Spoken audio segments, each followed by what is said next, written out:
We got Mike Levelstein in the house. Second appearance. He's back. He's back, folks. What's going on, Mikey? What's going on? Not much over here. How you doing? I am hanging tight, man. I'm hanging tight. I'm ready for week 8. It's insane that this is a halfway point, essentially the halfway point of the fantasy season. This shit flies by, dude. It flies. It's ridiculous. It's crazy. Sven's in here saying perfect timing. I want to quote the great grandma's boy. That's the only kind I have. That's a great movie. Those are the only kind I have. Me and Ray saw that movie in theaters back in the day. What does he say? Please take off your pants. What does he say? It's like, the what? only thing I can think of is, I can't stop coming. I'm sorry.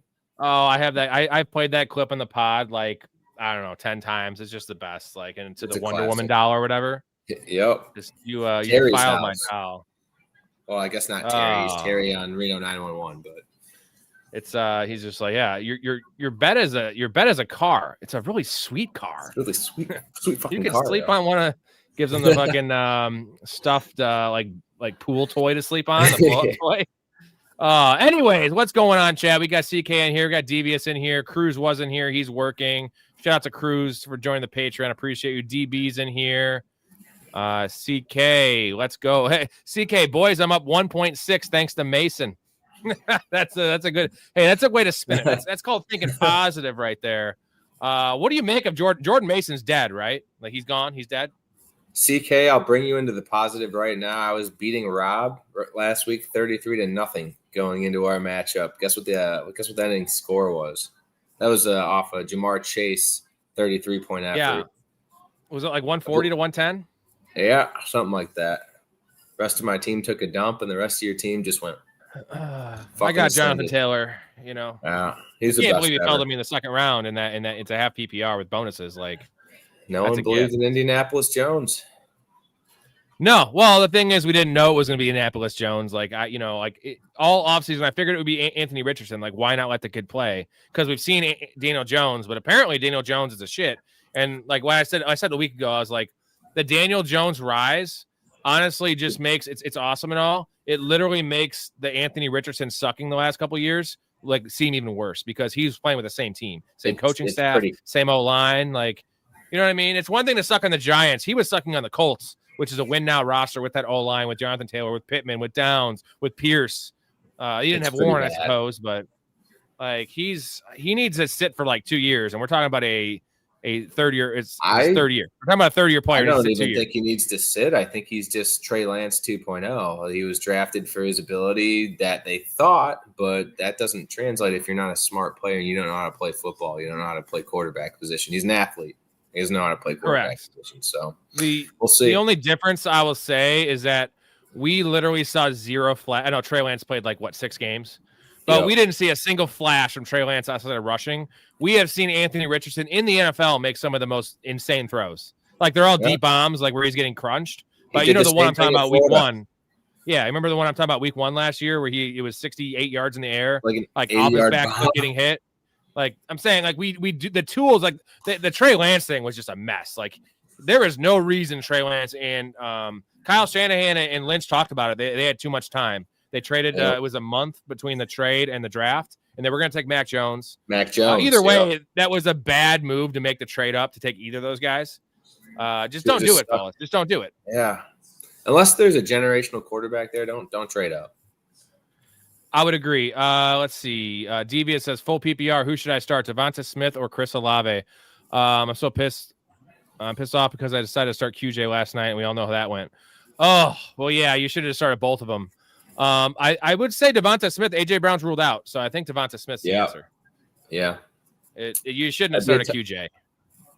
It'd be a tougher call if Brown was playing, but yeah, he's out. So, what is your take on QJ? I know it's the whole Oronde Gadsden movement, and it's pretty much coming directly at the expense of Quentin Johnston right now. Oh, it's the same question. Sorry. Like, are you just pissed about if you're a Quentin Johnston owner, what are you doing, Mikey? You can't drop him, right? No, I don't think you drop him yet. You got to give him another week or two. It depends on how crunched you are on space, how many bench spots you have, and all that. But he's been too productive to start the season, I think, to just drop him. Because, I mean, he's one injury away from being, Lad McConkey or Keenan Allen gets injured. He's right back in the mix. So you never know. And I don't want to keep on taking victory laps, but I'm going to take another one. I did it last night because when Quentin Johnson was wide receiver 4, I was on here saying, sell him right now. He's a fraud. I liked Quentin Johnson last year and everyone hated him. And this is my worry with Gatson is I think the one constant in that offense outside the running game, whoever that's going to be, is Lad McConkey. Yeah. He's he's not going to ever be where you drafted him for because that was just too high. He's going to be a top 15, top 14 play in PPR. I feel like the one constant is Lad McConkey, and then the rest, Keenan Allen, you saw pretty much just coming in on passing downs on third down. Every reception's a 3rd and 8 for 12 yards, 4 receptions, 4 targets. It's going to be a rotating cast of whose week it is, right? Is it Gadsden's week? Is it QJ's week? Is it Keenan's week? It's usually always going to be Lad with 6 for 70. And that's the word with Gatson right now. What are your thoughts on Gatson? Do you think, obviously right now it appears he's a top 6 option. I'm not going to go that far. I don't overreact to these things. I would say he's clearly a top 12, he's a tight end 1. But if you had Gatson right now, let's say you had, Trey McBride, obviously you trade Gatson, but let's say you had Dallas Goedert, for instance. Are you starting Gatson over Goddard next week? Are you trading Gatson? Are you holding them both? What is your move? I'd trade him high if I had Gadsden. I don't have him, but I would definitely trade. In that offense, like you said, I think Lad McConkey is the constant. I want the quarterback there. That's all I want. I want him or Lad. Everyone else, I think, is kind of flavor of the week. They're going to flash in the pan here and there. I think Gadsden was this week's flavor of the week. It's just one of those offenses I don't like having anyone in besides the quarterback, right? You never know who's going to be the guy there. It's not like having Puka on the Rams where he's just going to eat every week. And it was 2 weeks. It's not going to happen. It was 2 weeks, to be fair to Gatson, because he had 170 yards. But that was also on the back of 50 passing attempts and 430 yards against the Colts. Exactly. So, that was a great game, but it should never have been 170 yards. It's just rough, and I feel like definitely don't trade for Gatson because that's not how you make money in fantasy. You could have picked him up off the street for nothing. Sven says full PPR. I already have McBride and Warren. I started Gatson this week. Was offered AJ Brown for Warren. Accept. Well, AJ Brown's out, but you have Gatson and McBride. You got to do that. I would do that in a heartbeat. I think because you don't want to trade. You don't want to trade McBride. I want to keep McBride, and you have to trade one of your big dogs, and you have Gatson. So would you do that trade? Yeah, I would do that trade for sure. I think Brown's only going to be sitting out. Unless there's intel we don't know about, I think Brown was, nearly a game time play this week. So as long as the injury is not anything long term, I think you have to do that. Warren has been really good. Don't get me wrong, but he's not, he's not putting up 20, 30 points a game good. He's 10 to 15 points a game type of player. So you have the backup. I think you have to do that. I don't even think that's a question to me. And, the AJ Brown thing, clearly he has a bye coming up week 9. I think that was a deciding factor. They're 5-2. They should handle the Giants. I say that I tread lightly with that statement, but they should handle the Giants. I think that was more of just week 9 bye. If he's not 100%, let's just sit this guy on the bench and take care of the Giants. If we can't beat the Giants without AJ Brown, you should, it's like on the goal line, if it's 3rd and 1, if you can't run the ball in, if you have 2 tries, you don't deserve to win the game. If you can't just impose your will on a team, you don't deserve to win the game. If you can't beat the Giants without AJ Brown, you don't deserve to win. The Giants might be a tough matchup for them though, because they kind of play the similar play style as the Eagles now. They want to run and control the ball. So do the Eagles. So that could be a very low offensive output there, unless Saquon goes nuts. BB says, "Hey Mike, I don't think I've ever seen you on here. Welcome. I'm glad you're here, my good sir." This is a second appearance for Luffle. He was on last Saturday night show. That was the infamous Ray pretty much passing out on air show where he lasted 30 minutes and couldn't talk. And we love Ray. And Ray came on 3 times after that because Story has been in Orlando, and he was totally sober. So what I hate? I don't like him sober. I don't like him. I like the Ray when he's buzzed. Right? We like the buzz. We like the buzzed. You like him at he needs to be at about a B+ on the scale of buzz. He can't be at the A+ because then you might get a little too much. The A is approaching a little bit of Ray. B+. That's where I need my Ray. I don't need him anywhere below that either. But appreciate it. Oh God, we got Braden in here with a $20 fucking banger, 2 beers. All right. I'm gonna do it. I'm gonna stagger them though. 5 minutes. Okay, I'm gonna stagger them. I'm gonna do the first one. I'm gonna get Mikey a question here. Braden, you're the shit. By the way, Braden. Braden, got to shout out my dude here. Braden is a Patreon member. I forgot to upload the new Patreon. There's 2 other ones in here. I did not upload the new one that my boy made for me. Anyways, shout out to Braden. We got CK Scott, Logan, Mouth, John, Braden, Wally, Mark, Jason. Mark and Jason, especially the fanatics. But Braden, essentially, you're a fanatic now because you're doing all these awesome donations. Hey, join the Patreon, boys. Join it. You want to get in the Discord? You want these bets? You want access to these elite bets we're crushing right now? You want to be on the show as a guest? A lot of things. Free merchandise. Play fantasy leagues with us. I'll give you 1 free entry, too. Not each, but I'll give 1 free entry per league on me, baby. So why the hell not? What are you waiting for? What's going on? Mikey, you're a guest on the show. You don't have to sign up. But anyway. If you're not in the Patreon, what are you doing? This show's been killing the bets this year, so you guys got to get on there. And just entertainment, 7 nights a week. Hang out, the community. It's like, it's a place to hang out, have some beers, talk some sports, talk some shit, all that stuff. Let's get here. It's like having a fire with the boys. Damn straight. J-Bob says thoughts on the QJ no-show. We kind of touched on that one. Where would you rank QJ rest of season and PPR going forward? I chug this beer. That's tough. I'm not a QJ fan myself. I never have been. I think he's totally touchdown dependent. So it's really lineup dependent. Like I'd like him as a wide receiver 3 in my lineup.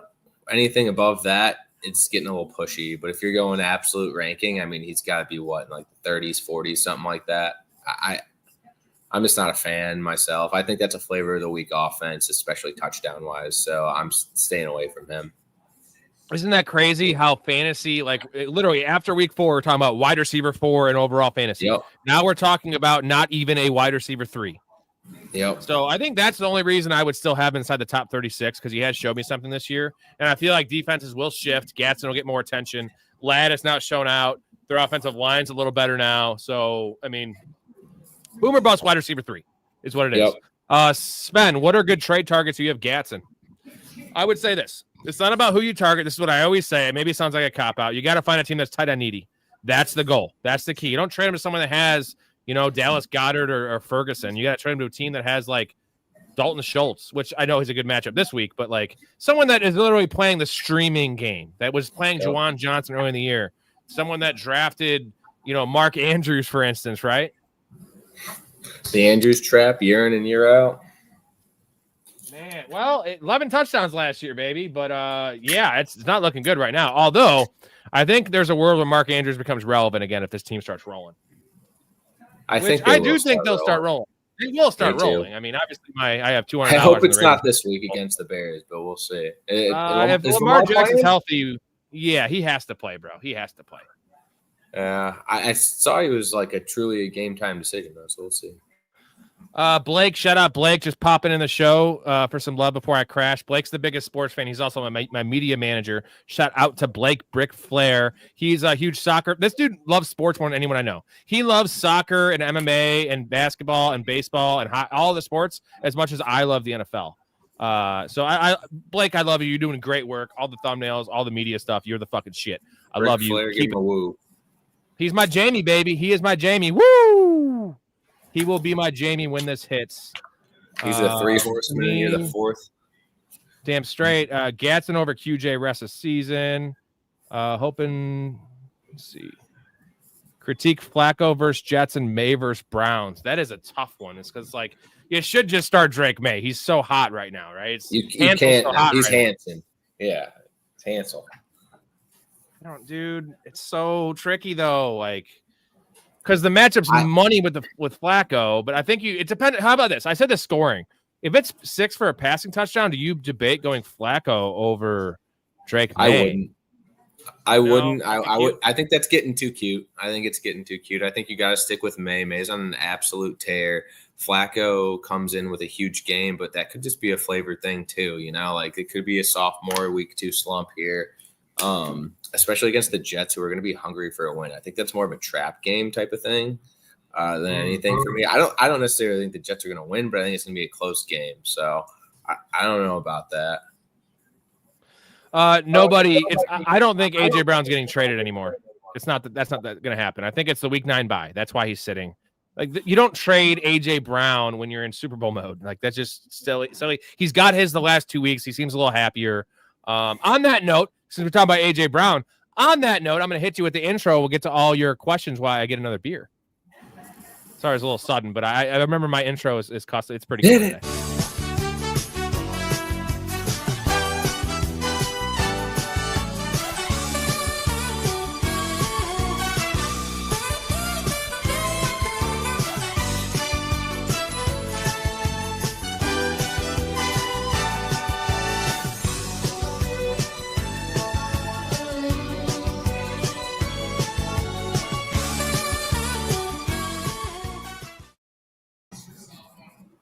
Beautiful. Oh, I was going to bring that to my sisters. Yeah, he's a librarian. That's the Tupperware. Sorry, I'm talking to my wife. Yeah, he's a librarian, man. He likes to read. Now he gets to read for 2 weeks straight, right? He gets to probably how many books? What's the over-under on books that AJ Brown's going to read in this 2-week vacation?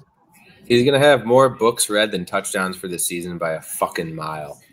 I think that's a lot. Maybe he can finish start 50 Shades of Grey, right? Maybe he'll read Lord of the Rings. Who knows? Matt, hey Rob, hey Chad, hope you're doing well tonight. We're doing fantastic. Super happy to have my boy Mikey on. He's a shit. Super knowledgeable, just super upbeat. He's such a handsome guy too. He's cute. He's sweet. He's only 5'9", 5'8". 5'9", yeah, 5'8", whatever. Hey, pound for pound, one of the best basketball players I ever played against. There was a time. Better football player, believe it or not. I believe that because you're too small to play basketball. No offense, Mikey. I got the privilege to whoop your brother's ass in one-on-one a while. I know you're better than Ben. We never got to play our one-on-one in our primes. Yeah. I know you were. He was pretty fucking good. Yeah. What was your career? We'll get to all your questions in a second. I just got to talk basketball with Mikey for a second. What would you say your career versus Ben one-on-one would be? You're 70%, 30% one-on-one? Try to gauge myself. That would depend on what age. When you were in your prime, when you were 18, 19, and he was 22. We never really played one-on-one. It was all about 3-on-3 on 9.5 feet in the front, on the concrete. So we never really played one-on-one. It was about getting a group of 10 to 15 guys together, play 3-on-3, winner stays.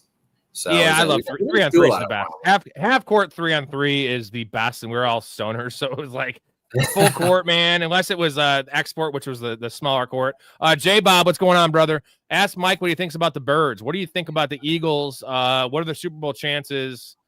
Give us that. Not a Jalen Hurts take, because we've already heard those. We know what our opinion on Jalen Hurts is.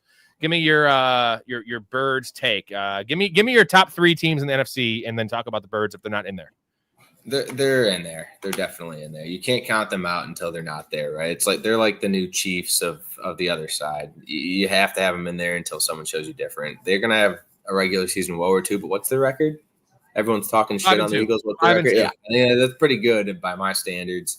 And some of the teams they've lost to are good teams too. So no, they're definitely in there. Let's see.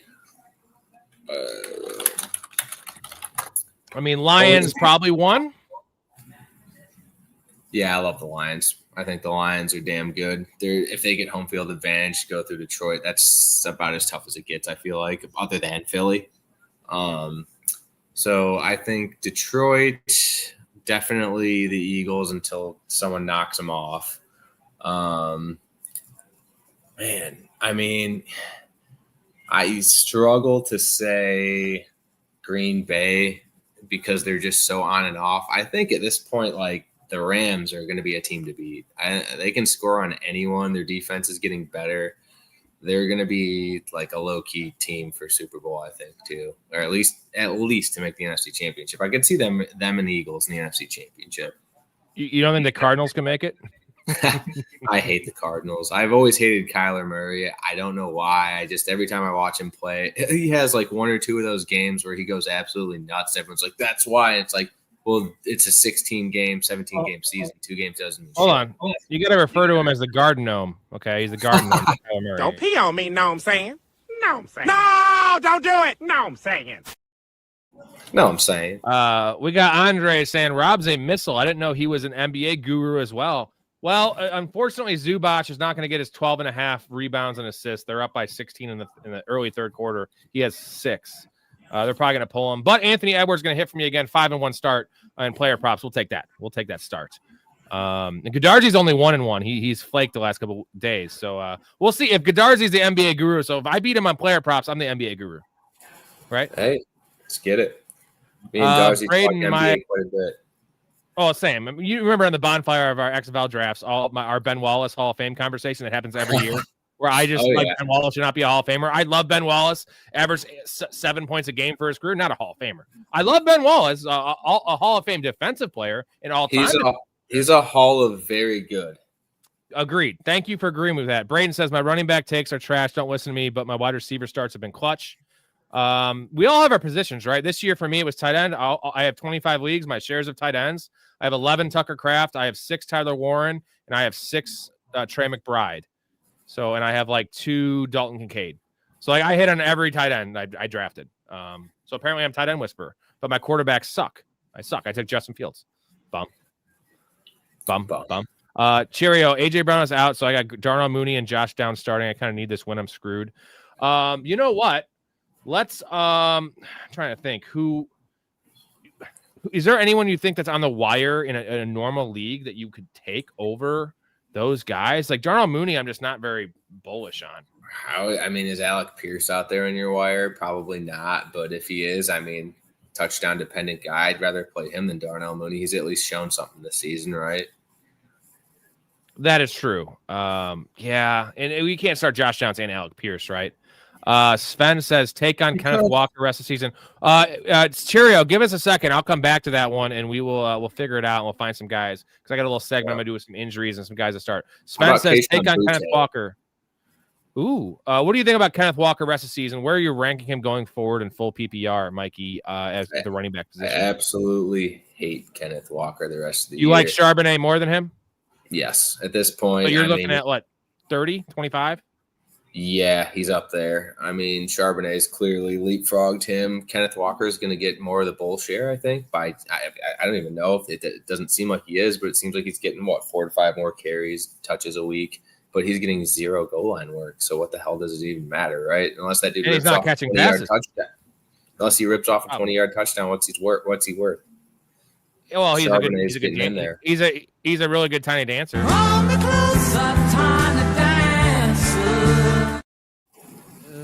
If he was on a different team, I love him. But on the Seahawks, man, they love Charbonnet, so not my guy. And I have them both. So. We got Lennon here. What are your vibes on Golden with the late injury report? I think we'll hear something Saturday. We'll have to wait till Sunday. Trying to come up with a backup plan in case he misses Watson. No. Do not start Christian Watson off the ACL. There's a lot of better backup plans, man. Any of the Houston receivers, I prefer Jalen Noel. That's my dude, preferably. And I'll tell you this. I think that what the hell's his name in New York, the Jets, Josh Reynolds. Now, if Tyrod plays, and here's the thing, if Tyrod plays and we have Tyrod playing and we have no Garrett Wilson in this game and Mason Taylor might miss too, I'm pretty sure I think Josh Reynolds needs to be like a top 36 option just because like against the Bengals secondary, like he's going to have 7-8 targets. I hope. You would think, right? Would you play Josh Reynolds if all those things I said happened, or would you play Darnell Mooney? I'm going to chug this, by the way, for Braden. Here you go, Braden, number 2. I don't like either. If you're giving me a choice, I'll go with Darnell Mooney just for the upside. But I don't know. That's tough. I'm a booty man. I'm going booty, rocking everywhere all day Sunday. If he's out there and you can grab him, man. He's not that high of a target share guy, but he is the touchdown guy for Drake, man. I think it's going to be a close game. Well, yeah, he's got 4 or 5 touchdowns, and Stephon Diggs has 0. So that's all you need to know. Diggies ain't getting shit. How about Troy Franklin? I like that. He's so inefficient. He's bad, but against the Cowboys, without Diggs is out. I believe the starting safety's out as well. So you got to already beat up bad Cowboys defense, even more beat up, and you have Denver. And they score, so they're going to be throwing. Hopefully, we'll see. Yeah, and they should start off a little faster than they have the last couple of weeks, scoring 0 points in the first 3 quarters. Mr. Free Throw, I normally hate starting Thursday night, guys. Roll with Ladd and Kamani Vidal last night. in a must-win week? Well, it looks like you're going to win because Kamani Vidal. I have Vidal in XFL in our league, man. I have, and there's no flex, which fuck you, I hate that. I have Henry and Jonathan Taylor, and I have Vidal just sitting on the bench. So I hope I got to find someone. I got to trade him. I got to try to get someone. I need to upgrade at receiver. I lost Neighbors. I would have been nice if I had Ibuka if I didn't trade Ibuka for Neighbors before the injury. God damn it. Trevor, should I start the Chiefs or Texans defense this week? Those are good options. I would go Chiefs with a Jaden Daniels Washington. Texans have the Niners. Yeah, I would too. No Daniels, you got Mariota in there. I would do the same. Yeah. Although I do like the Texans matchup against Mac Jones this week, and they're a better defense for fantasy than the Chiefs in general, just because their pass rush is so good. And that this is a must-win game for the Texans, right? For sure. Would you guys rather have Marvin Harrison or Flowers rest of season? As a Marvin Harrison owner, would you trade a 1-for-1 for Flowers? I want Flowers over Marvin Harrison. I love both these guys, but I'm still gonna stick it out with MHJ there. You think so, man? I don't know, bro. I just hope that Kyler dies and the other guy plays, because whenever Kyler is out, he seems to kill. So I don't know. Well, he didn't kill last week. And my problem is the eye test, man. And I know this Ravens team's out for blood. They're going to run it up on teams. They're going to have to, because they can't afford a Buffalo Bills, situation where they're up by 2 scores in the fourth quarter. And Marvin Harrison just doesn't have it. And I know it's a stupid sports term. Like, does this guy have it? Like, I know. Okay, I don't know what it is. I know what it isn't, and he doesn't have it. Right? He just has like what the opposite of it. He drops passes. He alligator arm shit. Like, it's bad. Like, people are ripping on Brian Thomas for those drops this year. I promise you, Marvin Harrison has looked worse than Brian Thomas. He has, because, dude, he just is not making play. He's not high pointing the ball. And Marvin Harrison was sold to us as this generational prospect, and he runs routes sloppy. He's slow. Again, I love Marvin Harrison, bro. I took Marvin Harrison in 5 out of 25 weeks, like a decent amount. Like, I was about Marvin Harrison, the bounce back and the prospect and the situation. It's a Kyler problem and it's a Marvin Harrison problem. You don't have any problems with Zay Flowers as long as you have Lamar Jackson. I think that's a culture problem with MXJ. I think he knows that his team is bad, and sometimes it gets into a player's head, man. Just being on a bad team and a bad organization like that, you're just like, what are you playing for? You're playing for your contract, I guess. Other than that, like, what does it matter? Like, there is a little player psychology to that. I 100% believe that, especially on offense. What's going on, Mark? He's a Blue Jays dude. He's a Canadian. Go Blue Jays. Who do you Dodgers? Comes to basketball, I mean, we're both Bulls fans. But like, that's just bad business. So I support. Try to win money. That's it. I'm a Bulls and a Sox fan. The owner doesn't care about either, so it's tough. That's rough. Chuba Hubbard rest of season. Right now, at this point, Mikey, you want Chuba or do you want Rico rest of season? They paid Chuba, so I mean, that's very. I mean, that's all injury dependent, right? I'm going. If I had to choose, I got to go Chuba just because I think he'll get the goal line work. But right, and I think Rico has better pass catching upside, so it might be format dependent on that one. Like full PPR, probably Rico, and then half PPR standard, definitely Chuba. Who to start the flex? Pittman, Dubs, Jennings, Shepard, Franklin, Manor. Full PPR, 2 wide receiver, 1 flex. So you got to start 3 wide receivers: Pittman for sure, Dubs for sure. And then probably Franklin, I'm thinking. You have to go Pittman, Dubs. Yep. You could go Pittman, Dubs, Jennings if you want to get a little fancy with it. I think you go Franklin just because his target share is going up. But and it should be a high-scoring game there with the Cowboys. They score a lot of points, so. That's a deciding factor. Shepard is too boring, and Tez Johnson's just kind of taking over Shepard. There. Shepard sucks. And he's just boring. He's going to get you like 4 for 50 maybe. And Manor is the shot in the dark, but like give me Franklin, who has 10 targets last week. Now he's inefficient with those, but team money. I'll say this: I don't think the Matthew Golden injury matters because Matthew Golden's kind of a nothing, and you have Christian Watson coming back. You have Jaden Reed coming back.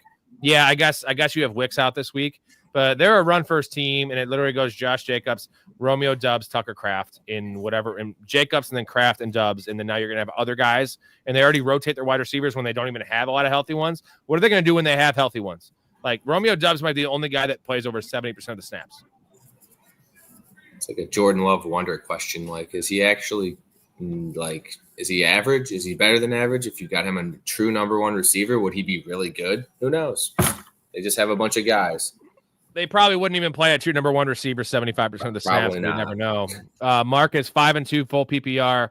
He's got May, Love, A-Chain, Bucky, Jacobs. That's amazing. Woody as a running back 4. JSN, Garrett Wilson, Pickens, Rashid Shaheed, Kittle, Fannin. I got offered Amon-Ra, Derrick Henry for Jacobs and Pickens.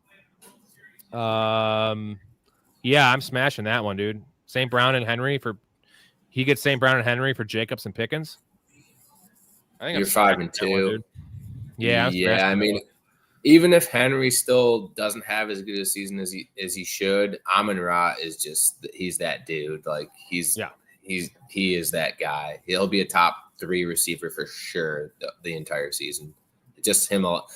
The food alone is worth the trip on that one. So I would say, yeah. I agree. I would say I would have Amon-Ra for sure, top 5 receiver rest of the season.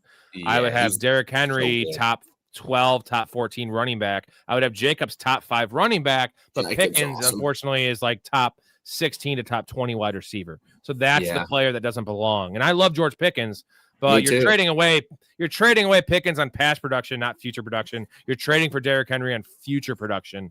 That's how you win championships, dude. And your team's stacked already, dude. Love it. And you're getting, here's the nice thing, is you're also getting I guess Jacobs already had his bye too, but Jacobs is also nicked up right now too. So who knows? Maybe he injures that calf again this week, right? And Amon-Ra is I would trade anything to get Amon-Ra. He's the best. Safe and sound, baby. Lloyd says, how are we feeling about Tez with Ibuka? All good. I don't think Ibuka really matters with Tez because it's literally Ibuka and it's Kate Otten, and then it's Sterling Shepard's going to play that veteran role, but Tez is going to play that wild card role where he's playing 66% of the snaps. They're scheming up plays for him because Ibuka is good. He's a little hurt right now. I know he's all good, like no injury report. That dude's hurting right now, and he did not look explosive at all. He hasn't really even looked that explosive. He just looked like a savvy veteran out there, which is weird for a rookie. Where like Tez is taking the top off the defense. Tez is the juice in that offense right now. And you got a hungry team. You don't just get over a hamstring in a week or 2. Hamstring is a lingering thing. Mm-hmm. It's touchy. I love Tez. I'm a big supporter. Trevor, who do I play this week? Xavier Legette, Alec Pierce, or Josh Downs? I'll toss this to you, Mikey. See what you think. I got my answer. It's between Pierce or Downs for me for sure. Man, that's tough. I'm going to go Pierce just for the touchdown potential. It's not and the yardage. So that's exactly. I'm going for the big play guy, which is Alec Pierce. He's the 30-yard touchdown guy. It's non-PPR, so you throw out the catches. I'm going there for sure. Xavier Legette, Alec Pierce could have 2 for 60, and Josh Downs could have 7 for 47. And Alec Pierce scores more, even though a guy had 7 catches. So yeah. Lennon, I think Josh Reynolds is going to play again. Maybe my love for Josh Reynolds is because I have Josh Reynolds in best ball in the 20th round and like all of my DraftKings DraftKings best balls. Just because I figured he was going to play. He has been playing every snap, which is crazy. He's played like 88% of the snaps this year, and he has like 140 yards. He's a veteran, man. Not as good as Frank Reynolds, but he's pretty good. Sven says JSN and Ibuka, they have it. That's the thing about Ibuka. Like I said, he doesn't look like he looks like a pro out there. He's making big plays, but they're not really eye-popping plays, if that makes sense. But he has it, right? He's in the right place at the right time. He's making contested catches where like the opposite of what we've seen from Marvin Harrison in year 2. And JSN is just a whole different ball. I don't know what the hell that guy is. Like he moves a little differently. He is essentially like a souped up Amon-Ra St. Brown right now. They make 0 mistakes. They never drop the ball. They run the best routes, and they're sneakily athletic. Lennon with a good point here. Marv is soft. I think that's a good word. That's a good word we're looking for. He's mentally soft, physically soft. He's just soft, man. He's like like putty. He's soft. It reminds me of the Seahawks and Steelers receiver, DK. Soft. Oh, hey! Don't be fucking talking shit about DK on this channel. After Gadsden's performance, and as a McBride owner, possibly looking to sell high on, how are you valuing Gadsden moving forward? What are a few running backs or wide receivers you think he could realistically get you into? I mean, maybe like a DeAndre Swift. But honestly, I am not trying to trade Trey McBride because I feel like we just seen Trey McBride starting to catch his stride here. And the touchdowns were going to come this year. And he has 3 this year, which is more than he's had in his whole career, it appears. And I want to keep McBride. I want to trade Gatson because if you trade McBride, and for the right team, you can get a Derrick Henry possibly. I would rather get a DeAndre Swift for Gatson and have Trey McBride the rest of the season. What about Chase Brown? I think with Flacco taking over, he could be back on the ascent. I think Chase Brown would be a hot take for a good trade there. For Gatson, right? Yeah, for Gatson, not for McBride. Yeah, you might have to trade like a Tajay Spears if you had him and Gatson, like something like that, or even an Isaiah Davis, which, I don't like doing because I just traded Isaiah Davis. I traded Isaiah Davis and Chase Brown for Brian Thomas. And now there's the issue with Brian Thomas. We don't know what the injury is. I feel like that's just a good – I know Chase Brown just doesn't have upside this year where he drafted him, and I still feel like Brian Thomas could ascend to be a top 16 option at the position. And I guess I have if you knew the backstory, I have CMC, I have Bijan, and I have Jonathan Taylor in the same league. It's about as good as it gets. I can start running back too in my deep league. You can't lose then. You'll never lose. No, it's a super flex. It's a super flex 10-team league. So I went, and the funny thing is, I took Chase Brown in the 3rd round. I took him ahead of Jonathan Taylor in a full PPR, like a moron, and he fell back to me in the 4th round. That's insane. Yeah, and I can't drafting with the blind. No, it was just because it's super flex and people were taking quarterbacks and wide receivers because it's full PPR and it's 3 receivers and 2 flexes, so you could start 5 receivers. And I was like, I'll scoop up all the running backs. I don't care. Mark says if Kincaid plays, Kincaid or Otten this week, rest of the season, also Rodgers or Caleb this week. Shout out to Mark, by the way, my number 1 fan. Love you, Mark. He goes back to work on Monday, so I hope you live it up the next 2 nights, man. Do some acid or whatever the hell you want to do. I'm not promoting that shit. I'm just saying live it up, brother. Whatever they do in Canada. Kincaid or Otten is tough, man. So full PPR, I prefer Otten because he's going to get those checkdowns. But where are you going on this one? You answer the tight end, I'll answer the quarterback. I don't know. This is a tough one because every single time I don't play Kincaid, he kicks ass. So Kincaid is my bugaboo this year. I have him on one of my teams. Every time I bench him for someone else, he scores a touchdown. So I'm going to go ahead and say Kincaid here. Yeah, he's hot. I mean, we saw what happened when he missed that week. They lost the game, and now Josh Palmer's out. So I think that's why you go Kincaid because the target. They drafted Kincaid to play him, but they have Knox who's good, who's just such a good blocker. They can't get him out. But Kincaid is that dude. He just needs the time. Yeah. And I'm going Caleb over Rodgers this week just because I like the game script there. They're both going to have positive game scripts for quarterbacks since they're both underdogs. Give me Caleb because I know the Ravens' ass is putting up 35 points. And I think there's a chance. I also think the Packers have a better defense than what the Ravens have. Matt said, I've got an open roster spot after placing Jaden Daniels on IR. Is it worth picking up Monungai? Yeah, I would say yes. I would rather have Isaiah Davis, though, personally, because now it's short-term IR, but I think Jaden Daniels is missing 2 weeks. So would you rather have Isaiah Davis or would you rather have Monungai? I'm going Monungai here because I think the Bears can run block this year, and Swift is all right, but he's not that big, man. He could one hit. Monungai is 1 injury away from being a just pure RB1. So I don't know if I go that far, but I'll give you top 15. He's top 12, top 14. Be top 10 in a Bears offense where they like to rush in touchdowns. Okay. In my opinion, I've watched the Bears. No, I see what you're saying. Caleb and the boys. Caleb throws 15 to 20 yard touchdowns. Once they get it in that 20 to 15 yard range, they run it in. That's what they do. So I think Monungai's the guy here, in my opinion. But I'll say this: Isaiah Davis would be a top 18 to top 20 play if he was a starter, where you have top 10, top 12 with Monungai, but you're banking on an injury with Swift. You have injury possibility with Breece Hall already hurt right now, and the probably 50% chance Breece Hall gets traded. So you have, what would you rather have, right? The quote unquote league winner in Monungai, which I wouldn't say league winner, but a higher upside stash, or would you rather have the guy that's more likely to start the rest of the year And that's one trade away, baby. And we know that trade's coming. Breece Hall is gone, brother. He's gone. Maybe. But the thing is gone. that Monangai is a new coaching staff pick. Like, he's their guy. So I get it. It was also a 7th round pick, though. Let's add that in. Yeah. But he is the guy. Roshan's dead for all intents and purposes. Yeah, Roshan's dead. In his big ass helmet. Yeah, Caleb, start T. Higgins or Terry, and QJ is trash. 0 points. Might have sold me. T. Higgins or Terry McLaurin? This one's pretty easy for me. You. I'm sorry, I was burping. Give me T. Higgins.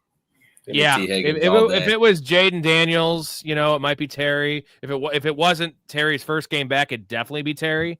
But you also have a Jets defense without Sauce Gardner, by the way. So they're gonna have to double team. They're gonna have to double team Jamar Chase for sure because you don't even have Sauce to guard him. So T. Higgins gonna be running down the middle of the fucking field. What are you gonna do anyways, baby? It doesn't matter who's out there. You're doubling Jamar Chase. Yeah, I mean, I'm saying there was a chance with Sauce you could have maybe just shadowed him and then had a little bit of shaded coverage. Now you have to have a true bracket on him, unless you want to have a repeat of what happened last Thursday night: 16 catches and just your ass getting rammed. I think people are gonna watch. He raped their ass.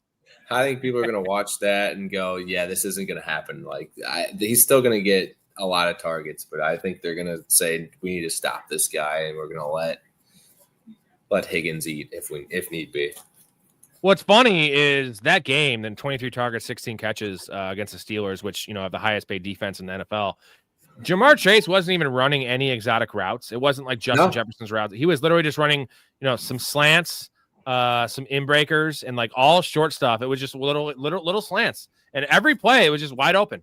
It's like, we at the end of the half, we're gonna run some outbreakers to the sideline, little 8-yard outbreaker. Like they just. Awful game planning by the Steelers, and the Jets are just incompetent right now, so it might happen again. One comment real quick. I would like a segment on the show in the future about what exotic means the NFL, because I hear it all the time now about the Vikings exotic defense. I'm just thinking there's just going to be sexy girls coming out dancing. Well, I'll say this, Mikey. That performance last night was nothing but that was not exotic. No, it wasn't exotic at all. That was essentially like going to a strip club in like Jacksonville, maybe not. Jacksonville might even be too classy, like Mississippi, and all the chicks have like 4 teeth, and they all are like missing a nipple. Like you're dancing with like. I thought you were going to bring it back to Ray.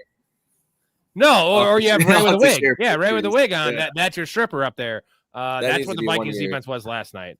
I got to add that in there. I love that.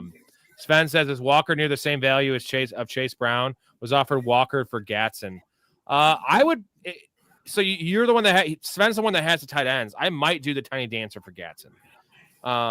He's a playable guy. Essentially, he's a playable guy. I would rather have Chase Brown. I'd rather have Chase Brown too. Than Kenneth Walker. I have them both on the same team. The difference is if you're talking about a bench running back, I feel like Chase Brown, with how much they're playing P. Ryan, just the state of the offensive line and just everything that's happened, Chase Brown is not a league winner. Literally, if Charbonnet gets hurt, Kenneth Walker is a league winner. Like, we're talking about Monangai top 10. I think Kenneth Walker is like top 6. Yeah, he is. If the injury occurs, It'll never happen if Charbonnet doesn't get injured. But anyways. CK, Mark, where in Canada? Sup, gents? What are the odds AJ Brown actually gets traded? I say 1%. I would never say 0 for anything. I say 1%. What do you think? Yeah, I don't think he's getting traded at all. He's bounced back the last 2 weeks. They need him. They have a chance to win a Super Bowl now. Why would you do that? Be silly. It'd be silly unless you get a haul. Like you need to get a receiver back, right? Like you need to get a receiver back. That's the only way it works. But then you're shaking up your chemistry, which actually wouldn't be a bad thing for the Eagles. I'm trying to think like what kind of receiver we're talking about.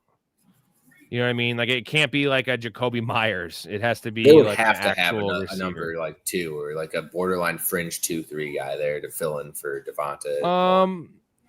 Let me give you this name. What if it was DJ Moore?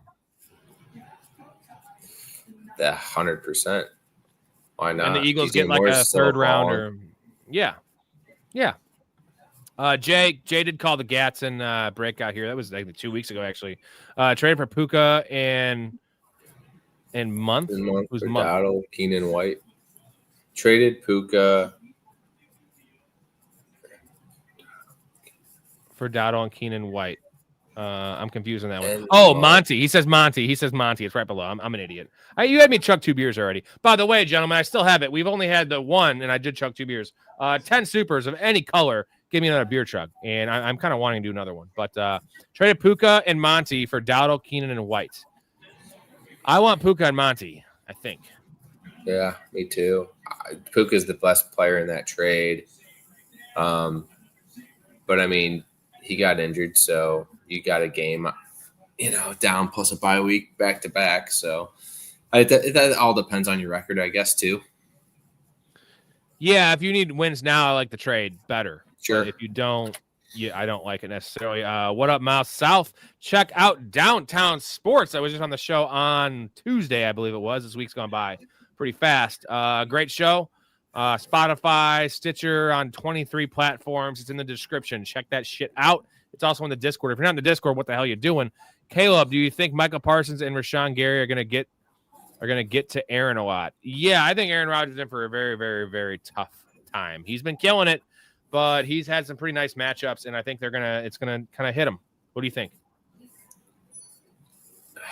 Man, that's tough. Every time that's another one of my guys, Aaron Rodgers. I love to hate, but every time I bet against him, he kicks ass. I don't think you can bet against Aaron Rodgers, even 41-year-old Aaron Rodgers. I don't know. We'll see. Matt says, just confirming, you like my Charbonnet for Chase Brown, right? Yeah, we want Chase Brown over Charbonnet. It's close. Again, Charbonnet has top 5 upside, top 7 upside if there's an injury. But Chase Brown, I feel like I would rank Chase Brown in PPR 17 to 19 every week, and I would rank Charbonnet like 21 to 23 every week. He's your RB3 behind Gibbs and Bucky. Yeah, I think I like that too for you.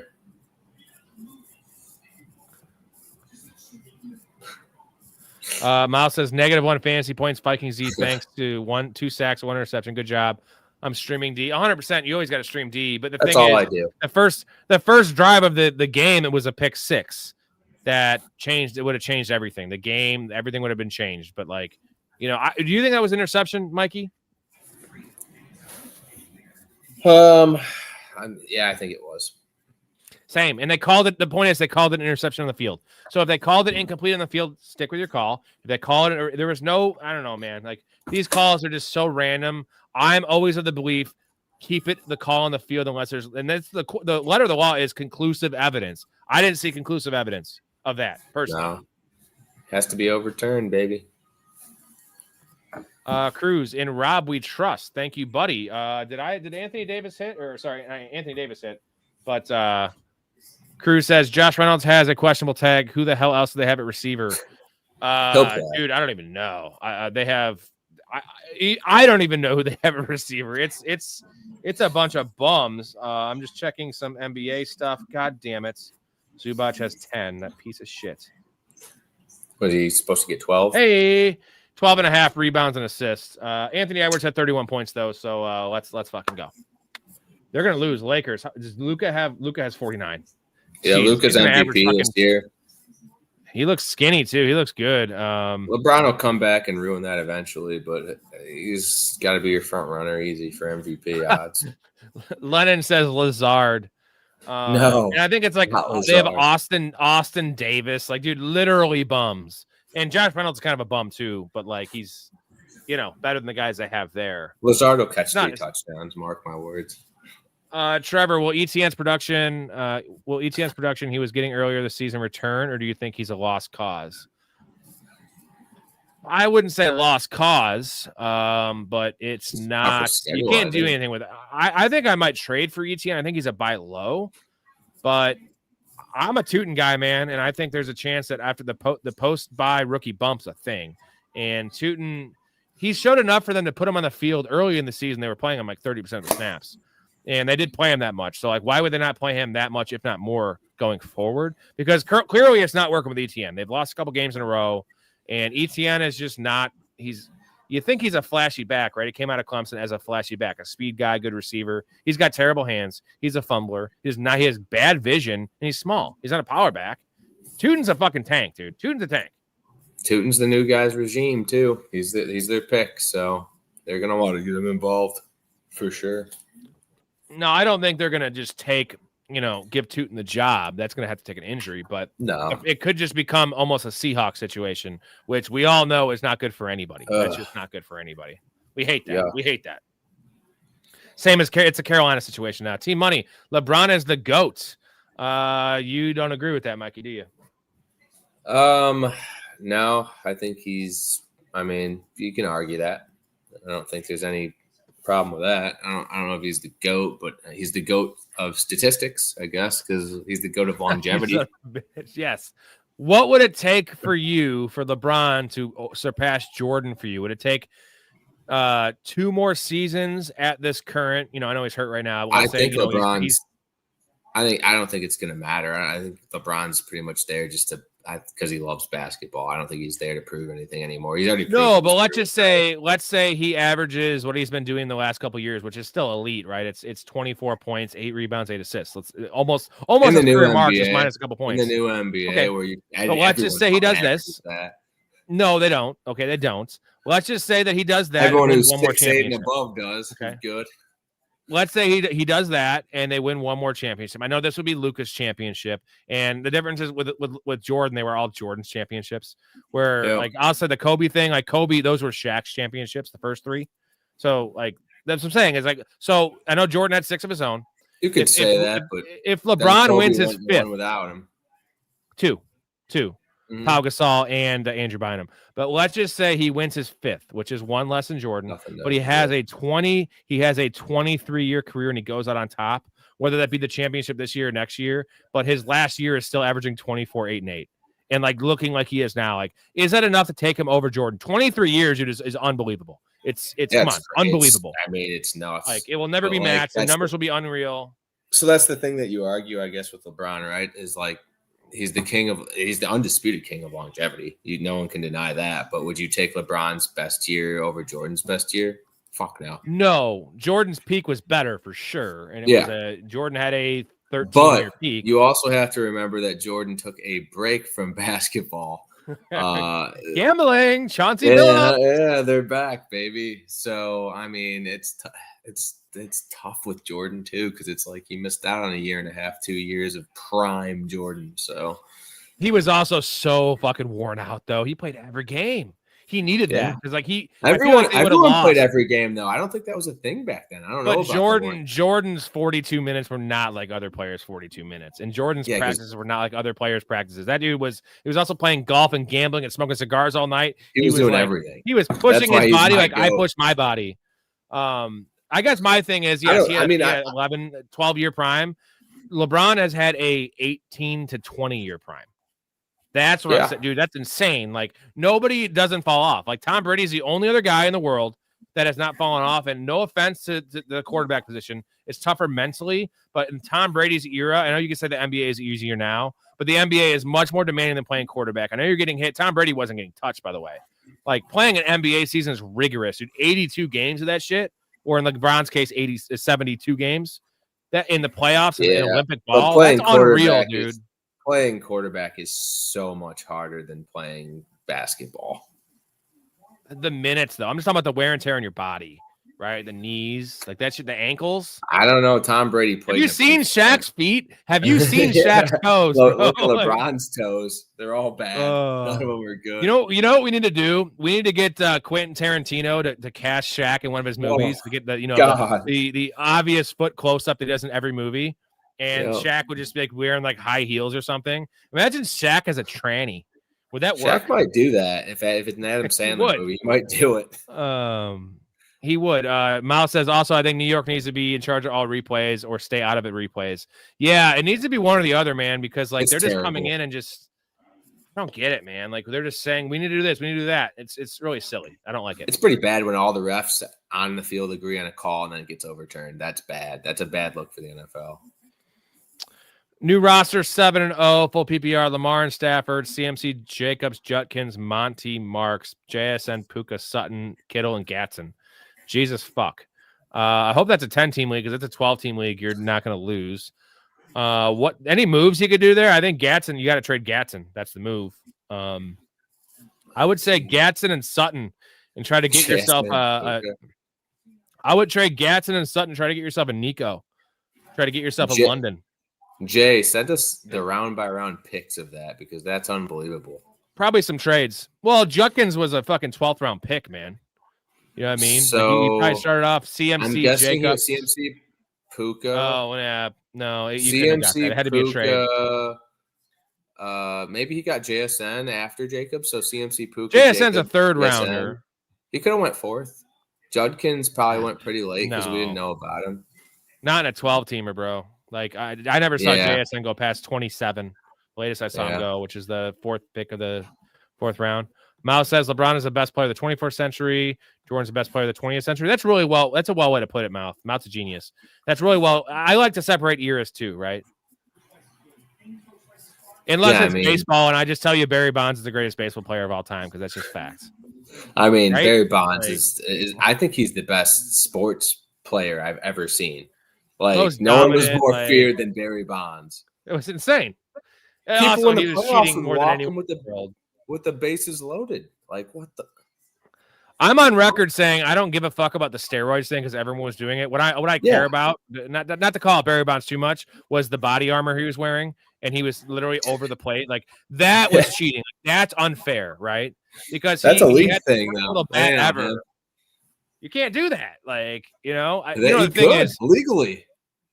They should illegally did that. Like, he illegally did. I know. Legally, he did that. Like, yeah, hit him in the face, bro. I'm not saying I'm advising that, but Pedro would have done it, man. Pedro destroyed John Zimmer. More people should have done it. Rather than walk him, just hit him. Matt says, I agree with you guys. I was very surprised the interception got overturned, given the fact that it was ruled a pick 6. The whole game was over, and not just that. It was so deflating because the Vikings got that pick 6, alleged pick 6. And then I think they sacked him on the next play, and it was 3rd and 14. Justin Herbert had that beautiful little stuff up in the pocket, hit Keenan Allen for 16 yards, and they scored the touchdown. That's the game. I'm not saying that's a game, but like you go from being down 7-0 to up 7-0, and with Carson Wentz with one fucking arm. On a defense, that is such a deflation, man. Like from pick 6 to 3rd and 15 to touchdown. Oh God.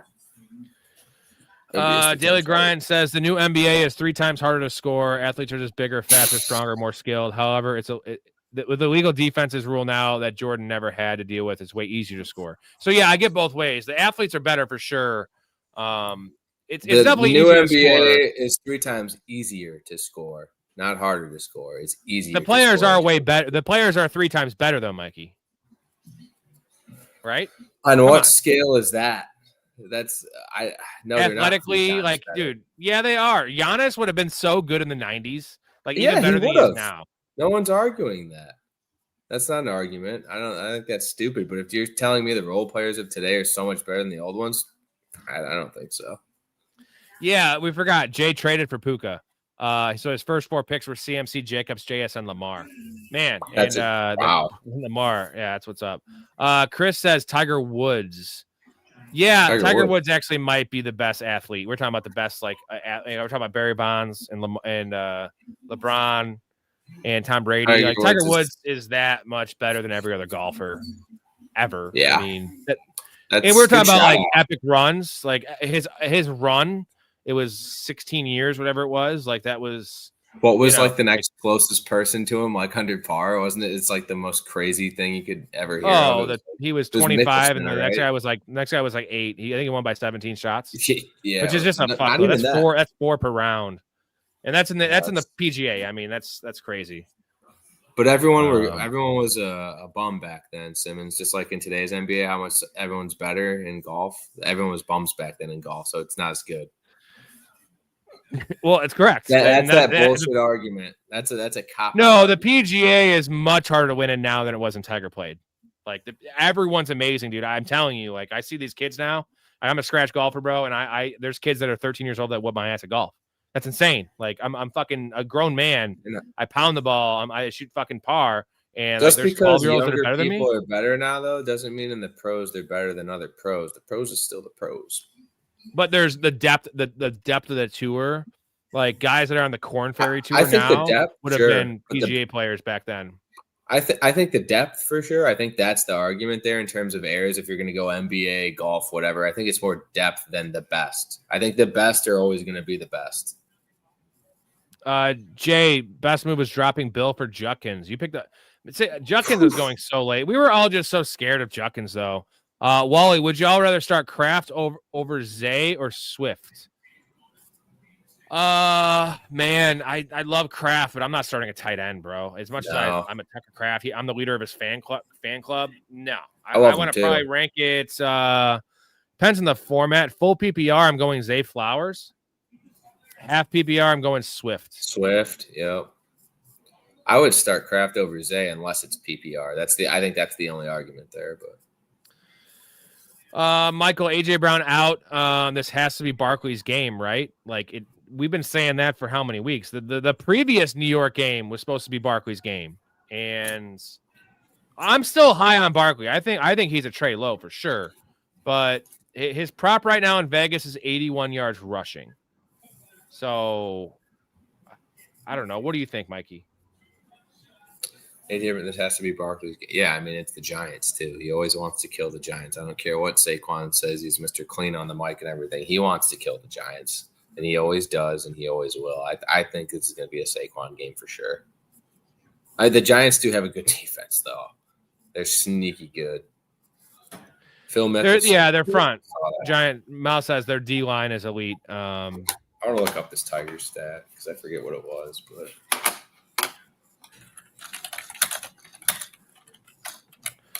Cruz, that's true. He says the separation from how much better Jordan was than everyone else is much larger than LeBron and the rest of the league. I would agree with that. But I'm sorry. I'm just going to say the league's better now in terms of depth. Like the superstars there's so many of them where like you have a guy like I'm trying to think of an example that like Giannis is going to win one title in his entire career. He's probably not winning another title. It's just like Kevin Durant had to cheat to win his. Yeah, we know that. Kevin Durant's like a top 5 offensive player of all time, and he has to cheat and join Steph Curry and Draymond Green and Klay Thompson. Hunter. That's what he is. Yeah, he should have been shot by fucking Han Solo. The NBA is just so hard to gauge because if you're going to go between eras, then you have to consider the rules for each era. Everyone talks about the LeBron MJ thing, but they only consider LeBron's age rules. They never consider the 90 rules. So like, right. I like to separate eras personally. You put Jordan in today's rules, that guy could average 45 points a game. Look at what Luka's doing right now. You think Luka's better than Jordan? No. I think if Luka's out there scoring 40 points a game, I think Jordan could score 50 a game. You think that athletic freak is getting stopped? I don't think so. Wally says also Babe Ruth is fucking overrated. I love how the fantasy show has turned into Babe Ruth. I agree because Babe Ruth was truly playing against plumbers and fucking gym teachers, man. He was a plumber and gym teacher, though. Yeah, so, like, you have to. You're once again like I get it, but like you're right. Chris Muntz is by far right. Steve Austin is the best athlete ever. I knew you'd like that one, Mikey. End of the argument. Like that one. That's it. I wish I had 2 of these to. Still liking my AJ Brown for Bill trade. Bill's gonna be fine, man. I'm just worried about. I read this stat last. It's not a stat, but Washington's next 3 games. So they have Chiefs, they have Seahawks, they have Lions. We have a banged up Jaden Daniels. They're 3-4 right now, dude. They might be. I think they might be 3-7, right? I mean, you think the Seahawks are beatable? It's in Washington. Seahawks are better at home. But like they're not beating the Lions right now, okay? And they're definitely not beating the Chiefs defense too. Yeah, so like they're gonna at best be 4. They're gonna at best be 4-6, which is in the NFC not a good spot to be. No, I like AJ Brown for Bill trade. I'm still liking it. Daly says, I challenge you to watch a game in the late 80s, early 90s, and then tell me these players today aren't way better. Daly, see, I agree with Daly. Mikey disagrees with Daly. We got to move on from the NBA talk. But we can be here all day long. The depth of players, I think we agreed, are better. Yeah, the league. I mean, it's everything. There's sports medicine, like people getting trained, specialty, right? Not playing multiple sports. Everyone's just bigger and stronger and faster. That's just the bottom line. It's like we have aliens in the NBA right now. We thought Kevin Durant was an alien. It's like, oh wait, here's Giannis. We thought Giannis was an alien. Oh wait, here's Wemby. Wemby. Like, and then we thought Wemby was an alien. And then what's gonna happen in 9 years? We're gonna have a fucking 8'1" dude fucking popping half court shots. Yeah, it's pretty nuts. What's going on here? But you also have to look at the 80s and 90s, people elbowing the shit out of each other and stuff. That doesn't happen today. But anyway. Yeah, well, yeah. Bill Laimbeer shit. Briss says Diggs, Worthy, or McLaurin. Ooh. Let's call it in PPR. I probably want to just go Diggs. I think we had this question. We had a question the other day. Diggs over Worthy in PPR. McLaurin's the X factor, but I'm not going there first game back. No, not without. And then he says Harvey or Bill Crosby. I thought I said Harvey or Bill Cosby. I was like, is Bill Cosby dead? Did he die? No, he's not. He's still alive. OJ died. Okay. Yeah, he I can't believe he's out of jail. You know what's crazy? Yeah. Danny Masterson is in jail for 40 years. Yeah. And he didn't there's 2 counts of this. We don't even know. Like Bill Cosby admitted to it, and there was fucking 30 accounts, 30 accusers. It's called statute of limitations. It's been too long. I go back to the Seinfeld episode where it's like, is it statute or is it statue? By the way, if you're in here, you're not subscribed to the channel. I know this is kind of a random show here. What are you doing? 0 subs so far in the show. Get on the fucking horn. Subscribe to the channel. 7 shows a week, baby. Awesome guests like Mike Lovell. Let me reword that. It's full PPR. I have both Zay and Swift in my starting lineup. It just feels wrong benching Kraft, but I have Kittle starting at tight end. Hey man, if you feel wrong benching Kraft, I wouldn't blame you there in this matchup against a really leaky Pittsburgh defense. But you drafted George Kittle for a reason. You know what you got to do? You got to trade one of them, baby. Trade one of them. You don't keep 2 of them. Why are you keeping 2 of them? Is Purdy playing? Purdy's out. Okay, then I'm starting Kraft over Kittle. Yeah, well, you got to just trade one of them. I would trade Kraft. As much as I'm the big Kraft fan, his stock is as good as Kittle's right now, and we still want Kittle rest of season, as in weeks 10, 11, 12, when Purdy's back. So trade Kraft right now to a tight end needy team and get your shit going, baby. That's what you got to do. I'm playing Kraft this week over Kittle until Kittle shows me otherwise that they're going to throw him a damn ball. Wally's got a great point here. Dirk's 1 ring is better than KD's 2. Well, Dirk's 1 ring, it would be it was 4 rings. Better than everyone else's rings. I love that ring, and it sucks for LeBron. But you know what? Dirk earned that ring, and I love Dirk. What a baller. That 1 ring is keeping LeBron out of being the GOAT. That's a big deciding factor in that. It wasn't the loss; it was the optics of JJ Barea posting up LeBron. All right, Chris says flex, pick 1: Iomanor, Mims, Coker, Theo Johnson, Brashard Smith. I think I'm going to go Mims. I'm going Mims in the shootout game here against the Cowboys. This is all the same to me. I'll go Mims as well, actually. Here's the caveat. If we have no Kareem Hunt, I might go Brashard Smith. But that's a Monday night game, so you're probably not going to know that. Now, I do believe the Cowboys game is at 3 o'clock. Yeah, I think so, too. PPR league starts Spears or Isaiah Davis if Brees sits out. Isaiah Davis 100% if Brees sits out. Yeah. If Brees plays, it's Tajay Spears. Not feeling great about it though. That's a 14-point line in Indianapolis. Yikes. 14 points. Mikey, you know what Cam Ward's rushing yard total is at this week? 8. 4.5. Oof. Can you believe that? Just fucking run once and you get that. That's what I'm saying, dude. How athletic is Cam Ward? Does a sack take away that? No, not like in college. Yeah. If he's running and he goes out of bounds like Caleb Williams has done, that counts as negative. But rarely in the NFL do you get, dude. I'm laddering that shit all the way up to 40 because I think maybe the coaches might be like, hey Cam, what you're doing right now doesn't work. It's -110. Yeah, that's one of my bets. Might put $200 on that one. That's actually not one of my favorite bets of the week. I have better ones. I'll get to those here in a second. See what you think of them. Last week was rough. My picks were bad last week. Although I went 1-3 on those picks on Sunday, but I hit Gibbs over and Kenneth Walker over on Monday night to even out the week. AJ Styles is a beast. Team money. I'm with you. Miles says, I asked you on the show for a reason. Who ends up with the worst record, Giants or Commanders? Now you see why. Yeah, the Commanders are the team from hell this year. Just they started off, it was bad vibes, right? They got Snyder out of there. I get that. Bad vibes, bro, because you didn't sign McLaurin. You traded Brian Robinson for a bag of fucking peanuts. It was gross.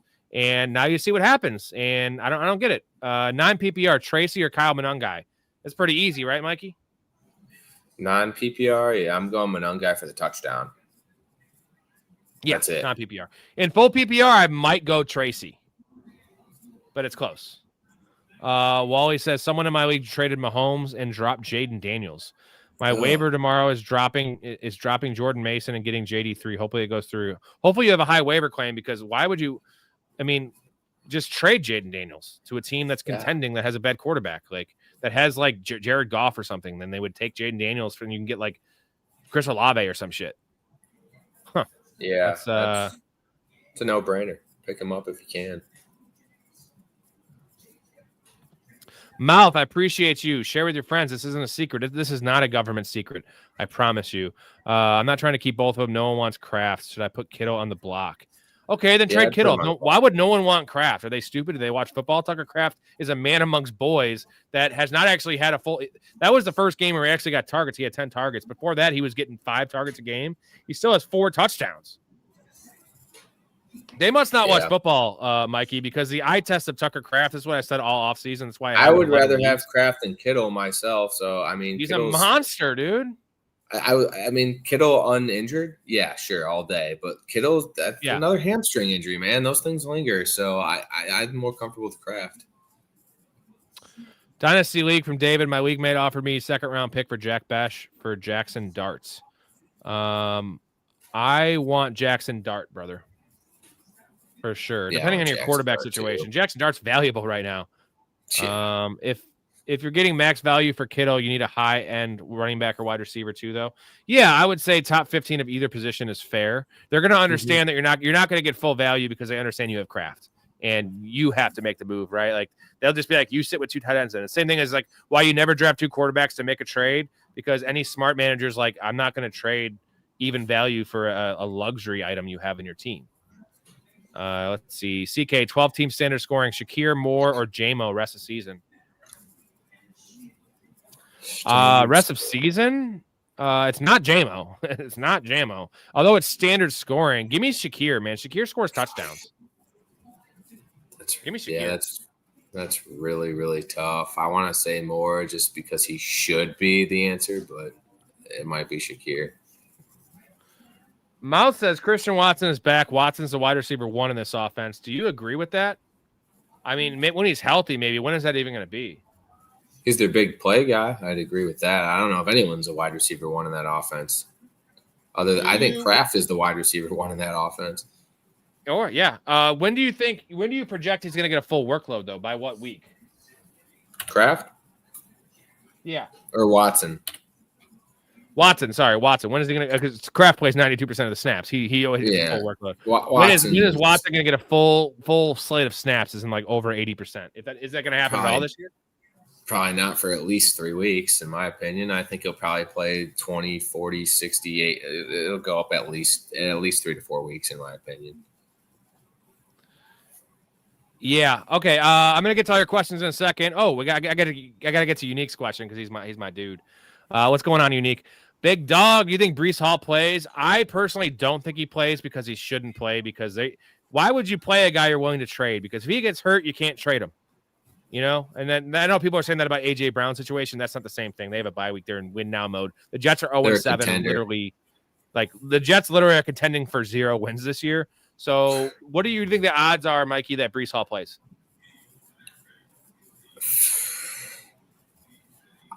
The Jets are a dog shit organization, though. I think it's 50-50. I think it's closer than you think. I think Aaron Glenn as a new coach he needs that win. He can't fucking just not win a game. So I think he's going to put his best foot forward out there, at the risk of his teams, at the organizations going forward, especially because it's the Jets. The Jets jet. That's what they do. So I think it's more of a 50-50 thing. I think Breece might play.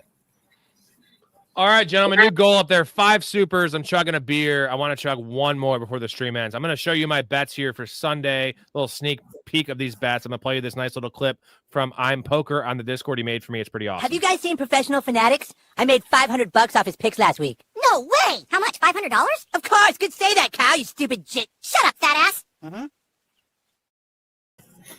Very true. All right, here we go, gentlemen. Now, some of these lines has changed. This is why you have to get in the Discord. You got to join the Patreon, get in the Discord. You'll get them as I place these. I placed James Cook on Wednesday, 67.5 rushing yards. It's now 75 yards. So I still like it at 75, but I much prefer 67.5. Drake London, 61.5. That's gone up to 72. That's gone up to 65. Still like that. Caleb and Cam Ward are the same. So what do you think of these bets, Mikey? Give me your favorite and your least favorite. Caleb over 15.5 rushing yards. I love laddering that one. Cam Ward over 4.5 rushing yards. What the fuck are we talking about, Mikey? What the hell? What does he rush for over the season? My favorite here is Drake London still. I think Drake London is just an absolute boss. I think he's going to crush that. I think he goes for at least 80 yards. I mean, the Cam Ward one is one of those ones you look at, like, is that a trap bet? Because that should just hit. Like, it should just hit. That I bet on Aaron Rodgers, I think, early last year to hit, like, 200 yards or 220 yards in the game, and he had, like, that in the third quarter and then didn't get the, like, last 20 yards until the last fucking drive that they should have even had. So it's like, is it that again? I don't know, but you have to crush that Cam Ward bet. Come on. 4.5. The thing is, the last 3 weeks he had 22 and he has 22 yards and 18 early in the year rushing. The last couple of weeks he's had like -2 and -2 and like 3. So it's been like right around 0. But his number's been at 6.5, and I've been waiting to pounce, and I feel like 4.5. Like all he needs is like a 7-yard scramble, and then he can get a negative. He's not going to get any kneel downs. We know that for sure, unless it's the end of the first half, because they're not winning this game. Which is a thing with quarterback rushing yards. I've lost bets on that. That just seems like it does seem like a trap, but like I'm willing to risk it because that's such a low. And that this is a ladder opportunity. I ladder this all the way up. One play. 20 plus rushing yards for Cam Ward's like 4-1. 30 plus is like 6-1. 50 plus is like 15-1 odds. I know that's a lot of yards for a guy that hasn't been scrambling, but like we've seen these quarterbacks rip off. I mean, I quote the old Danny Dimes play where Daniel Jones has the ball and he falls over himself. And I'm telling you, Cam Ward's an athletic player. So your favorite bet is Drake London. What's your least favorite bet? My least favorite is probably the James Cook one. I mean, I love the 67.5 that you got. You said it was, 75 now? Yeah. Yeah. At 75, that's probably my least favorite. Against the Panthers, though? You're talking about 4 really good bets here, so it's really kind of pick your poison. I like them all. I guess the thing for me is they're off 2 losses, right? They're off 2 losses and they're off a bye week. Like they're going to get James Cook involved. He's fully healthy. Like there is just no world where James Cook does not have, I want to say 17 carries in this game is like his low end. Would you agree with that?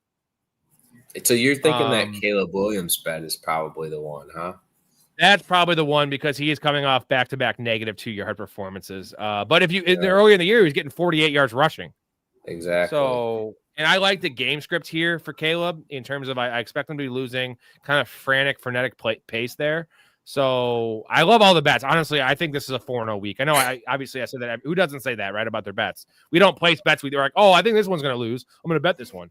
But I just some of those lines, man, when I bet them all at like 3 a.m. because I was, in bed drunk and just like, this looks good. Why not? These all look pretty good. Yeah, why not? Love it. Those are 4 solid bet lines right there. I think those might all hit. I mean, if the Cam Ward one doesn't hit, then fuck us. But I think everything looks pretty good there. What you got in that? I just Cam Ward. I just feel like that could win and literally like that. The well about these bets is it could win in the first 4 minutes of the game. Right? Like, like it could also win. It could also be nothing. And then the last 4 minutes of the game, it wins. Like this bet's never dead. And then at the end of the game, when he has 1 carry for 2 yards, it's like, this was a terrible bet, but like, I'll go down with that bet. As a he young, is very mobile. As a young quarterback, Caleb Williams and him should both be rushing a little bit just to relieve pressure on themselves because they're athletic as shit. There's running. half the time I see Caleb make these throws on the run, I'm like, he could have just ran for 10 yards, but he decided to throw it. Is he in his own head because he thinks he needs to be a pocket passer? Just use your strengths. And I guess one of my other deciding factors here is, how the defense is going to prepare and play. And clearly Cam Ward's not looking to run. He's doing the opposite of looking to run. He's looking to not run. And there's I'm not saying obviously they're not going to spy him, but they're literally going to do the opposite of spy the guy. And it just seems like easy fucking money. Just do it. And I'm going to be texting you on Sunday after 6 minutes of the game when he has a 14-yard run, and it's going to be a picture of me holding my dick. It's going to be semi hard. Then when he has 40 yards rushing, it's going to be fully hard. When he has 60 yards rushing, it's a video, and I'm literally coming. That's I didn't think there would even needed bets for that to happen, but here I am surprised. Erica hears that. I just hear you. All right, Mikey. I know you got to get going, so I appreciate you coming on. I'll finish out the show solo. Give it up for Mikey over here. What a well-spoken young man, even though he's only a couple years younger than me. He's a young man. Looks really young. Looks really handsome. Really awesome. Love you, Mikey. Hopefully I'll see you again soon, man. This is super fun. Appreciate it. And any wrestling questions, you guys bring them in next week. Yeah, hell yeah. All right, buddy. I'll talk to you soon, man. Thank you. Take it easy, boys. All right, thank you. Give it up to Mikey Landon. Love listening at 1 a.m. Chug that beer. I will, buddy. I need 4 more, and I'm chugging. And you know what? If I don't get 4 more, I'll probably do it anyway. But I got to do what I got to do. Would you trade Hall for Hubbard and Dowdle in PPR from Unique? Again, what's going on Unique? One of my favorite individuals. Would I trade Hall for Hubbard and Dowdle? I think I would, man. If you need the depth, if it's a deeper league, Unique, the deeper the league, the more likely I am to do this trade for depth. If it's a 10-teamer, I'm not doing it. I want Breece Hall. I feel like his trade value, when he gets traded, it's only going to go up his value. Question for you, Unique, if you're still in here, are you in the Discord? I don't remember if you're in the Discord. You need to get in the Discord. And for you, Unique, you've donated quite a bit on the channel. I'm going to give you that for free because you're the shit. So let me know in the comments if you're in the Discord or not. And if not, I'll get a hold of you and we'll figure that out. I personally wouldn't think Breece gets traded. That's the thing. It's about how many teams are in your league, right? Would you drop Ridley? I'm not dropping Ridley yet. I still feel like, again, I'm pretty high on Cam Ward, apparently. I feel like Ridley is a late season, not a boom player, but like a startable guy. Kind of what he did last year. He did pretty well at the end of last year, too. Sven, are you stashing Sanders in a super flex now just in case? Yeah, I think he's a stash. Now, how good is he going to be when he plays? Probably not great. They're a run-first team, and he's going to get his opportunity. The way I broke it down after the Flacco trade is there was 12 weeks left in the season, regular season, 12 games left for them. They're going to give Gabriel 6 starts, and they're going to give Sanders 6 starts.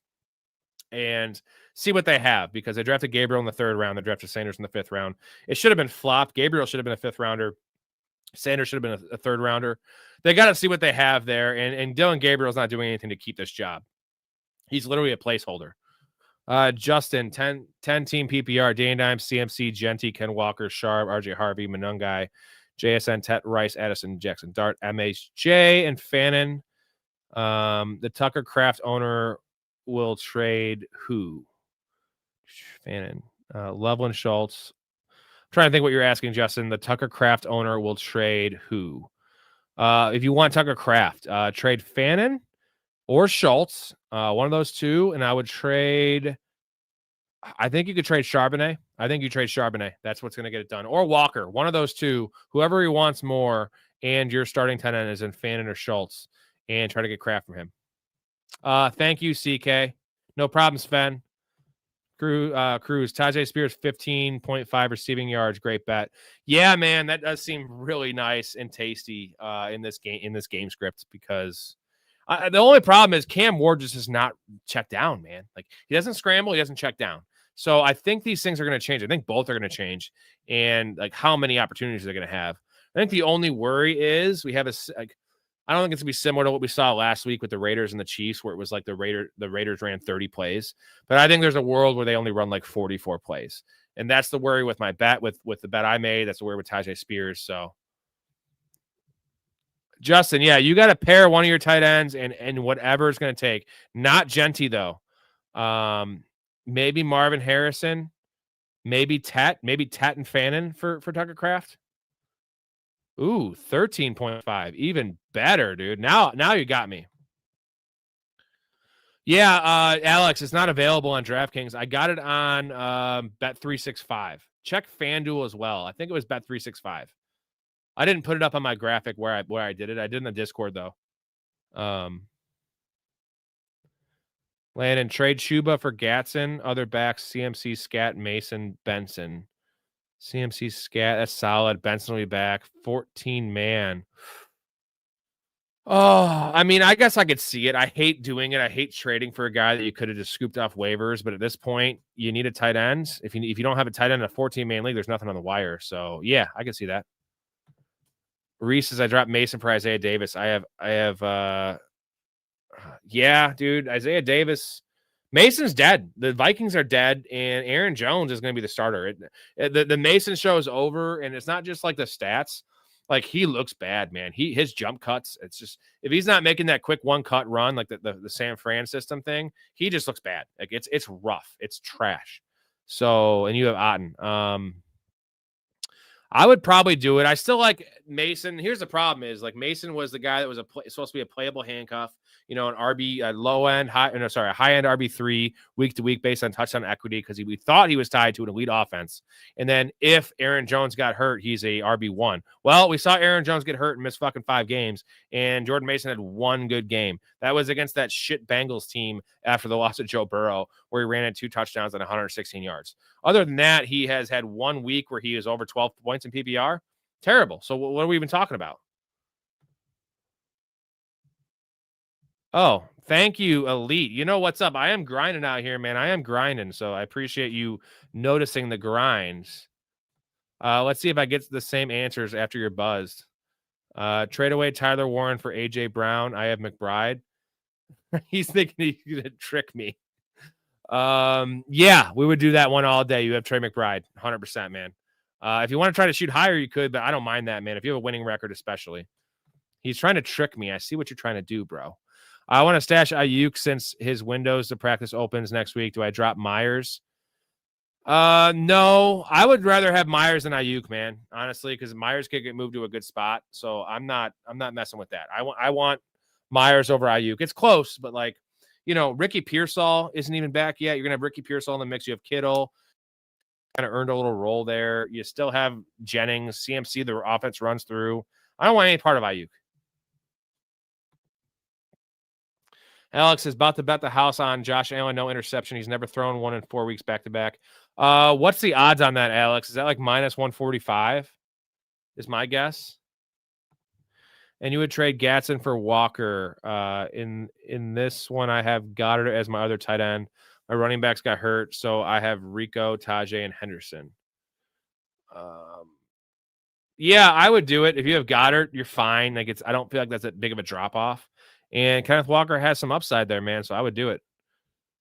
Franklin, Broncos, or Tez Johnson, Bucks, PPR on the flex. I love how Unique labels the team. Appreciate you. I do know who those guys are, by the way. I'm going Tez Johnson, dude. I know Franklin's probably safer for the targets in this offense, in this matchup, but give me the upside with Tez Johnson. I guess I'll say this. If you're a favorite in the matchup, maybe I go Franklin just to get some safe. I know Franklin will get me between 7 and 11, 7 and 12 PPR points, where Tez Johnson might be get 5 or 6 burger, but he could get 20. So it depends on your matchup, but I would say in general, in a vacuum, give me Tez Johnson. I love what I see out of that kid. Do you think Flacco will do okay this week? Yeah, man. Joe Flacco, easy matchup. I don't know if the pass volume is going to be that good, but I think Joe Flacco will throw 2 touchdowns, which is fine. Jay, I would say Michael Pittman is a top. He's definitely a wide receiver 2. I don't think he's a high-end wide receiver 2. I would say wide receiver 20 rest of the season in PPR. Elite, I made 3 trades today, all in one league. Dude, you make more trades than any person in the history of the world, Elite. Also, Elite, how many fantasy leagues are you in? Because, I mean, I know, like, I've been 25, and 17 of them have no trades. Or 19 of them have no trades, so I can't make trades. But, like, that's insane. I made 3 trades today, all in one league. Traded away Travion Henderson for Debo. Jesus Christ, who did that? Then Vidal and Debo for Genty. Okay, I like that trade too. It's kind of a lot, but Genty has more staying power than Diggs for AJ Brown. I'm in on all those trades for sure, because essentially you traded Henderson to start it out, you traded Henderson and Vidal for Genti, and then Diggs for AJ Brown. So Henderson, Vidal, and Diggs for Genti and AJ Brown. Love that. The playoff Phillies are just playoff Ravens, both great, but in turn top worst. Hey man, I don't want to hear that. I have a lot of money on the Ravens win the Super Bowl at 25-1 odds. I have faith in them, man. If they lose this week, they're fucked. Alex says, yeah, -150 for Allen, no interception, not great odds, but just confident he won't. I just so worried about something like that to put the house on it, Alex. And the odds aren't terrible, but it's like, what if a pass gets deflected? Like, you know what I mean? I think they're going to run the piss out of the ball in this game, including Josh Allen. I don't mind it. Well, -150 is not terrible. I would tread lightly on that one. Like, if the house is $2,000 for you, maybe put 1,000 on it. Lead, I like that one. Butte or Dotson, Eagles third string because wide receiver. I think I want Keyshawn Boutte, man, over Dotson. I love Dotson. Loved him out of Penn State. Had a great rookie year in Washington, but give me Boutte. Bills Chiefs parlay for 5K. Elites in 11 leagues. That's a lot. I mean, that's amateur hour compared to me, but compared to 99% of the population, you're a degenerate, and I fucking applaud you, my man. Bills and Chiefs parlay for 5K. Wow. Where you see Sutton rest of season? I have Sutton in that same range I was just talking about. I'd say top 22 or so. What was the other? Pittman. So Pittman or Sutton in full PPR. I think I want Pittman over Sutton, but it's close. Elite's balling right now. All these leagues. Hey, Elite, how about a little something for the effort, eh, buddy? How about a little something for the effort? I have answered probably like 800 Elite questions here since the channel has started. I think 800. I think. Again, 4 more supers for a beer chug. We got about 30 minutes left. Maybe I will rock more depending on how it goes. But we have a show tomorrow. I'm getting a new dog tomorrow as well. I've been trying to make a trade in my league for over 2 weeks now. Rob, you know that. I know you have. I mean, some people just won't trade, CK. And what are you going to do? They just won't trade. Rico Dowdle versus Hubbard versus Tet McMillan for flex spot. I want Tet McMillan, dude. They're all on the same team. Bill's secondary is not great, so give me Tet McMillan there. Unless it's a standard league. If it's a standard league, I want Hubbard. If it's a half PPR or full PPR, give me Tet. King and Saquon get rolling again this week. I sure fucking hope so, man. I hope so. You might have answered it, but Algier. I didn't say anything to you, Mouth. Did I say anything? Oh, I missed your question, Mouth. 1 wide receiver spot, 1 flex. Downs, Fan, and Io Manor. We're going to go wide receiver spot. I think we're going to go Downs. You have the first down bonus, right? So Downs, and then the flex spot, I think it's Fannin if there's no Njoku. If there's no Njoku, we're going Fannin. If there isn't Njoku, I'm probably going Io Manor, man. Unique, you might have answered it, but Algier or Spears full PPR? Man, I want to say Algier just because at home in that cupcake matchup, like he has probably a higher upside, but Spears is going to get 3-4 catches, it would appear. So I think I'm going to go Spears in PPR. Super tough. Man, football's my side hustle. I have 10,000 on. Jesus Christ. Well, again, Elite, you can help a brother out there, Mr. Baller. Kittle or Warren. Elite, are you in the Discord? I don't remember if you're in the Discord. Kittle or Warren? I want to go Warren. I think I'm going to go Warren this week. Easy ass matchup. I got to see it from Kittle. I want to start Kittle almost in every spot I can. I think you might want to flex Kittle. If you don't have a flex or you have a baller in there, then just go Warren. That's so tough, man. I wouldn't drop Fannin because Njoku's probably going to get traded. So I would this week I'd prefer Schultz over Fannin if Njoku plays. But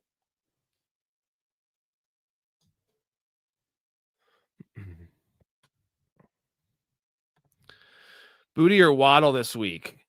Waddle. It's Waddle still. I'm not gonna just abandon ship. It's rough. I'm not happy about starting Waddle, but give me Waddle. He's the only show in town.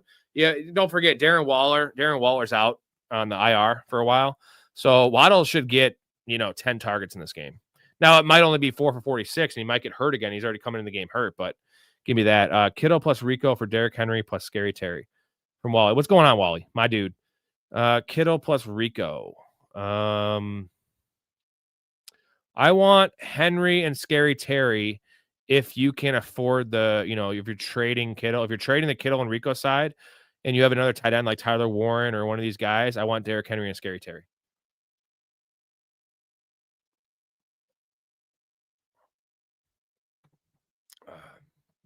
Jesus Christ, Elite. You're, wish I had that kind of scratch. And I also would never put that much on any individual bet. I like to sprinkle my shit out. Oh, always got Kraft. Hell yeah, bro. Hell yeah. I would do that trade. You're buying low on Derrick Henry, and you're buying extremely low on Scary Terry. Hopefully you have a winning record because Scary Terry, the next couple of weeks might be rough, but I'm doing that. Thank you, Mouth. Thank you. I don't know if he's in the Patreon. I know he's not in the Patreon, but I don't know if he's actually in the Discord either. Elite. I don't know. Thank you, Mouth, for helping me. Mouth's the man. Fucking love Mouth. Again, Downtown Sports, gentlemen. Downtown Sports. Check it out. Link in the description. One of the best shows in town. 23 platforms. You're not watching. That's once a week, too. So it's not like the commitment that this show is. Not that you have to watch every live stream. Check out Downtown Sports, please.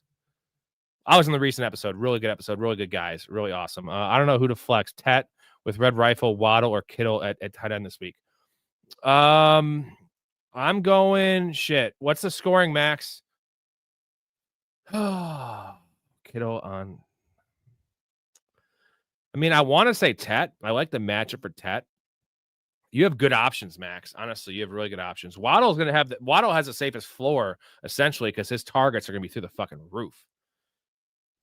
Wally is Alex. Thanks for always answering our questions. You're a beast. What's your national tight end day props or touchdowns? I have no tight ends. I can always just go to also Alex. Appreciate you, man. Thank you. I could always go for a Tucker Kraft prop. Honestly, that's kind of my dude. That's obviously Alex. You're in the Discord. That is my icon there on the Discord is a picture of Tucker Kraft. He's my friend. He's my brother. He's my lover. He is my friend. I said friend twice. That's Tucker Kraft.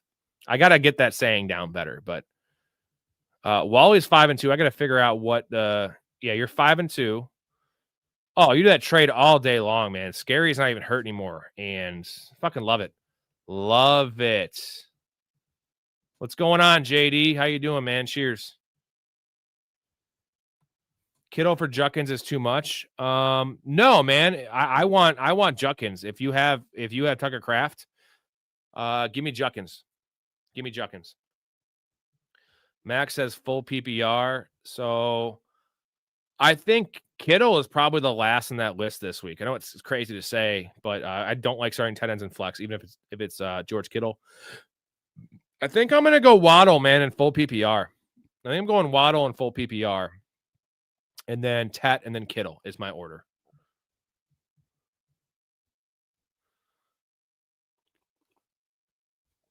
Damn straight, Cruz. Fucking dude. Again, I'm the biggest Chris Farley. That's Farley. This is Van down by the river right here. So I'm decked out in Farley shit right now. Tucker Kraft. Yeah, Tucker Kraft. Say he is my boy. He is my friend. He is my boyfriend. Ooh, Sven. There you go. See, you're helping me out. Help me out. I'm stuck on flex. Rashad, Scat, or Juckins full PPR. I'm going Juckins. I don't care about the matchup. Give me Juckins right there. Which trade would you send first or send them both? Do you know these people, Wally? So you got to always text to do feelers. So if you know these people, I never ever send a trade without a text feeler first because you could always get more. So always text first. That's the key, man. That's what I always do. Text first. And then, because, I've made a lot of trades, sometimes drunk, late at night, and bad things happen where I wake up, I'm like, what the fuck did I do? I recall a couple in the past where I didn't even remember making them. And I look at my team in the morning on a Sunday. I'm like, what the fuck? What the hell is this? Tucker Kraft is the Grabba to Rapier. Yes, I know these dudes have been trying to get trades going, but no one knows about it. Yeah, text them and just feel them out and just see what they like the best, right? And take whatever. I like both deals, so you can't go wrong either way. That's my take on it. But again, I'm not always right. I think 60% right, which, it's like the weather. At 60% is good. That's how we do it, boys. All right, got about 20 minutes left, roughly, on this stream. Tomorrow night will be a very late show, gentlemen. I am getting a new puppy. Well, it's kind of a puppy. It's a rescue. And I gotta, we're getting to like 7, so I have another dog that I have to try to acclimate with my wife. So I will be on later at like 11:30 maybe. Yeah, I watch UFC, man. I'm not a big fan of it, but I remember the old days with Ken Shamrock, that kind of UFC. So yeah, I love that kind of shit. The emoji meant smoke green leaves. Wally, thanks for the advice, Rob. People in my league are saying, why do you want to trade so bad? Well, here's the thing is, it's not, I always say this, trades don't have to be one-sided, right? If you have a need, they have a need. Both teams can win a trade. We've seen this in the past in real sports. Like, both teams can win a trade. If one team needs a player, a position, another team needs another position, draft capital, whatever, like, there are trades that benefit both teams, especially in fantasy. So, like, people are dumb that think that trades don't. The ones that get vetoed technically are the ones that help both teams, because then everyone else is like, fuck, I'm pissed. We don't even know, JD. It's like a Shepherd Lab mix, something. It's a weird looking. It's really cute. Girl, really cute. We don't really know exactly, but the other one I have is a Bernese Mountain Dog Golden Mix. So, who would your first pick be in Dynasty be? Bijan probably, but like going running back in Dynasty is a little tricky because their shelf life is so fucking short. League only let you trade though when Ridley. Yeah, Mouth has a rough situation there in his league. They don't let him trade at all, which is just straight garbage. I don't get that. It sucks. I'm sorry, Mouth. You're gonna play. Mouth's gonna play in my fantasy leagues, or in the playoff league. And then next year, I'm gonna have about 3 or 4 of these fuckers running Professional Fanatics fantasy leagues, and play against me in Story. All the guests on here are gonna be rocking the fantasy leagues. So play with us, man, and we'll talk about them on the show. It's gonna be awesome. J Bob back in the house. What's going on, J Bob? He just said, see, what a nice guy. Love you, dude. Speaking of the trades, I got offered Tyler Warren for Devontae Adams. My wide receiver depth is meh. So I have Pitts and the Chargers rookie. Thoughts? I would rather have Devontae Adams if you need a wide receiver, I guess is what I would say. Devontae Adams is the real deal, man. He's catching touchdowns every week. Thank you, Wally. Wally's a shit. Gotta shout out. Well, Elite, if you want to play in the league, you got to get in the Patreon, brother. I've been trying to push you that. You got to get in the Patreon, and you can't just get in the Patreon one week and just say, I want to be in this and then back out. So you got to show me some loyalty, and then you're in the league. So I hope so. I hope so. Good night, Wally. Again, I got to shout out Wally real quick. Wally over here, one of the newer Patreon members. We have, sorry, I got to get this comment off here. We have CK, Scott, Logan, Mouth, John, Braden, Wally, Mark, Jason. We also have, I forgot to put Cruz in here. We have Cruz in here and my boy Mike Campbell. Mike and Cruz both in here as well. The thing is, the graphic was already made for me. Thank you, Blake, but I just forgot to add it into this stream. So that was on me. But shout out those people. Also, Blake, appreciate you. I know you're not in here right now, but I'm still going to shout you out. So anyone that wants in this community, the Discord is where it's at. Also, awesome perks, gentlemen. This is just like half of the perks, not even. Different levels to sign up for. What are you waiting for? What are you doing? You want to join this community on the ground floor? You want to help this show stay on the air 7 days a week, 20 hours a week. Let's go. Mark, you're in. Mark, you're in. You're in. J Bob, you are in. You are in. Wally is in. I mean, and the thing is, I'm going to make as many leagues as I have people. And then, the Patreon guys, if you want to get multiple, you can. The higher end tier guys for sure. So anyone that's in the Patreon that wants to play is guaranteed a spot, at least one spot. And knowing me, I'm a degenerate. I have 25 leagues. I'll probably run 5 of these fuckers. So that means they're going to be 12 team leagues, and me and Story will split a team, or me and Ray will split a team, or whatever it's going to be. Or we'll have one team each, whatever it's going to be. We'll have at least like 50 spots open. So if you want to play in multiple ones, whatever you want to do, hopefully by that time the show is actually kicking and I can start giving out one free entry out of my pocket here for you guys to play, to kind of incentivize you guys to join the league at least. That would be my goal, because who doesn't like free shit, right? We see people fucking going crazy in NBA games for those giant XXX t-shirts when they're like 130 pounds. Like, you can't ever wear that shirt, but it's something that's free. We like free shit. And don't worry, Mouth, the trades in my league will be for sure. Jay, I would rather have Drake London than Zay Flowers. It's close. I do like Zay, but Drake London's a stud. Kind of a shitty question, but thank you. You saying a shitty answer? I mean, I tried my best. I want to talk to Samson, damn straight. My flex, Henderson or Chubb, because all my good players are on bye. It can't be Chubb, man. With what I saw, I think I'm going to take a shot on Henderson just based on what the coaches said, Ron, that it was a weird, his snap share has gone down the last 3 weeks. So I think I would go Hendy, man. Thank you, Cruz. Sorry I didn't have you in that graphic there for the Patreon members. You just joined. Appreciate you. I have the new graphic. I just did not put it in this fucking stream. That's on me. I don't always get it right, but I didn't shout you out, and you're the man, dude. Cruz has been super active there. It's so fun. Appreciate you. Someone said free. Well, if you want to win money, you gotta join this. Oh, damn straight. Yeah, you guys split a team.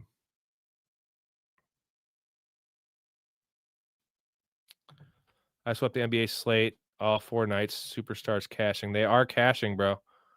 Oh, no, your question was fine, Lexi.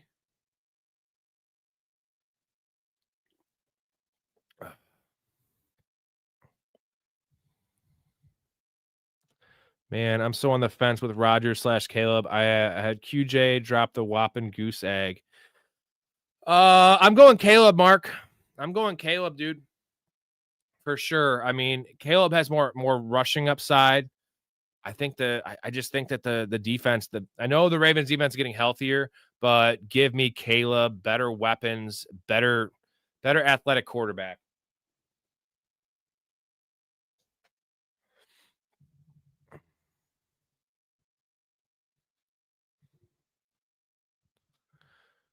I would say Mike says John Elway or Dan Marino for week 8. This current state, I'm gonna go Dan Marino because John Elway has had plastic surgery. He looks old as shit. Caleb and Baker are similar rest of the season. I would rather have Baker. I think I'd rather have Baker when he gets his weapons back. Glaze the birds again. You want me to glaze the birds again? We have we're almost there. Almost there.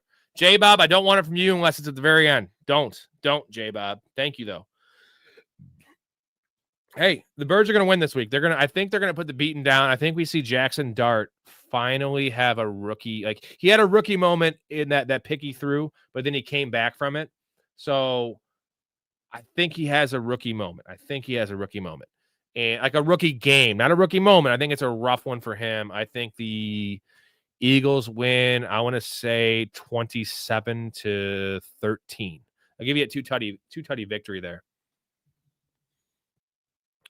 GM, would you rather have JSN or JJ straight up rest of season? Dude, you know what? I got to go JSN, brother. If you asked me 2 weeks ago, I would have said JJ because I don't believe in JJ McCarthy for sure. And I don't believe in that offensive line to protect him. And give me JSN. He looks like the real deal, man. So that's my answer. And that seems crazy. I will say this. I do believe Justin Jefferson's a buy low. I think he's a buy low right now. But JSN's a top fucking 3 receiver right now. It's crazy. It's crazy. Mouth. Thank you, Mouth. That's the 5th one, by the way, gentlemen. That's the 5th one. So J-Bob Scat gonna skeet them birds. Oh, here we go. Here we go. All right. Here it is. That's a third one of the night.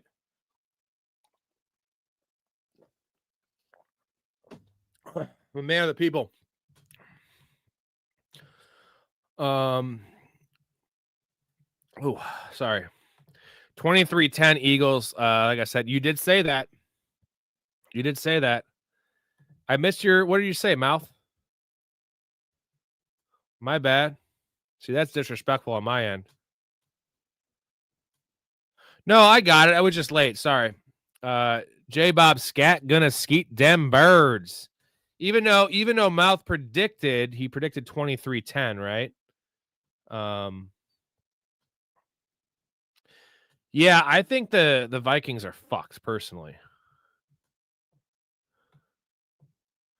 Just ate McDonald's 3 days in a row. That's not great. That's not great. But McDonald's can be tasty. I was gonna have it tonight, but I had a steak instead, which is just much better. I think you keep JJ because if you can get even value for his name value, you do it. But yeah, that's tough. Elite T Higgins or Diggs full PPR. I am going T Higgins in this matchup. Elite, you didn't answer my question. Are you in the Discord, Elite? I don't recall. Are you in the Discord? And if you are, who are you? So I can try to figure this out. I have most people like pared down to their name in here and the name in the Discord. What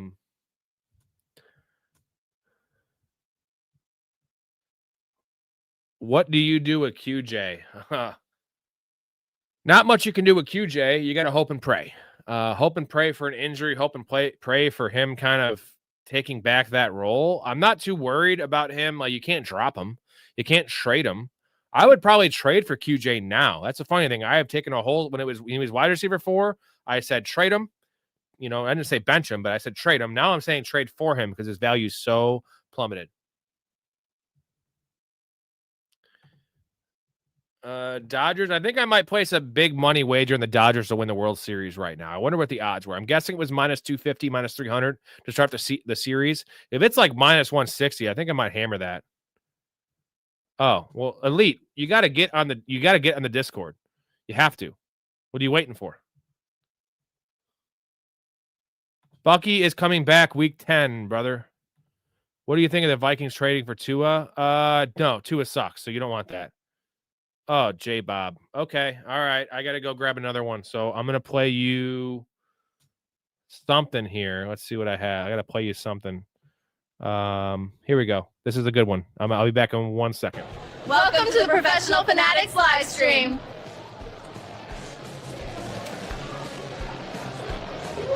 That's one way to kick it off.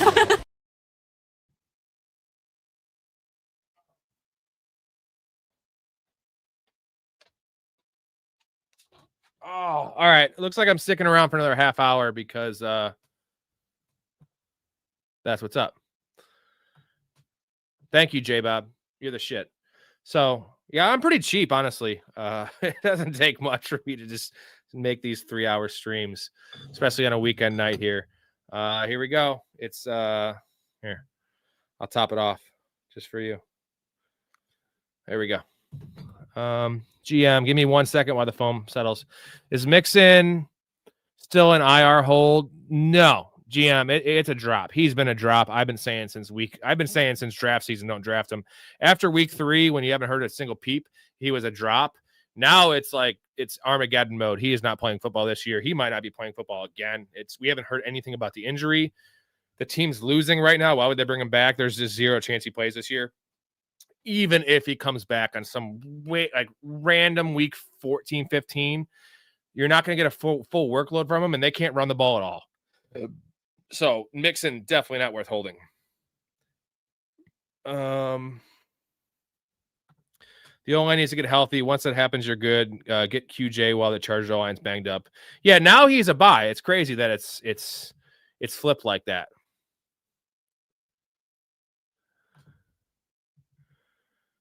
I want Isaiah Davis over Breece Hall. Thank you for the advice. So I keep Otten or Kincaid. Kincaid over Otten, bro. Kincaid over Otten. What's going on, Hetzer? Thank you, Mouth. Mouth says what everyone. Yeah, he does ask a lot of questions. Elite, I love you, man. You're awesome. But we're building something here. He's been with me for a while. Elite's been with me for a while. But if you want to help a dude out to continue this, everyone wants to get their question answered, and it's hard if you're getting 30 and everyone else is getting 4. And you got people donating. It is tough that are in the Patreon, that are actually in this community, like literally in the Discord community and supporting me. It is hard. I'm not trying to be a dick. Everyone that knows me knows in this thing, I'm not a fucking dick. I'm not a greedy bastard. I'm just trying to keep this thing going, I guess. He just runs shotgun formations back to back. Ridiculous. We still think Jacoby Myers will be traded. Rob Jex, I love that name. It's a certainty in my mind. Jacoby Myers is gone. He sent out kind of a cryptic tweet saying he will do what he has to do. I didn't forget about you, buddy. J-Bob, I got this. Just give me 1 second. Jacoby Myers sent out a cryptic tweet that sounds pretty shitty. Like he's going to be there if they want him there, or if they don't trade him, he will show up. Something along those lines where like Jacoby Myers is gone. They have no reason to keep him. They need to play Jack Besh. That's a guy to pick up when they trade him or keep an eye on him. Jack Besh is a 2nd-round pick. Pretty good player there. I believe he went to TCU. Hot take, Addison gets traded before the deadline or at least the end of the season. Now, they're done with his antics. That's a great point, Lexi.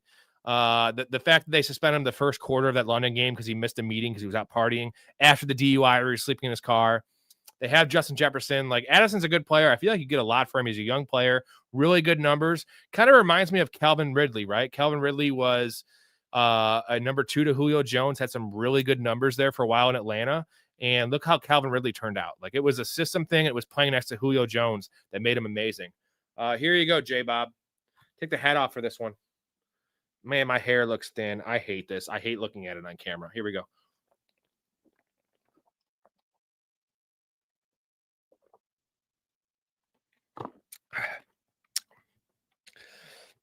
I got limes, and the limes in there make it slower to drink because I don't want to swallow them. Addison's a bum as a person. I don't like him as a person, but yeah. Should I cut Henderson? No. I mean, how deep's the league, man? 10-team league, cut. 12-team league, depends on your roster. 14-team league, absolutely not. If there's a flex spot in a 12-team league, I keep Henderson. Davis or Harvey as a stash. It's Isaiah Davis. If you need short-term production, it's Isaiah. He's more likely to start because Breece Hall is probably getting traded. He's hurt right now. But Isaiah Davis will never be a weekly top 14 play on that offense. He's more likely to start and be that top 14 play. Harvey is a probably top 10 play if J.K. Dobbins gets hurt, but it's way less likely that Harvey is the starter there, if that makes sense. So it depends what you want, Mark. If you want the upside guy, it's Harvey. If you want the safer RB2 playable guy, flex guy, it's Davis. Thoughts on AJ Brown tweet saga? Is there another one, J Bob? I know I heard the first one that was a couple weeks ago. Is there another one? Is he tweeting from a library too?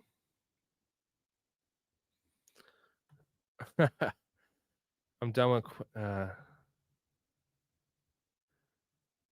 too much fucking drinking. What? Mouth, that's another good point. You can't tell me you're winning 10,000 and then the point is I give all my bets out and they're crushing this year. So, if you want to just do mine, drinking then weed, then speeding, then showing up late on London. Oh, too much drinking. I think you're talking about me. I was like, whoa, all right, sorry. It's the Addison thing. Yeah, it's a lot of stuff for Addison. He's a good player. The thing about Addison is he's not a number 1. That's the problem with Calvin Ridley. He's not a number 1. When he got away from having Julio Jones, all-time talent, getting tripled, almost tripled, double covered for sure, tripled sometimes. It's not the same, right? It's not the same. They're not alphas. They can't beat press coverage. That's the problem with Addison. Yeah, I would say he's a mid-range top 25 talent at the position. He's young though. He's young. Alex, when Spitz is coming back on the show, you and him have some great NBA plays. I'm going to see, I'm doing 7 to, I'm probably now that the London games are kind of over. I know there's another one next week. I'm going to always do my Sunday morning show. I just haven't been able to do that. And then usually I try to do a Thursday preview show. I'm going to try to do nine NFL shows a week. So it is tough for me to do NBA stuff. I'm going to keep on, Alex, pumping out my NBA bets on the Discord for you guys. And I still release my NBA video, like the bet video, like at 4 p.m. Central every day. So I got that. Once the fantasy season's over, I'm going to transition into 3 or 4 NBA shows a week with Spitz and then my boy Godarzi, who is the G of G's. And that'll be coming soon. It's just hard for me to do. And the thing is, I did an NBA video. You saw there was like 12 people in here max. There was like 180 views for an hour. So that's my thing is I got to do what the people are here for, and you guys are mostly here for football. But again, Alex, I'm always here in the Discord for any NBA questions and bets and all that kind of stuff. James, Chiefs or Bucks this week? I'm still going Bucks, man. I like the Chiefs defense a lot on Monday night, but give me the Bucks. Hungry Bucks defense against that terrible Saints team. Give me that all day. Let's trade Dobbins for Addison. Hope he goes to the Cardinals. I mean, Addison's fine. Where he's currently at is fine for Addison. And Dobbins seems like eventually he's gonna get hurt, or they're gonna start using RJ Harvey more. It has to happen. And there's just no way Dobbins is gonna be a workhorse all year. Although I still do like Dobbins. He's fine for right now. I think he's a top 2 wide receiver too. So you think he's like a wide receiver 14 talent in the NFL? That's a tough one to say because you have guys like Garrett Wilson in that range, and like he's not as good as Garrett Wilson. But I could see maybe top 20. Junk Buster, what's going on, brother? Ibuka and McBride for Gibbs and Kittle. Give me Gibbs and Kittle, man. I prefer McBride over Kittle, but Gibbs is a running back, and he's just so much better than Ibuka. I'm not trying to slander Ibuka, but you're getting the best player in the trade, and you're getting Kittle. Like Kittle's not that much of a drop off from McBride, especially if it's a half PPR junk. This is the greatest trade in the history of trades. Full PPR, it's still a good trade.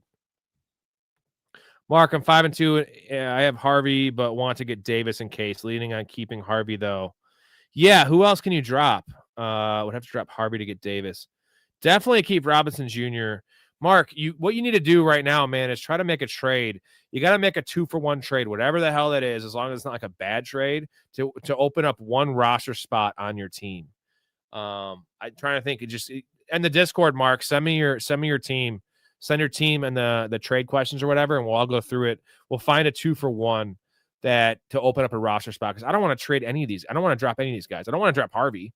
I definitely don't want to drop Brian Robinson Jr., but Isaiah Davis could be the starter by like week 10. Something wrong with weed drinking when it fucking interferes with life and your job. Damn straight mouth. And the thing is, in normal life, mouth, as you know, and everyone knows, if you have a normal job, you're an accountant, you're whatever the fuck it is, do whatever you want to do. You know, you have a long career. If you get a DUI, whatever. If you're an NFL player, you have a 6 to 7 year career if you're lucky. So maybe don't fuck up in those years and then party. You're going to be 29 years old when you retire. If you could, 29 is young. That's 8 years younger than me right now. Like, go fucking party then.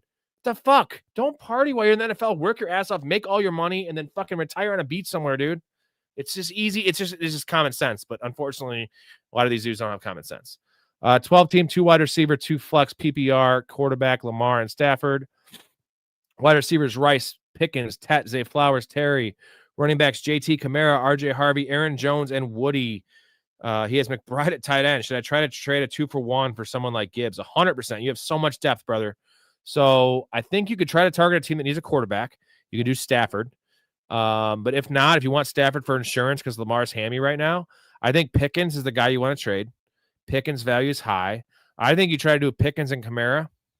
Wait this week for a big Kamara week if it happens because he's the only show in town now. And I think you do Pickens and Kamara for a player like Gibbs. That would be something like that. And if you want to throw in Aaron Jones, if he wants Aaron Jones, there you go. CK, AJ Brown posted a caption, using me but not using me on social media. Ooh, that's like a double play on words there. So they're using him, but they're not actually using him like on the field.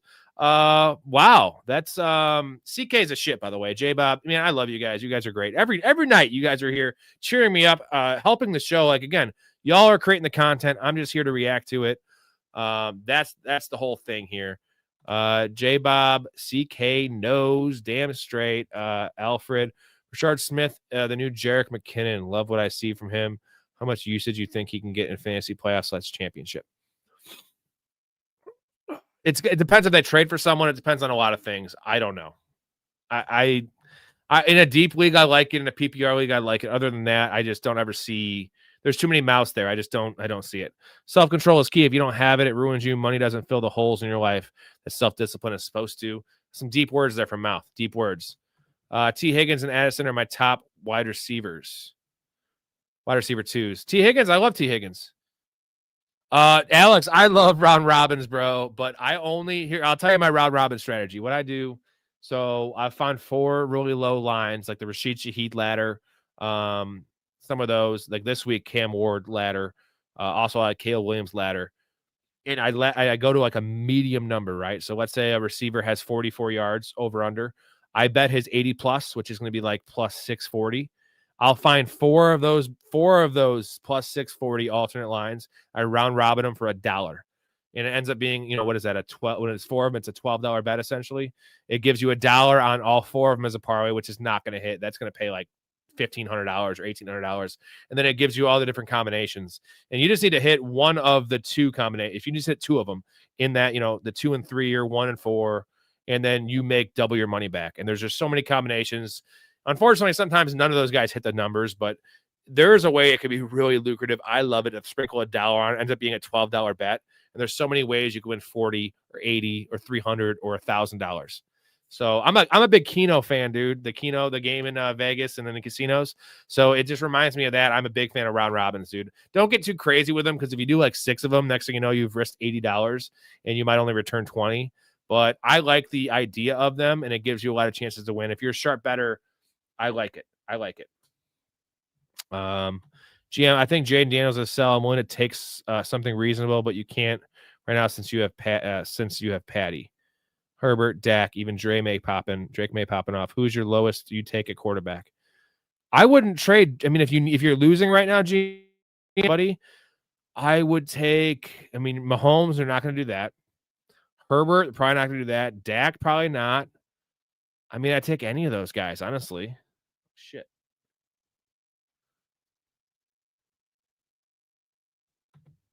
Hold on.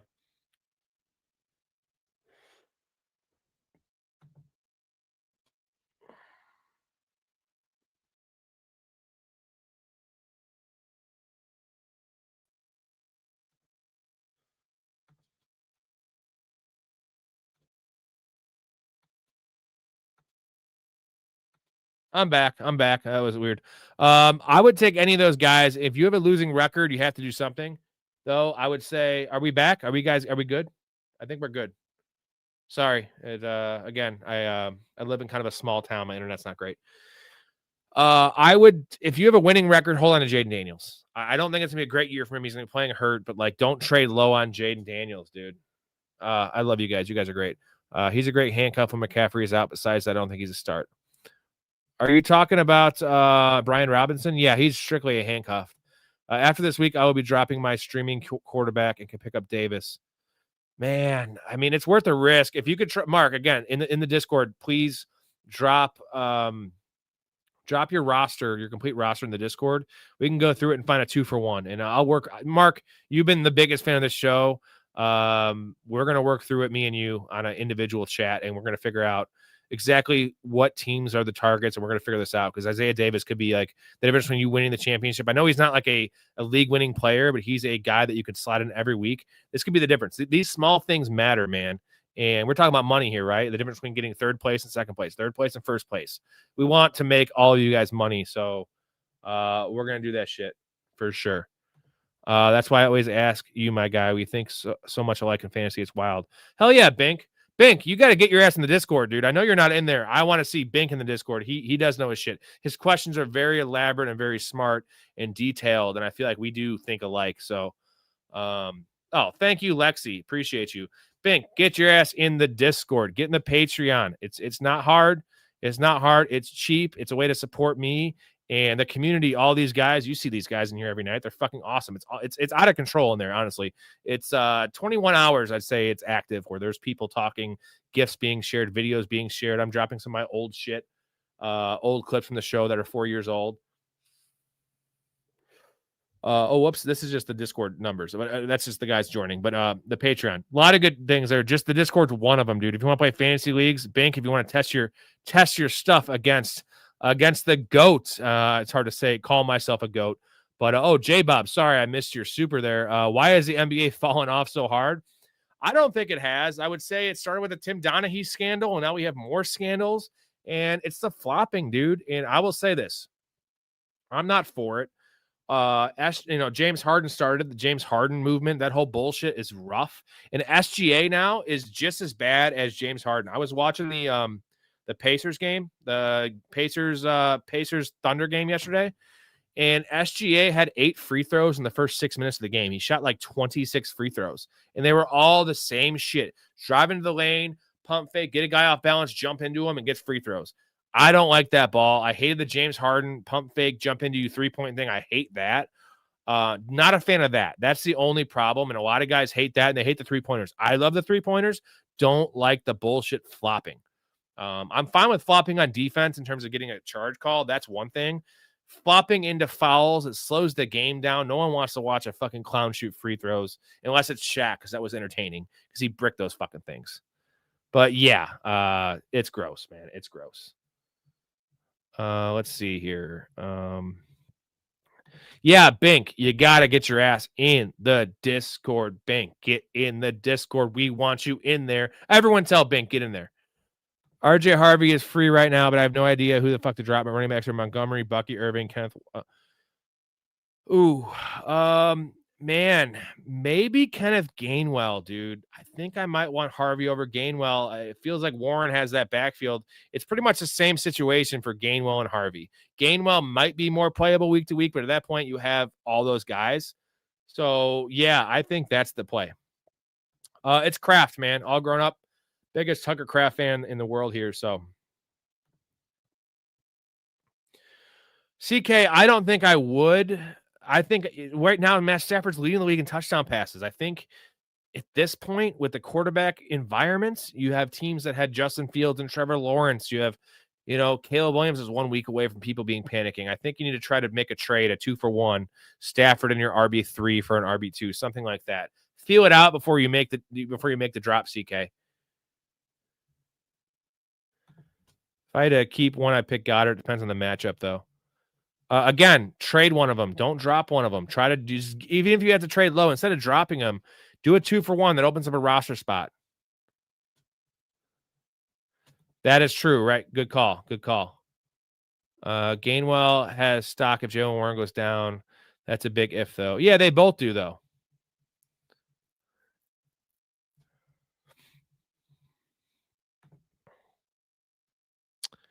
Who's your streaming quarterback, Mark, and what scraps would be left over? Yeah, that's a good call, GM. Who would be left over if you do that?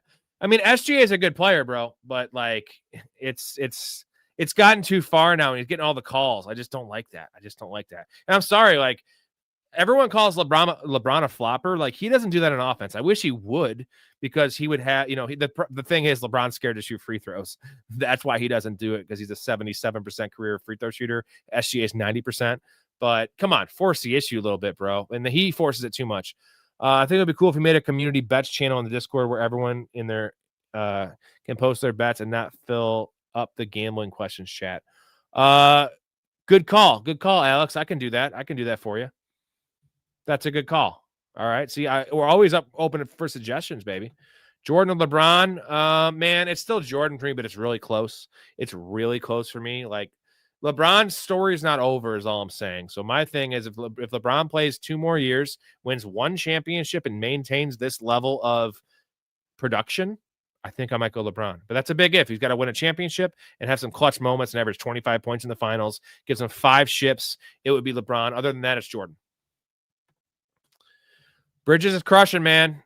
Curry over KD. I love KD, but Curry's been the best player on a championship team. KD hasn't. And if he was, it was the year he joined the Warriors. So Goddard or Kraft, I could play Downs or Bourne in that spot too. No, you play both tight ends, especially with AJ Brown out. J Bob again, dude. I love J Bob, man. I need 10 more of you, J Bob. Where to rank Kraft? I traded Connor for him. James Conner, because he's out for the year. Is this like a dynasty thing? I think Kraft is right behind Warren.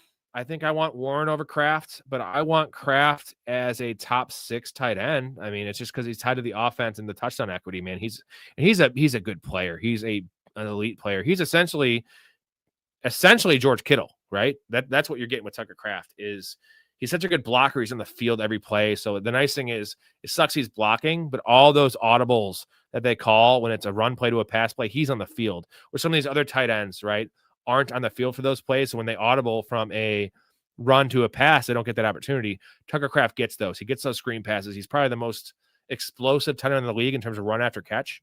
That used to be George Kittle, but I think it's Tucker Kraft now. Where are we at? Mark, I'm streaming Rodgers this week, trying to get Caleb. Goff is my main quarterback. God, 4 bench spots? Why, Mark? Why does any league have 4 bench spots? I hate that.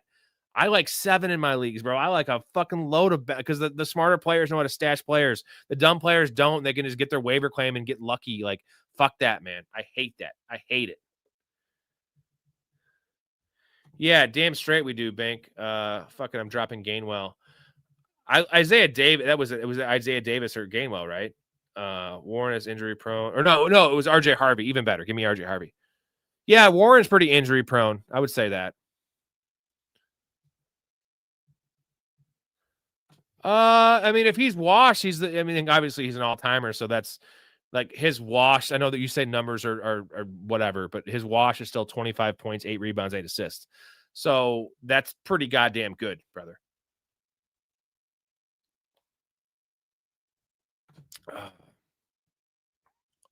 I get into to stay in his lane, but you know what? I don't think any of us would stay in that lane too if you were LeBron James with that kind of power.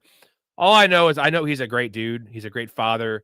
He's had no scandals. He's been in the limelight since he was 16. Like, you know how hard that is to do to not fuck up? I'm telling you, I've fucked up a lot in my life, man. I've done a lot of things I'm not proud of. I'm not going to get into those here. But if I was in LeBron's situation, it would have came out and I would be an embarrassment. Is all I got to say. And maybe he has done these things, but it'd be hard to hide them. So I have a lot of respect for the dude as a man. Where, again, nothing against Jordan. I know his personal life has come out a little bit more, and it's not been pretty. Not trying to say he got his dad murdered from gambling. Possibility. LeBron is just a much better man than me and than most people. So I know he says some dumb things. I say some dumb things too. I believe I called Chip Kelly a P word, as in a person that touches little kids in the show yesterday. So that's not a proud moment. It's not a fact. I just thought he might be one. David, start Alec on flex for PPR or non. I like Io Manor this week, but it's like a top 45 play. He's a wide receiver 4. Oh, Arthur. Is Arthur in here fucking talking shit again? Don't do that. Didn't you do that last time he got booted? Is George Kittle a must start? Yeah, he's a must start. I mean, he's a top 8 guy this week. I think going forward, top 5 guy. So unless you haven't, you guys flex him too. Heyo. See you later, mouth. Love you, man. You're the shit.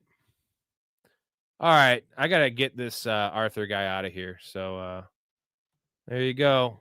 Way to get banned. I think he always just talks shit. Like, you know, I guess the thing is there's a quote, you know, in life where there's no dumb questions. And there are some dumb questions, but don't hate on someone for them. I don't even know if yours were. So better week 8 starter PPR, Kincaid or Mark Andrews? Kincaid, baby, full PPR. If it was standard, maybe Mark Andrews. But Kincaid scoring touchdowns, baby, in general. It's easy. It's easy.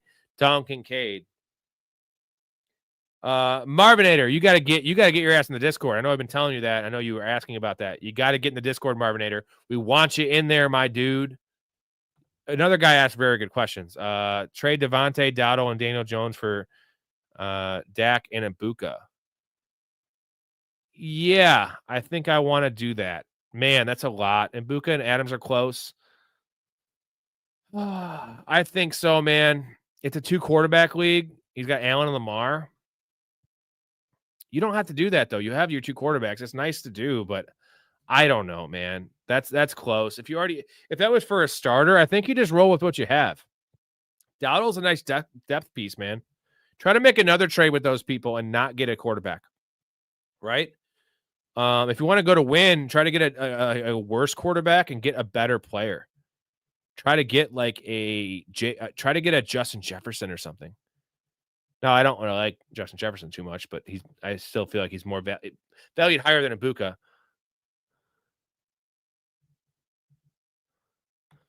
Mark, do it in the trade questions, right? Trade questions, Mark. I think that's what we're talking about.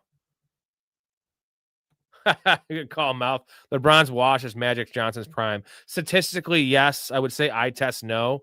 But yeah, his wash is that fucking good. He's had scandals, but money doesn't give you extra sympathy. It gives you loss. I mean, what scandals has LeBron had, man? What has it had? Oh, J-Bob, my fucking hero. I love J-Bob. Chug. Also, everyone join the Discord. It's a great time chatting about football. There's a combo happening pretty much 24/7, so jump in. Listen to the boy J-Bob, okay? Can we all listen to J-Bob? Because he's going to tell it like it is. And let me, I got to pour up a fresh one here. Give me a second. I got it. This might have to be my last one or maybe one more after this, and that's it because I have a big day tomorrow. And this is here's the problem, man. I went to my sister's just to get a cage. Just in case the puppy wants to be away from my other dog. And I didn't bring beers over there. I was just going to stay for a minute. They had a steak on the grill, so I stayed for an hour and a half. And he got 3 Bourbon County Stouts for me, which are like 9% beers, dude. I drank 3 of those on an empty stomach and then had 5 beers watching NBA, and now I'm on here. I'm hanging, though. Here we go. Got to take the hat off. It's a tradition.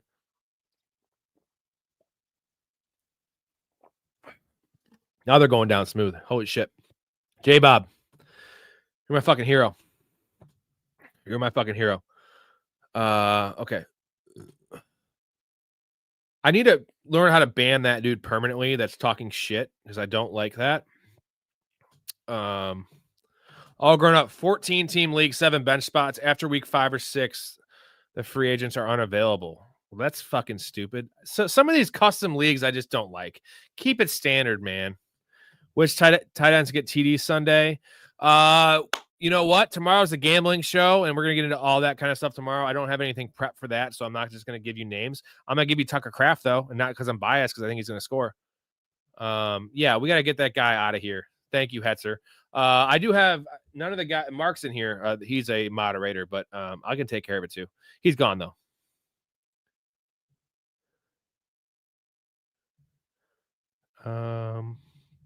Lexi, I'm calling Pitts TD Sunday. Yeah, Pitts is due, man. That Lexi, good call. Pitts is due. He's been performing well in this matchup against Miami. Let's go. What is it, like 170 plus 170? Oh, thank you, Mark.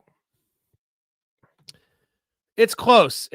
I mean, I know Ibuka. The problem is Ibuka has a hammy injury right now, man. Hamstring. And, like, I'm calling it now. Saints will upset the Buccaneers this Sunday. Book it. Thoughts, divisional games, and Bucs are banged up. I could see it. The Saints have been playing pretty steady, man. I mean, they turned the ball over a bunch against the Bears. They were still in that game. Spencer Rattler is actually low-key decent. And I was a Tyler Shuck guy. Not saying Tyler Shuck was good. I just figured it would be his job.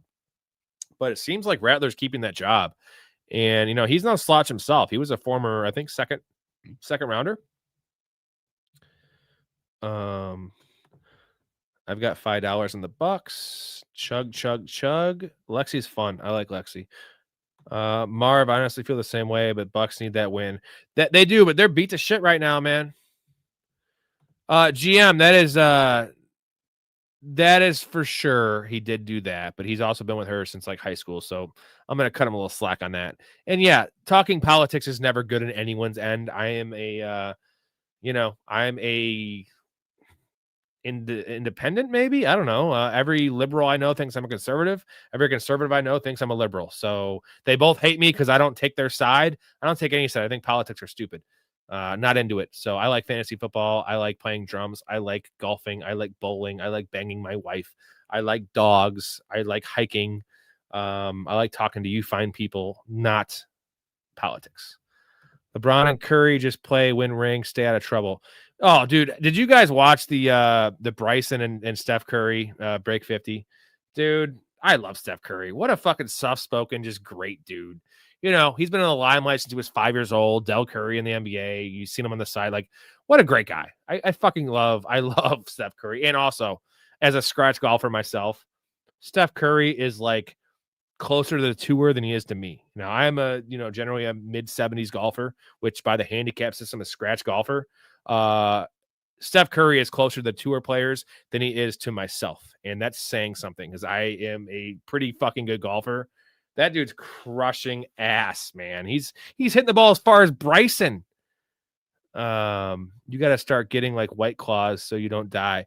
Mouth, real quick story, man. I had when that shit came out, White Claws and Trulies and shit. I had a run where I was drinking that because I was like trying to lose weight, and they're delicious. They're 5% though. And my buddy has a golf outing every year, and all you could drink afterwards. And there's fucking like Miller Lights, Bud Lights, and White Claws. And I already had like maybe 8 or 10 beers golfing.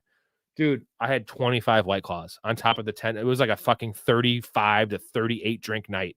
And top it off with 25 fucking White Claws. I can never drink them again. I didn't even get sick, but I got a really bad Uber rating from an Uber driver. So again, be safe if you're going to do that kind of shit. So Kittle as well for a TD. Yeah, Kittle. I like Kittle's yards as well. It's 54.5, a little high for my liking. Kate Otten. Well, Rattler's trash, but he's better than the other guys they have there, Christopher. I guess is the way I would say it. J-Bob again. God damn it. J-Bob. People got to follow J-Bob's. If you guys can send some supers so J-Bob doesn't have to, I'd appreciate it. Not going to say no, J-Bob. You're the fucking man. Love you, my dude. Concerned with Puka injury considering high usage. Well, he already got hurt. It's not about the high usage, J-Bob. It's about how he plays. He plays like a crazy person, and I do appreciate that about him. But as in the past, the Puka owner, it's scary to have that guy because he just runs into brick walls. He blocks like a madman. He doesn't ever run out of bounds. Now, I don't want to coach the dog out of somebody, but like his career is going to be short. He's already said he doesn't want to play past 30. He probably won't play past 30 because the dude is just getting fucking destroyed. Hetzer, AJ Brown isn't playing Sunday. Goddard, if tight end, I think we could trust. I mean, Goddard's been amazing all year, so of course this week, yes, Goddard's a must start. What about Neal? Is he getting 20 to 25 touches? Thanks. You know about Devin Neal? No, because Alvin Kamara is healthy. I think you might be getting about, I don't know, I'd say 5 to 8 touches from Devin Neal and 17 to 18 from Kamara. But Devin Neal is a good stash because, the trade rumors for Kamara don't seem likely. He says he's going to retire if they traded him, but if they talk him into it, this is best for the franchise. He gets to go to New England, or let's say he gets to go to Kansas City, or let's say James Cook gets hurt and they turn to Buffalo. Like, he would do that in a heartbeat. So Devin Neal is in that territory of handcuff range, right? Yeah, Rattler's a gunslinger, man. Let's be honest, but he's actually played pretty. He's kind of protected the ball a little bit this year, which is kind of I don't know, encouraging, I suppose.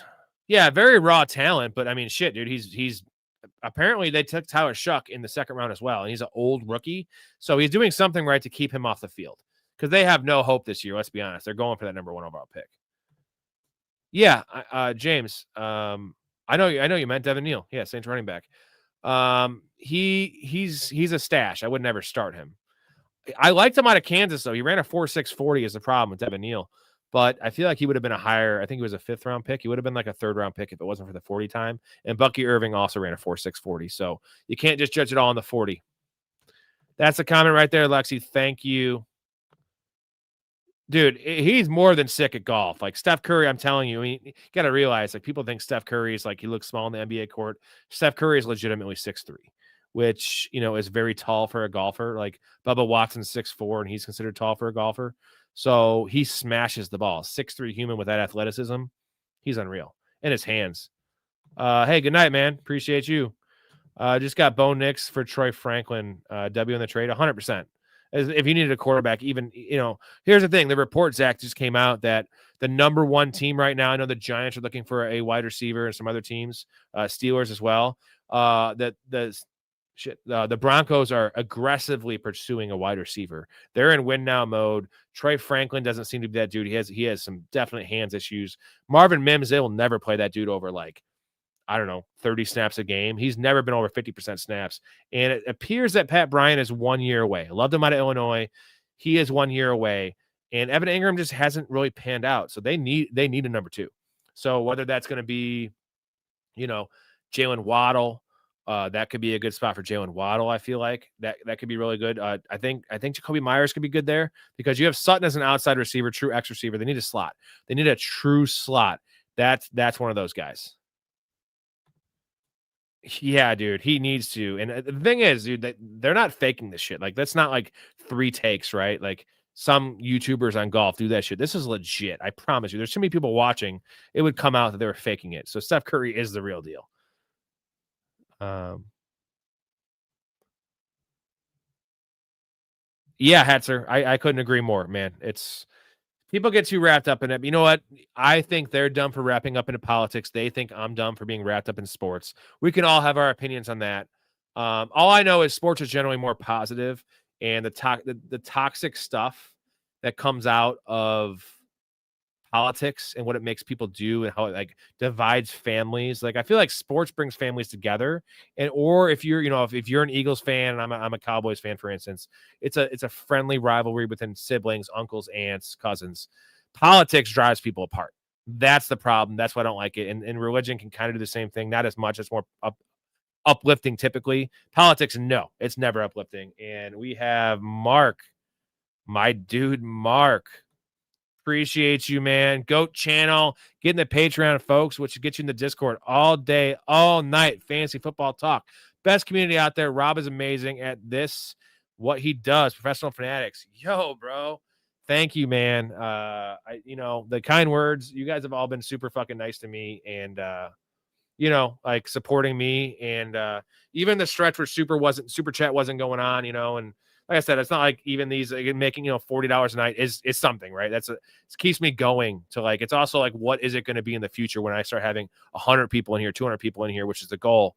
But it's the kind words and like the encouragement you guys have given me, and also when I go in the Discord, I see you guys all like, even if I'm not on there for a day because I'm doing something, and I see you guys just all talking like positivity, good people. Like it's not just football talk too, like. No matter what, if this fails, man, I'm gonna be happy that like I did bring some people together.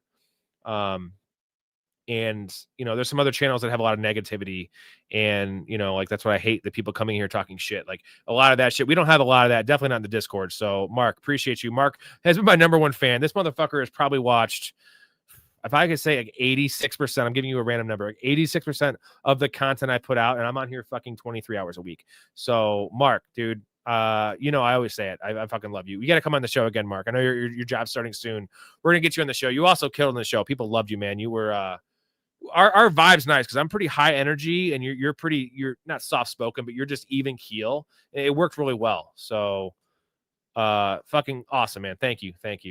Puka plays like Debo. He kind of does play like Debo, yeah.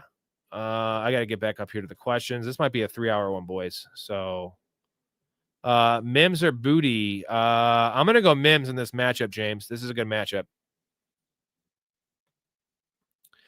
All grown up, it's hard, but I worked at a country club for 19 years. So I was assistant pro and then caddy master. So like 7 or 8 of those years, I got unlimited golf at a country club, and then also the Monday golf day. So like I playing 100 rounds a year for 18 years at a hard golf course. If you have natural talent, hand-eye coordination, I'm a baseball, basketball guy, golf, hardest sport out there for sure. But, the problem is scratch golfer does not mean even par every round. It's a stupid handicap system. I don't think I am. I average 75, 76. Apparently that's enough to be a scratch golfer. I hate the handicap system. I should be a 3 handicap. That's not the way that fucking stupid PGA looks at it, and I don't like it. So, but by the letter of the law, yes, I have a 0 handicap. Or a couple years I had a -1. Fucking stupid. I lose to people that have 8s all day because they shoot like 79 and I lose. Yeah, I like Mims. My word with Puka is he comes back and they don't get him the ball as much as because they're scared. I don't think so, man. I think Matt Stafford has eyes for Puka. Like we have eyes for chicks in yoga pants, dude. Like it just that he has to. He's always open and like it's just a security blanket and maybe a little less. But you know what?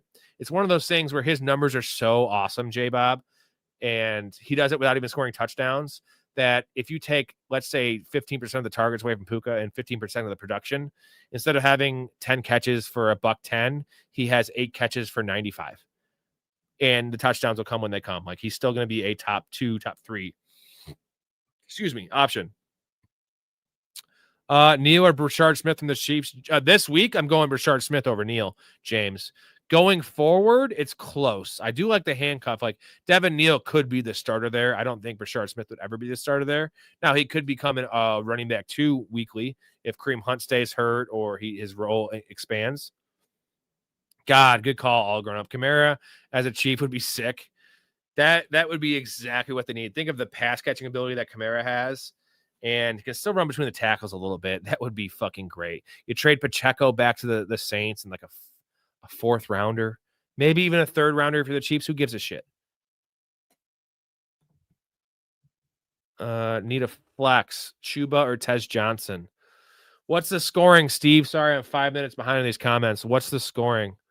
And I'll answer your question because that matters. I'll say this. Full PPR, I probably want Tez Johnson. It's maybe a stupid call, but Chuba has not an easy matchup, not a hard matchup. The Bills are just kind of the thing is the Bills are very, very bad against the run, but there's not going to be much that can do passing. So the Bills should be able to stop the run and be like, hey, Andy Dalton, the old man, throw the ball over the top. I don't think he'll do it. So Chuba's probably the answer. I think if it's a PPR, I see Tez. I think I would go Tez in a full PPR. Anything half PPR or standard, I go Chuba. Lockett is washed, and I think Tyler Lockett might be going to the Steelers. That could be a spot for him. I got my opinions. This is the only place that hasn't been infected by this crap. Thanks for keeping it that way. Hey-o! Devontae Smith to the moon this week, especially. Goat Mark. Yeah, Mark is the GOAT. Good night, mouth. Keep going. You're going somewhere. I'm gonna try, man. I got 15-month plan, dude. By the end of football season, if I can't make this work as a living, then I'm gonna have to give it up. Again, this is the 5th year of this channel, but this is the first 4 months of the live streams really going for it. So we're gonna see, man. I have awesome guests too. It's not just me. I got to shout out the community as well, but my guest, Mikey, was awesome tonight. Story obviously is the GOAT. Ben's great. The Chaz is great. Like, we got some good dudes. Big Ray. I forgot Big Ray. Big Ray, come on. Big Ray's a shit. With A.J. Brown out, I hope the 3 Eagles in the starting have great days. Devontae Goddard bot. Yeah, it's going to be a very narrow target tree and volume tree there, Trone. And I guess for you is if the Eagles score 31 points and they don't score a defensive touchdown, you win the game. You win your fantasy game. As long as Jalen Hurts doesn't have 2 touchdowns, right, rushing, which he tends to do a lot. Waddle versus Dobbs. Waddle. I'm sorry. I love Dobbs, but it's Waddle. He's getting 10 targets this week. Yeah, Mark, got to get your ass on the show, baby. Loved it. What irons you hitting these days? Dude, I'm still playing with AP1s, bro. They are like 15 years old now. Like, I don't know. I hit my 7-iron 195 yards. My pitching wedge, my 155 club. Like, why would I get new irons? I don't want to hit them any farther because that's too far. And like, they're not the greatest clubs. Like, they're fine. Regular shafts. And I don't have stiff shafts either. I got a wacky swing. CK, I'm gonna send you. I'll send you a video. I got a couple golf videos on the channel. Me playing at the country club. Pretty epic. I have a scramble. Went to a place in Vermont called Honey Pond Farms. Me and 16 dudes. So 16 total guys. Private Airbnb. Private golf course. Now there's only 3 greens. There's 18 tee boxes, and it's just us on the course. It's like 500 acres. Dude, it's insane. Like it sleeps 20 people. It was only, let's see, it was $4,000 a night, but we had 16 people. So dude, it was rather cost efficient in Vermont, in the mountains of Vermont. Fucking unreal, dude. Love this place. Highly recommend it. I'll talk to you on the Discord about it. Lexi, I think the script will make Chuba a play this week. I don't know.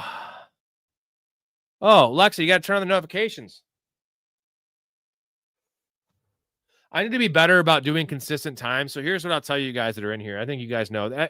Everyone that's in the Discord knows I put it on the Discord, the time that it's going. Typically, weekdays, it's 10 p.m., 9 or 10 p.m. Central Time. Weekends is usually a little later. I used to be later, like midnight. 10:30 or 11 p.m. starts. And they go long, so you won't miss them. Oh, he says, I think that Leslie says, I think that script will make Chuba a bad play this week. Yeah, I think it seems more like a Rico thing. Lexi, you got to get in the Discord as well. You got to get in the shit. I know you play fantasy, you know your shit. You're gonna make money on these bets and with this community. So, what's the most points you can have on a defense? Thanks, by the way. I have the Colts. I don't get what you're asking, James. What's the most points you can have on a defense? Like, what's the most points a defensive team's ever scored? I recall a game. I don't know if it was the Seahawks. It was they had fucking 3 defensive touchdowns. They scored like 50. One more. Yeah, I have 20 minutes left. I can't go over 3 hours in the stream. I'll do one more, J Bob, because you've earned that shit. I'm gonna wake up rough tomorrow, dude. But why the fuck not? You know what? Why the fuck not? You know, when you're drinking, you always, decisions always seem better. James, I don't know what you're asking necessarily. The most points you can have on a defense.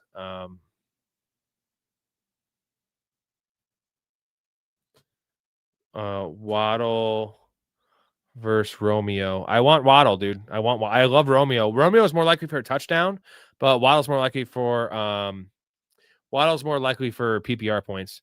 Lexi, it's in the description. You got to go to the Patreon. You got to sign up for the Patreon, and then I will send you an email with the invite to the Discord. So it's in the description of this video or the channel. Go to my actual channel. There's 3 links. It's like the Instagram link and the TikTok link, and then the Patreon link. A lot of different tiers in there too. If you want to go up even more and get more perks. If not, get the lower one and get in the Discord. So, 4 marks deep. Hey, oh God, Marks give me heartburn. I love margaritas, but I got to have them when I have tacos. But they give me heartburn. I drink them too fast too. That's why I'm a beer guy, because I can just drink a lot of it and kind of maintain. So yeah, Lexi, love to have you in here. Everyone, James, you got to get in before it gets too big, because there's gonna be a point where I got to figure it out. If there gets over 100 people in there, it's gonna get watered down. And right now there's 48 people in there, I think.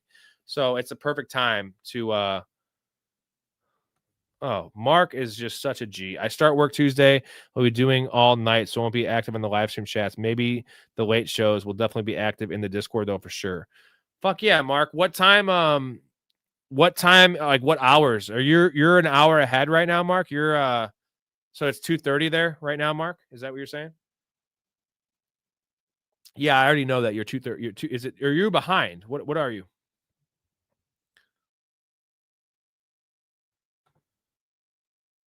Hey man, more power to anyone, dude. I don't like booze is hell, bro. I like to drink because I'm a pretty fun guy. I'm a pretty happy drunk. Some people it affects differently, and some people it just fucks their life up. I get that, man. And is Chuba startable over Jacobs, ETN, or Vidal under any circumstances? Got 2 running backs and flex. Jacobs is a lock. I don't know if Chuba should start ever over ETN and Vidal. No, ETN and Vidal, especially Vidal. Shifts will finish around 12-ish. So technically your shifts will finish around 11-ish this time. Yeah, damn, it's gonna suck. It's gonna feel like I'm gonna be very somber. The first show that like Mark's always the first one to greet me in these streams, and it just makes me smile. So I'm already like tearing up over here and be like, I'm missing like my dog died or something. And like I shouldn't joke around that about it because I've had that happen. But you can always go back and watch, but it's not the same, right, Mark? Like yeah, and you're not going to work 7 days a week, right? So I do 7 shows a week. So I'll be still seeing you. You can't get rid of me, Mark. I don't want to get rid of you, baby. Again, Mark, dropping $20 a night. I appreciate you, man. I know you haven't been working. Like, you know what I mean? Like, that's what's up. And like, unfortunately, there's people that come in here that tell me they win $10,000 in bets, and they ask me 20 questions, and they don't want to give me $1. Like, just kind of disrespectful if you ask me. It's like me going up to a bum and being like, hey, check out my checkbook. And I'm not a bum. He doesn't offer me anything, but I'm just saying, like, don't rub it in the bum's face. And I'm not a bum, but yeah, it's a Mark. Appreciate you, man. Appreciate you. Aaron Rodgers or Jackson Dart rest of season. It's Jackson Dart. In a 6 for a passing touchdown, I could see Aaron Rodgers, Steve. Give me Jackson Dart. I mean, the upside, he's got not more weapons. He doesn't need weapons, right? Hetzer says, I'm a happy drunk. Can't say the same for some of my friends. Sometimes I can't enjoy myself when I drink because I have to pay. God, babysitter. We've all been there, man. We've all been there. I think one of the craziest things that kind of opens your mind to things, especially if you are a drinker and let's say you're not drinking, And there's been a couple times I picked up my wife from the bar and she's out with her girlfriends. And, I'm sober, right? And it's, 1:45 or 2 in the morning when it's closing. And you get 20 minutes of just seeing the people that have been there for 7 hours that are hammered. And a lot of these people are weekend drinkers, right? So they get out of control. And being sober around a bunch of drunk people is just mind-numbing. And I like to think that I stay relatively, even when I'm blacked out, I'm very coherent. And I might not remember what I say, but I feel like I come off as someone that knows what they're talking about. At least it's not like a fucking belligerent, totally slurring their words or hugging people. I hug people when I'm sober, just so you know. I'm a hugger, dude. So if you ever meet me, you're gonna get fucking hugs, kisses, BJs if you're hot. I'm down for that shit. Yeah, I'm in for that. So yeah, the whole thing of going to a bar when you're sober, it's just a rough experience. And it kind of opens your eyes to be like, am I like that? I don't want to be like that. It's embarrassing. It's embarrassing. Mark's smart man, baby. Again, I'm once the London games. So the London games have stopped me from doing my start sit Sunday morning show just because there's no time. I'm not doing it at 7:30 in the morning, especially when I'm on till 2 in the morning on Saturday. When the London games are over and the games start at noon Central, I'll do a 10 a.m. Central time, hour show. And then obviously Sunday night. So that's our big show too. That's Story. Story's always on that show. And not to play favorites, but Story is my, I'd say my number one co-host. He's the one that kind of kept the channel alive when I lost my first two main guys. And they'll be back on the show at some point. Kappa is our, Rob Squared, Rob Kappa was my number one guy originally. He's the one that actually started the channel. It was in his name and convinced me to do this. So I got to thank him for that. And then Nick O-Face, he's in some of the shorts I've been sharing on the Discord. He was in the Step Brother short. Super well-spoken as hell. Kind of a hybrid between me and Story. Fun like me, but smart like Story. He'll be back on the show. He took a year off from football. He's a Niners fan. He's only playing one fantasy league this year. He had to take a step back. He's got kids. He'll be back in the future, and he's the G. I love him. Him and Story were those shows with him and Story talking football, man. Oh, some of the best shit ever. So I'm really looking forward to having him back. But all the guests are unreal. All the people in the comment section are unreal. I appreciate all you guys. Is Darnell Mooney a week one kind of guy, or should I keep him for a while? A 1 week kind of guy. I'd say he's more like a one night stand, Hetzer. And we'll see, right? It's you go into it like it's a one night stand. You start him this week. If the sex is good, if he plays well, maybe you hold on to him. Maybe you hold on to him for a week. You wait, you keep the number, and you're like, you wait to call. You see what else is out there. If nothing else pops out there, you hit back that one. And then you just go and go and go. And maybe he ends up being a steady thing, right? Maybe he ends up being your main squeeze. Maybe you end up fucking marrying him. Maybe. I didn't have that with my wife. She was the one from the second I met her. I knew it. Very lucky man. I'm a very lucky man. There she is. It's hard to see, but I'm a very, very lucky man. I don't know what she sees in my fat ass, but yeah, friend with benefits is the thing. Fuck buddy, whatever you want to say. I'm a very lucky man, though. I don't know what she's doing with me. Unemployed, talking football, fucking 7 days a week. Well, you know what? She's actually killing it. My wife is in 11 leagues. I drafted him for. She is like 5-2 in every league, dude. Her teams are stacked, and she has Rashee Rice in 5 spots. She's 5-2 with Rashee Rice. It's fucking crazy in full PPR. J-Bob, how much to donate to be on the show with Chaz? The Birds disrespect has not been forgotten. J-Bob, you're eligible, bro. So you're gonna be on the show. So yeah, J-Bob's in the show. So you don't have to donate shit. $10. How about that? Yeah, J-Bob, you're in the show. J-Bob, you live in Philly. I'm taking it you live in Philly. Because there's Philly fans that don't live in Philly, right?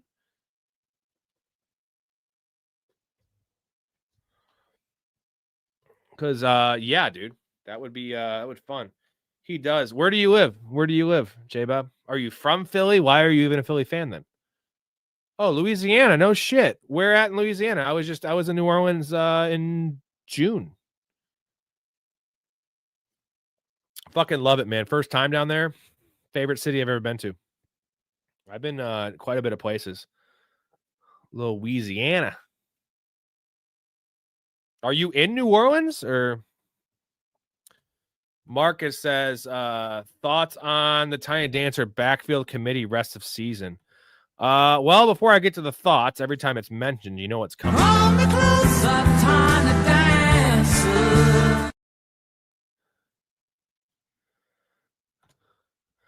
J-Bob, his dad was a Saints fan. And he realized early that I needed a different path. Yeah. Well, hey, the Saints won a Super Bowl too. So where is Shreveport? Like, where is that? Because I don't know. I did drive through there. How far is it from New Orleans? Give me a breakdown. Is it like an hour, 2 hours? Are you by where Bobby Boucher was at in Waterboy? Hetzer, my five slot bench stuffed as fuck, considering just keeping Purdy on my IR slot until I literally need him. If Flacco playing hot, there's no reason for me to bench him. Yeah, I still want Purdy over Flacco, but it's not that far away. Oh shit. Took them like 30. Yeah, it took them a long time, man. Oh, 4 hours north, huh? Well, hey, J-Bob, I'm going down. I'm going to be down there again next summer. Next like fall again. Maybe next summer. I don't know. I hear summer's the best time to go to New Orleans because it's dead. That's when I went. There was no one there. It was amazing. I don't want to go for bourbon. Like, I don't want to go on Mardi Gras. I want to go when it's chill. And fucking loved it, man. And played some golf in Alabama. I know Northern Louisiana is pretty too. So, yeah, that's just strange you picked the Eagles, but Cake Horn, I'm stuck on the dumper. Any advice? Man, smoke a cigarette or drink some coffee. That always makes me shit. I was originally a Steelers fan. James Harrison gave me a jersey because my aunt knew his sister. James Harrison, what a reckless, crazy, fucking awesome player he was, dude. Mr. CTE, and I give out CTE. And then I watched the Steelers playing Super Bowl 43 and like the Steelers for a while. The Saints have been atrocious. I mean, here's the thing is, I think we all know the Saints should have won more than one Super Bowl because some of those losses, in particular the Stephon Diggs catch, some of Drew Brees' losses in the playoffs were just heartbreaking. And they had really good teams, like really good teams. Not just Drew Brees, not just Sean Payton, like good defenses. Dennis Allen, like, dude, they should have won more. Yeah, Mark. I wonder what the odds are. I think I want to bet the Dodgers for the series. I know it's not. I don't want the Dodgers to win. I do want the Blue Jays to win. Like, how do you root for the Dodgers? But I also like money. So I wonder what the odds are right now. 1-0 to win the series. It's definitely boomer bust for Booty this week, man. Steve. He's been consistent. Like he's the big play guy. He's a touchdown guy there. So, oh, dude, that Rams PI call. Like what? That's fucked up. As bad as the Diggs play was, like as terms of like coaching and just all the shit, like that was fucked up. I'm so pissed. Like I'm not even a fucking Saints fan. Like as a football fan, as a person that has feelings, and I know how like I'll tell you this: going to New Orleans, like it's very clear that these people, like they are diehard fans of the Saints. Like they love the Saints, win, lose, rain, shine. And they are loyal to a fault. Same with the Pelicans, which is that's crazy because they're fucking terrible. But I felt bad. Like, you know what I mean? Like certain teams like the Dodgers, right? Or the Lakers, like the Celtics. Like I don't feel bad when they fucking get screwed because they've won enough. Their fans aren't even sure. Maybe not the Celtics, but like teams in LA, certain teams in Florida, like Arizona. There are a lot of transplants. Like New Orleans people are fucking hardcore, legit. And I feel bad, man. That was just bullshit. No way, dude. Appreciate you, Steve. Thank you, man. Minus 115 for the Dodgers to win. Jays are minus 105. Oof. You think that's a stupid bet, Mark? I know you're like, don't be biased on me here. I don't watch baseball anymore. I mean, I know a lot of the players. I know what's going on. Like, so me not watching baseball is like more than a casual fan. But you gotta look at the pitching matchups. I know Snell got rocked tonight, and that guy was unreal, but the Dodgers bullpen sucks. That's a problem. That's a big problem. But I know, Mark, home field advantage. You think it's a dumb, like, what would you bet on the Jays right now? Take your heart out of it. Would you bet on the Jays? Lexi, thank you. Appreciate you. Like I said, Lexi, go to the description here in the video, or just go to the channel and it'll have the Patreon link. Super easy to get in the Discord. You get other perks too, for sure. And I'll get you in there tonight. I'll send you an email, so I'll get the notification when you join.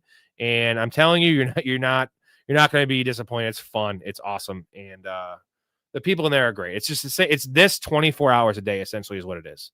And just there's separate channels for everything. Start, sit, trade decisions. gifs, right? Like Poker Face makes all these awesome videos for us. It's amazing. So I really appreciate though for the $5 holler there. Appreciate you. So what do you think, Mark? You think I'm stupid? NBA is going the way of MLB. Well, MLB's donezo, dude. Yeah, I hope Lexi joins. She actually asked really good questions, and she would be a nice addition, positive person. That's what's up right there. So do you think I'm crazy for betting the Dodgers, like $100 on the Dodgers to win it? I bet New England Patriots on Sunday against the Brownies. Well, what's the line though, James? Aren't they 7.5-point favorites? Browns are a tough cover, man. They play good defense. And Dylan Gabriel doesn't throw interceptions because he doesn't throw the football. Dude, I have not pissed in 3 hours, and I've had like fucking 9 beers on here. I'm a camel.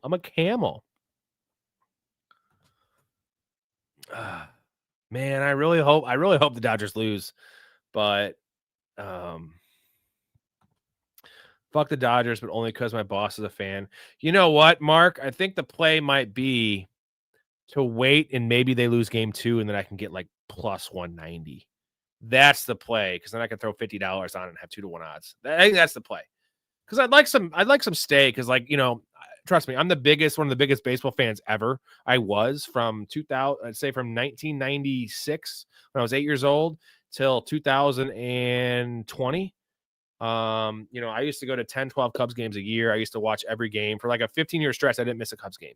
Not quite, I'm sure you've seen Fever Pitch with Drew Barrymore and who's the late night host guy, Jimmy Fallon. I wasn't quite Jimmy Fallon level, obviously, but I was closer to Jimmy Fallon than your average, like, big sports fan, baseball fan. I lived and died by the Cubs. I listened to Pat Hughes and Ron Santo every game. If I missed it, I'd tape it. I'd DVR it. It was crazy. So I had the Cubs just broke my heart. They won the World Series. Tom Ricketts is a fucking cheap bastard. They sold all their players. Now, a lot of them are good decisions. Rizzo and Bryant. Just disappointed in what they did. And now the Cubs are so expensive to go to a game. Like, literally, not just the beers, like the tickets, like it's like $140 for any ticket. 80 fucking one home games, dude. Just stupid. And just as a tourist attraction, it's not what it used to be. So, J-Bob, I got you, brother. I got you. You know what I'm going to do, though? I have to go. I'll do another half hour for that, J-Bob, because you guys have been super generous tonight. And if y'all want to keep on hanging out with me, I want to hang out with you. But I'm going to have to take a tinkle. So I'm just going to play the intro here real quick. It's 8:47 p.m. Where the hell are you at, James? I'm just going to play this. Let's see. It's this one real quick. And I got to take a pee. I'll be back with another beer. And I got you.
All right, he's back.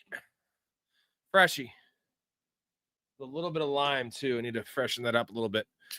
What did I miss? I miss anything? 240s. How do you guys like that? You like that intro song, gentlemen? That is my guitar player, man, fucking around on a jam session when we were all smoking. We keep it we record everything and we just kept it rolling. Not even a fucking song, dude. Just something he made up. I feel like it's a fucking an epic Led Zeppelin opening.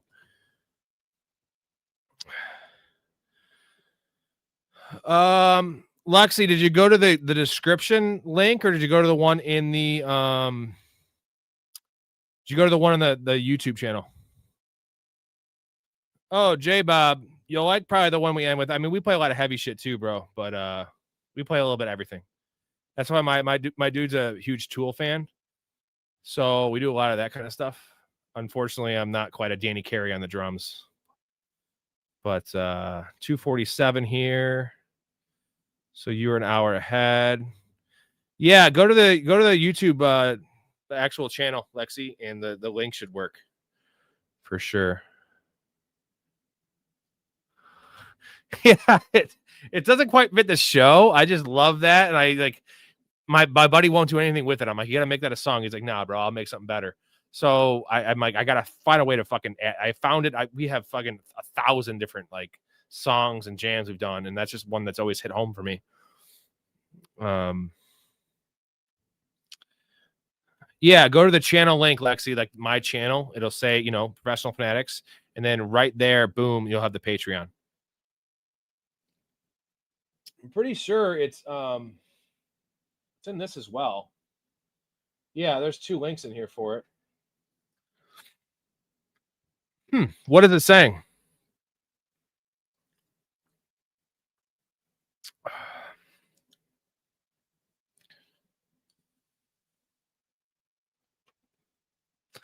You guys think the Lions finally make the Super Bowl this year?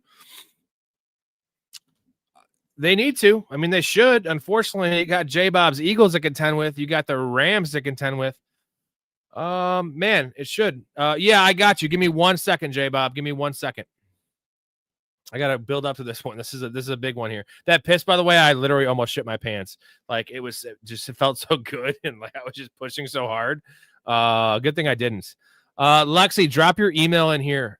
You can't put like the whole email because it won't let it come in the chat. So do like Lexi Gillis or whatever your last name is, and then do a ... and then say whatever if it's Yahoo, don't do at Yahoo, just do Yahoo. I'll send you an email. We'll get you all figured out here tonight. So, and then I'll delete the chat so no one's emailing you.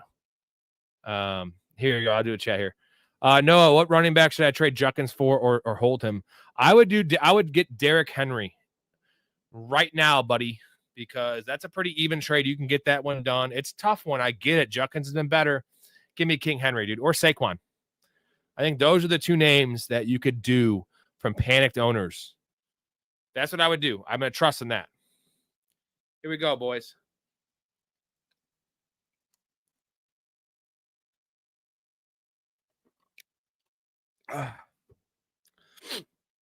Ooh.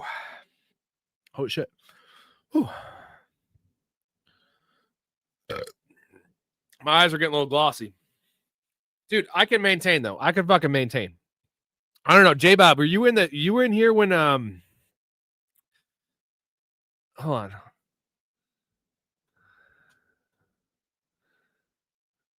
I'm a little wrecked right now. Redraft: Mahomes, Bijan, Gibbs, Rashee Rice, Adams, McBride, Tet, Diggs, Woody, Mason. What changes, if any, should I make? So who are you going to trade? You can't trade Gibbs. Can't trade Bijan, Rashee. I think you could trade high on Adams. So you have Rashee Rice, Adams, Tet, and Diggs. Woody Marks, I would probably get rid of him after that good week. Your team's stacked, man. I don't know. I know. I'm just like sitting here like talking to myself. It's funny. I'm willing to take risks and make potential. Zero, give me a second. What do you guys think? Help me out here. Give me a hand for Zero's comment here. I think you hold tight, bro. You got Bijan and Gibbs. You got Mahomes, number 1 quarterback, at least top 3 rest of the season. Bijan and Gibbs, you have 2 elite ass backs. Rashee Rice is a wide receiver 1, apparently. Adams is a wide receiver 2. You have the top 3 tight end McBride. Tet and Diggs are awesome. I wouldn't do much, man. I would just make sure, just stack your bench with this constructed roster. Make sure you don't have like wasted shit in your bench, like DeAndre Hopkins or, anything like that. Get high upside. Isaiah Davis, Blake Corum, Tyler Algier for sure, especially because you have Bijan. Players like that, Isaiah Likely, for instance, put that guy in your bench. A guy that could actually be something. You don't want because no one's going to crack your lineup unless they're a stud. I hate that, Hetzer. I fucking hate it. I hate it. It's stupid. But you got to just keep on making the trade offers, bro. Yeah, Mark, let's do it. Let's do it. We're here. We're here now. Let's do it. Oh, you're 5-2. You're good, baby. Dump Woody and Mason. Yeah, I think that unless you're getting someone like, I would still probably rather have Mason than Isaiah Davis, because I know Isaiah Davis might be the starter with a trade, but I think I'd rather have Mason than Isaiah Davis. So there's a dude in my league that isn't even playing. He had BJ Robinson on his bench for 5 weeks before he finally remembered. What? Jesus. Oh, 2-5 for 0. How the fuck is that team 2-5? There's nothing you can do. I wouldn't do a thing. Your team's fucking solid. I guess Gibbs had some, and you had Rasheed Rice. So your receivers have been weak, right? Diggs didn't do much early on. Adams was a little rough the first couple of weeks. McBride was rough. So, like, I think you probably started off 0-3 is my guess looking at that roster. And then Mason, you started off 0-3. That's my thing.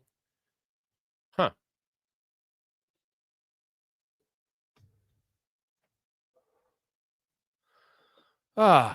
What a fun show. We are at 3 hours and 6 minutes, gentlemen. This is I think Mikey left at like the hour and 20 mark. So I've actually eclipsed the time solo. Sometimes I do enjoy the solo shows because I can really get more in depth and interact more. I like the mix. I think the best mix is like, 60% guests and then the last 40% me solo. I don't know. Let me know what you guys think. What do you prefer? I know the guest is just more of a real show where this is just my opinion, which I kind of like. Wife gonna cook your ass for this one. Nah, she's good, dude. She's good. I've actually been better about it. Some of these shows I haven't been drinking before. There's a couple shows, J-Bob, I haven't drank at all. So she knows, dude, I've conquered addiction in terms of other stuff in the past. And I don't know. I'm an activity drinker, and unfortunately I do this activity every single day. That's the problem. So I can figure it out, dude. I start drinking coffee. I'll start doing coffee chugs, and by the end of the show, I'm fucking like, I'm literally on crack because I chug 7 cups of coffee. Now that would be a good episode, dude. Let's go. How much coffee can I drink? Holy shit. All right. Okay. Now we have something here. Because that's the shit. That's what we need to do. That would be sick, man. How much Kong? What does that mean, Lexi? How much Kong? J-Bob, rank your guests, dude. Rank your guests on the show. Who's your favorite? Who's your least favorite? Don't be biased because Chaz hates the fucking Eagles. Rank your guests. You got Story, Big Ray, Mikey tonight. You have who am I forgetting? Lexi, make it. Let's go. We're hanging out. Why the hell not?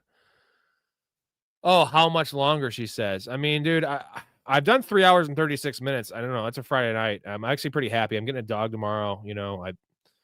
I'm just happy in general. This is a good gig, man. This has really been, I was in kind of a bad place. Not a bad place, but like I left my job of 19 years. Sales job didn't work out. I was kind of in a weird spot there for 3 months, just kind of depressed and just not knowing what to do. And this is my thing, man. So I'm very, I'm feeling very positive about things. And your guys, all donations have been awesome. Like something to just keep me afloat a little bit. I know in 10 months, I know by next football season, this thing's going to be fucking huge. That's what I know. I'm very confident. I think you guys all know that's going to be the case. So, James, I got Gatson on Wednesday. He's got 16 points on Thursday Night Football. Yeah, he should have had more. He had nothing in the second half. Hetzer, I had to trade away Shar because a bye week. He was going to fuck me. I want him back low key. Yeah, but you can't trade for him. Lexi's a shit. Chaz, Big Ray, Mark. You're talking about Spitzer on that one basketball episode? You like Mark. You like Spitz, you're saying.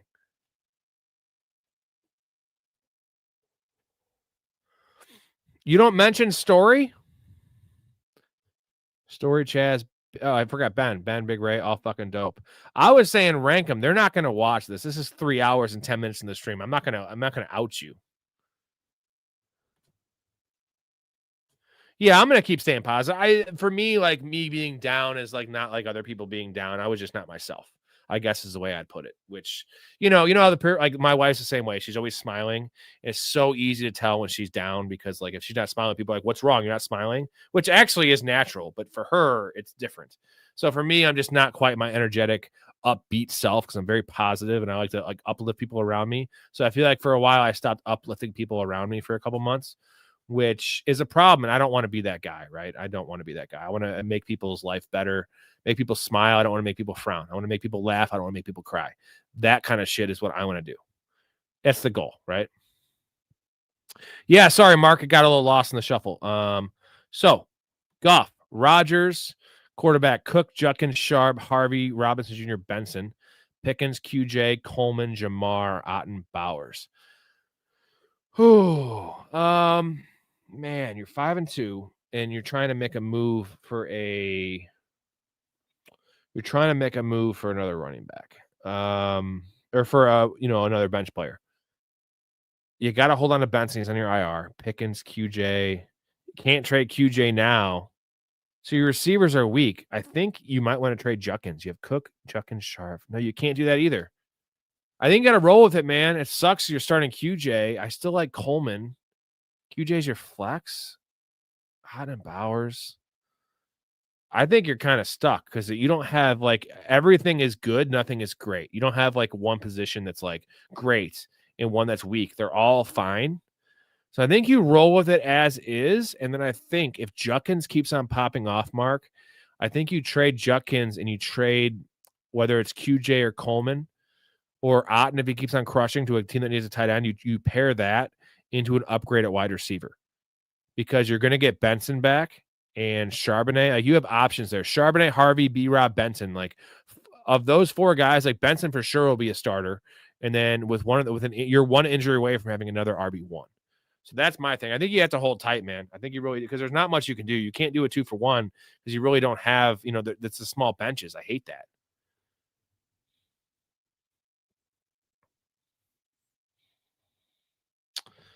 Alex, you give me 3 quarterbacks not to throw an interception.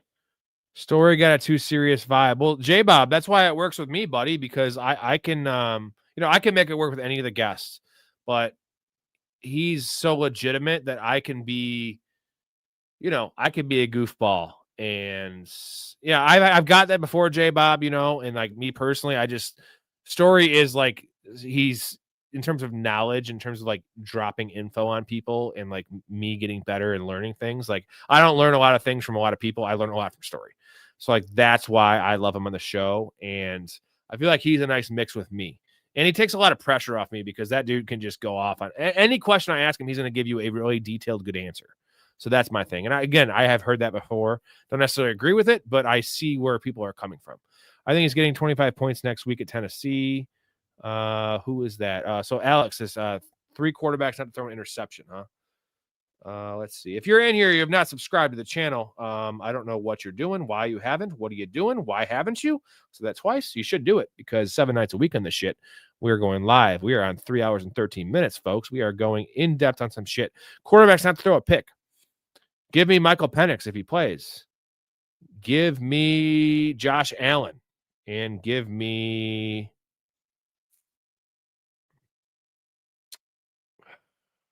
Man, I want to say Bo Nix, but that's not a good option. You know what? I'm going to give you a dark horse. Give me Cam Ward. You want to get some odds? Get some plus odds? Give me Cam Ward. Doesn't seem like a good bet, but give me Cam Ward. That's crazy, right? Yeah, he does. Is QJ? Yeah, QJ's in big trouble, bro. He's in big trouble.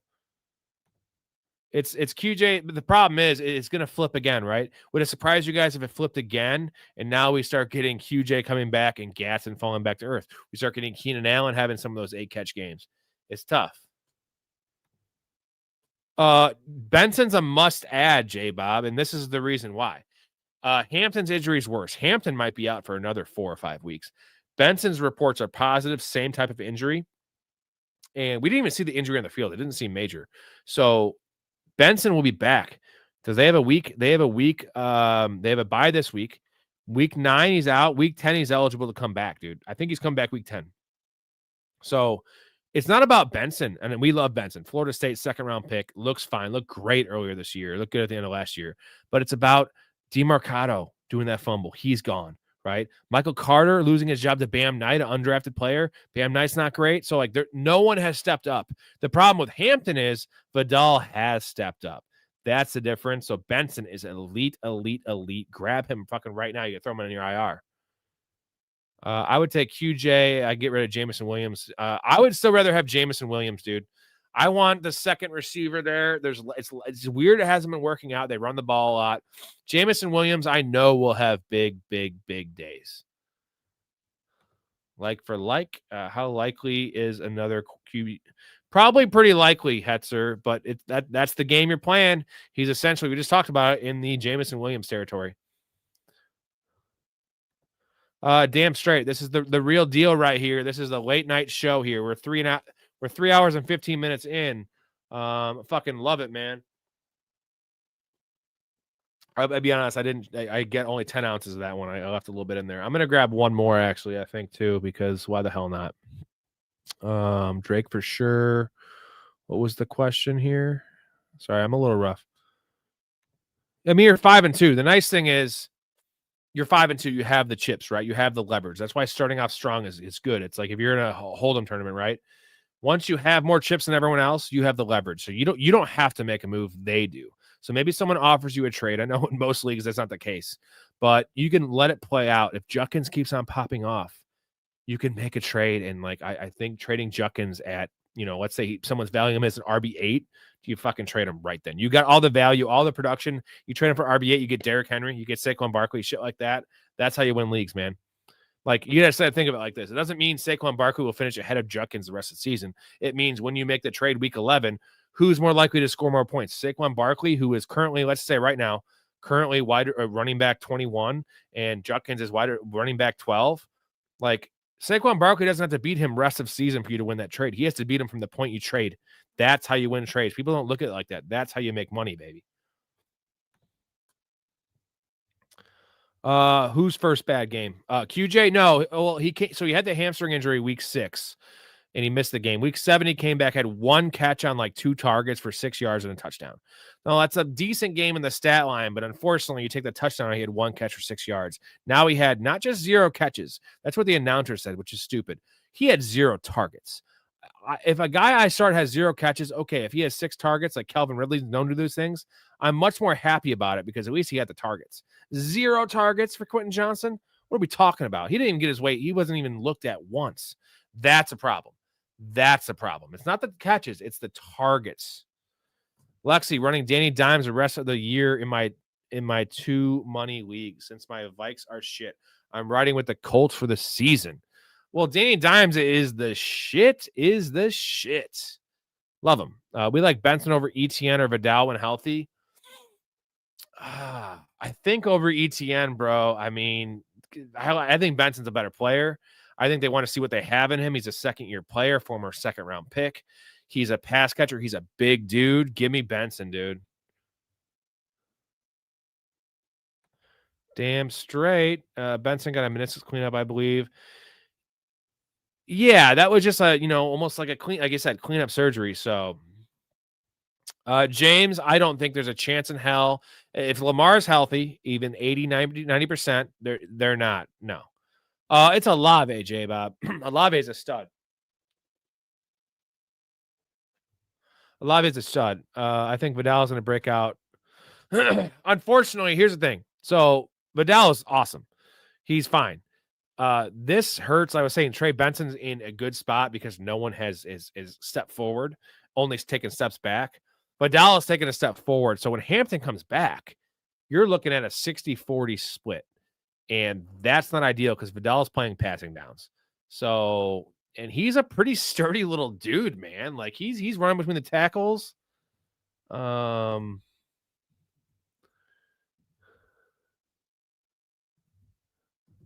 Lexi, there's my email. I'll get you in the Discord. I put it in 2 different things. CubsFan311, and that's Yahoo. Shoot me an email, and I'll get you in that. If the link's not working, I'll take care of it for you. So after the show tonight, if you want to send it now, I'll take care of it for you afterwards. Hey, we had Griffin in here. What's going on, Griffin? What's your top 6 teams this year? Because it's been such a weird season. Top 6 teams. That is a pretty existential question from Griffin for a man that's had about 15 beers in 3 hours and 20 minutes in the stream. But I can oblige you, my man. How you doing, Griffin? We're gonna go best teams. I'm still gonna go Bills number 1. No, I'm gonna go Chiefs. Chiefs 1, just because I have to say it. Chiefs 1, Bills 2. We're gonna go Lions 3. I'm gonna go Eagles 4. That's 2 in each. I am gonna go. No one else there. Let's see. And then there's another team in the NFC. So that's my top 4. I am gonna go Green Bay 5. And then I'm gonna give you a dark horse here, man. I'm going Ravens 6. I know that seems crazy. I know they're 1-5. I don't give a shit. We're talking about best teams. Like if they get in the playoffs, that's pretty low for the Birds. Get the hell out of here. You got turmoil going on. That's pretty high for the Birds. And I know you're gonna blast me for my my Ravens at 6 thing. I'm just saying most talented teams in a vacuum. If there's a 1-game situation, who do I want to win in the game? The Ravens are 6th. That's why I bet a fuckload of money on them at 25-1. Ravens are 6th. Birds are 4th. I mean, hey, I got to see a little bit of growth there on the offensive end, and I got to see your defense play better. I got to see it. I understand that, J-Bob. That's why I ranked you 4th. That's why I ranked you ahead of the Niners and the Seahawks and some of those other teams. No, the Colts. I guess it comes down like right now. The Colts are probably the number 3 team in the league right now. Like they're crushing. Like they're a machine on offense. Their defense opportunistic. Shane Steichen's good. I'm looking at right now in terms of who I bet on Super Bowl and who has a chance. Like I just don't see them winning in the AFC, so I can't put them on there. Yeah, I know you would say Colts, but J-Bob, you're telling me right now you think the Colts have a better chance. You think if they both make the playoffs, I know it's a big if for the Ravens. You think the Colts have a better chance of running the table and winning the AFC and winning the Super Bowl than the Ravens? Like those teams, let's say they met in the playoffs. You're taking the Colts over the Ravens.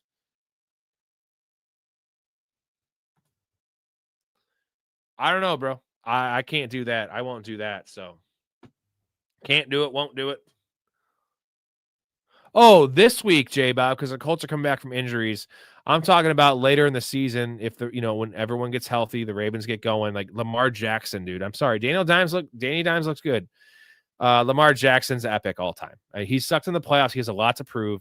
Harbaugh's still a good coach. Derrick Henry's still a G. That defense has playmakers. Like I don't know. I'm not going to overreact to the start. It was the year from hell. They had the start from hell. Really tough games. They played really bad. They blew a couple games. So I believe in Lamar Jackson, 70% win percentage in the regular season. I know that's a hot take. Like people have the Ravens like 18th in power rankings. Get the fuck out of here. Like the Ravens 17th in power rankings. Like no, the fact that the Colts, I get that they have a higher Super Bowl like odds because they're guaranteed to make the playoffs and win their division, and the Ravens are still not. I'm looking at the teams, and I still believe in the Ravens. Now, if the Ravens come out and lose this week, this aged terribly because they'll be 1-7 or 1-6, and their season's essentially over. So, all right, Lexi, I'll get back to you in a little bit. Thank you. I think if I'm starting Dan Dimes, and again, I'm not saying I love the Colts for fantasy, but like I just don't believe in that defense either. Now, this week, I mean, they should run rampant and destroy the Titans, but I've seen crazy shit happen. 14. Let me ask you this, guys. Are you taking it with the point spread? Are you taking the Titans plus 14.5, or are you taking the Colts minus 14.5? J-Bob, here's what I'll say is they have had one division game against the Browns. They won. They're 1-0 in the division. They have 5 division games left. Now they're healthy. Would it surprise you if the Ravens went 5-0 going forward in the division? That means 6-0 in the division. And they would have the tiebreakers against each team. The Bengals aren't probably going to be there, so it's the Steelers. They would have the tiebreaker against the Steelers. 10 wins gives them the division. That's all I'm saying. You think the Steelers team we just saw lose and give up 35 points to Joe Flacco is going to be able to stop Lamar Jackson and Derrick Henry? Absolutely not. Nope.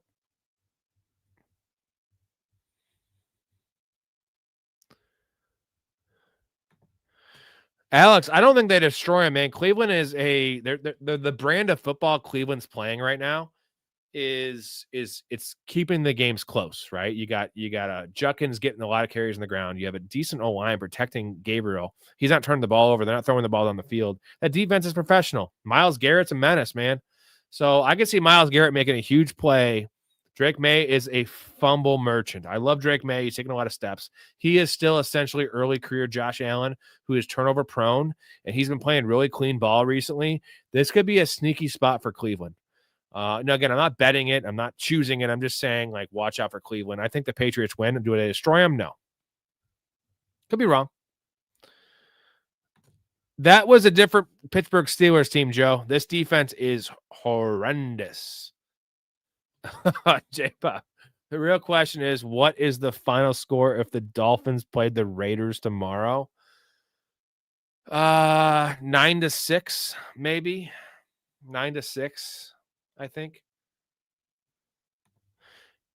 Drake's going to be running in this game. I'm very tempted to bet his over in rushing yards. If the Browns head coach gets fired, you think they panic and start Shedeur over Gabriel? No, they're already starting Shedeur. They already have the plan. Shedeur will be starting by week 12. They're going to play him both 6 weeks and then see what they have. The season's lost. They have no hope. Let's be honest. Lexi, I picked up dart over field, a dart throw, no pun intended.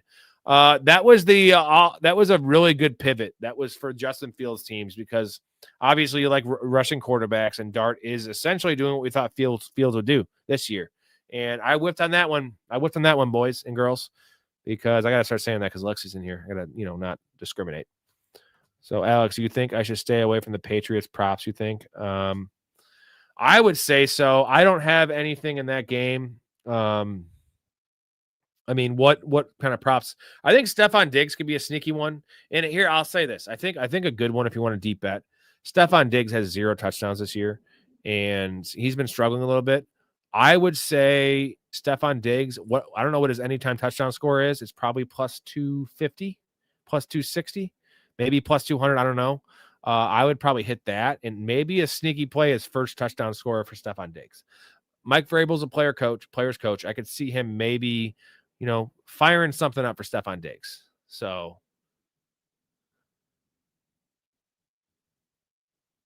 of course. And hey, you know what? Justin Fields is good to me betting. I went 3-1 on his rushing props this year on the show. And he was fine in fantasy for a couple weeks. He won a couple weeks for us and he lost a couple weeks for us. Unfortunately, I have a lot of Justin Fields in best ball, which is a problem right now because he doesn't seem like he is starting going forward. So I don't like that. Oh, well, Justin Fields is probably not starting this week. If Tyrod Taylor is healthy, they are starting Tyrod, which is just wacky and wild. If you are in here right now, you have not subscribed to the channel. We are at 3.5 hours. We're still going strong. We are somehow still going strong. I will do another 20 minutes. If I get 5 subs in the next 5 minutes, I will do that. Or a couple supers, not from you, J Bob. You've already given me enough, you son of a bitch. No more from you. Okay. No soup for you. Tez, Troy Franklin, Mims, Slayton, DK, Noel, Bourne, or Reynolds. Thank you so much. How many do you need? So that's a lot. If you need one, I would say Tez, Troy Franklin, Mims, not Slayton, not DK, Noel, maybe, but not over the guys you named. I would say Tez or Troy Franklin. So full PPR, probably Troy Franklin, half PPR, Tez. That's what I would say. J-Bob started Tyrod Taylor. Why would they do that? That's my thing. It's like he's 36 years old. You already have an 0-7 record. Yeah. Oh, hey, what episode, Joe? I'm the biggest Seinfeld fan fucking ever, bro.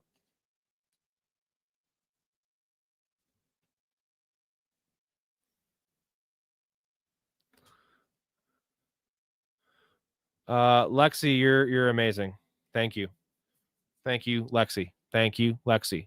Where are you from, by the way? I like to ask, get to the background of some of these people. Where are you from? How old are you? How long have you been playing fantasy football? Those kind of things. But thank you for that. That's, this has been a great night. You guys have this makes my day. This makes my week. Not all nights are like this. And you know what? That's why I do this shit. Not just for that. I do it for just everything, man. I love this show. So you're surprised they pulled Fields this early? Yeah. Well, I'm not Andre. I'm a Bears fan. I watched Justin Fields play for a few years. I watched him at Ohio State as well. He has looked bad for Justin Fields as a passer, and that's what I'm saying. But I'll say this, caveat with this. They are putting him in the worst situations ever. I have not seen them once roll Justin Fields out of the pocket. I have not seen him roll out once. No design rollouts, no bootlegs. They're not even running play action. It's rough. Like, you got to, look at Lamar Jackson. If Lamar Jackson early in his career, or let's say even fourth year of his career, was setting an offense that was having him be a pocket passer, he was failing too. And they're not setting up Justin Fields for success. He has one weapon, literally one weapon that gets double covered. Like, you got to run an offense. I want to see RPOs. I want to see Justin Fields. They have to threaten the defense with his legs so he can work his arm. They're not doing that. They're trying to threaten his arm to set up his legs. That doesn't work because he's getting fucking two defenders up the middle on him every time. So terrible. The Cadillac, a two-parter. Not one of my favorite episodes. I'm trying to guess. The Cadillac is that season 7? I think that's season 7, Joe. Am I correct on that one? That's season 7, I think. Shitty old California, about to hit 30, only football 3 or 4 years, but I'm a quick learner. Well, damn straight. You asked really good questions, and about to hit 30. You're getting old, so shit. Fuck. Well, unfortunately, we all know men age better. So, like, celebrity men, we like Brad Pitt. We all get hotter with age, and the women. No, I'm sorry, but it's true. But 30, you're young. Get the hell out of here. You're young. I'm 30. I'm almost 38 years old. On my good days, I look 25. My bad days, I look 45. These are the best kind of streams when you get heavy involvement from everyone. Damn straight. The donations, involvement, just not always just football talk. We had a pretty deep NBA conversation tonight. I feel bad for Fields, but then again, he got like 30 mil. Yeah, but 30 mil ain't shit for a quarterback, Hetzer. Like, that's nothing, dude. Like, Tua got fucking 200 million. Tua sucks. Tua sucks dick.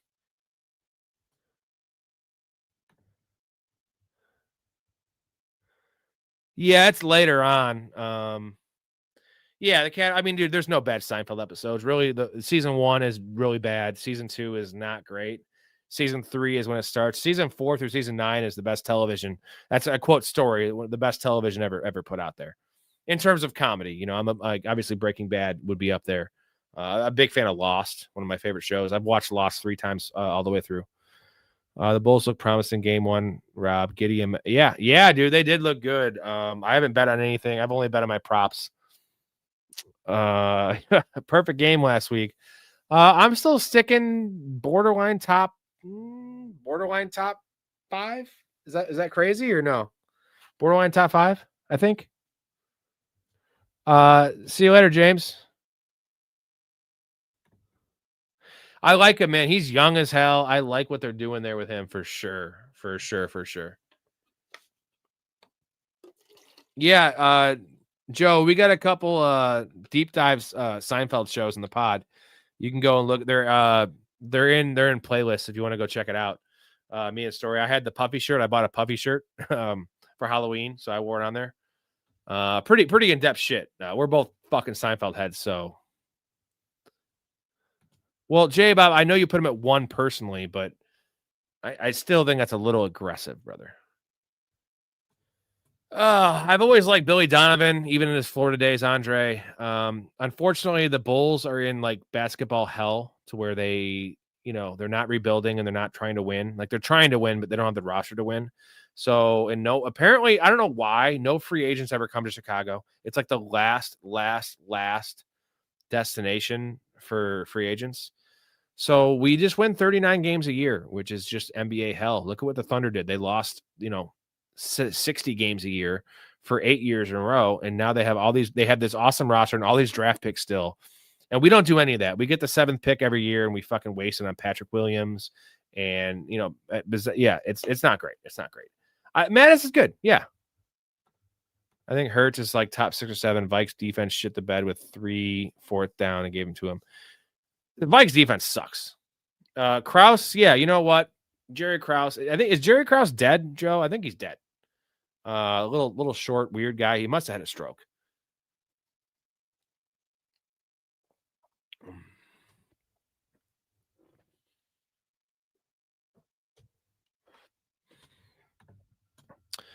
The ball spot's gross. Also, the contract for Patrick Williams is pretty fucking gross, man.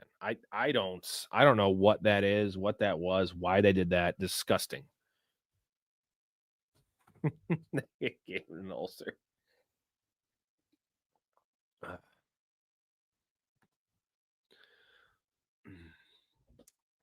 You know what I'm gonna do? Hold on.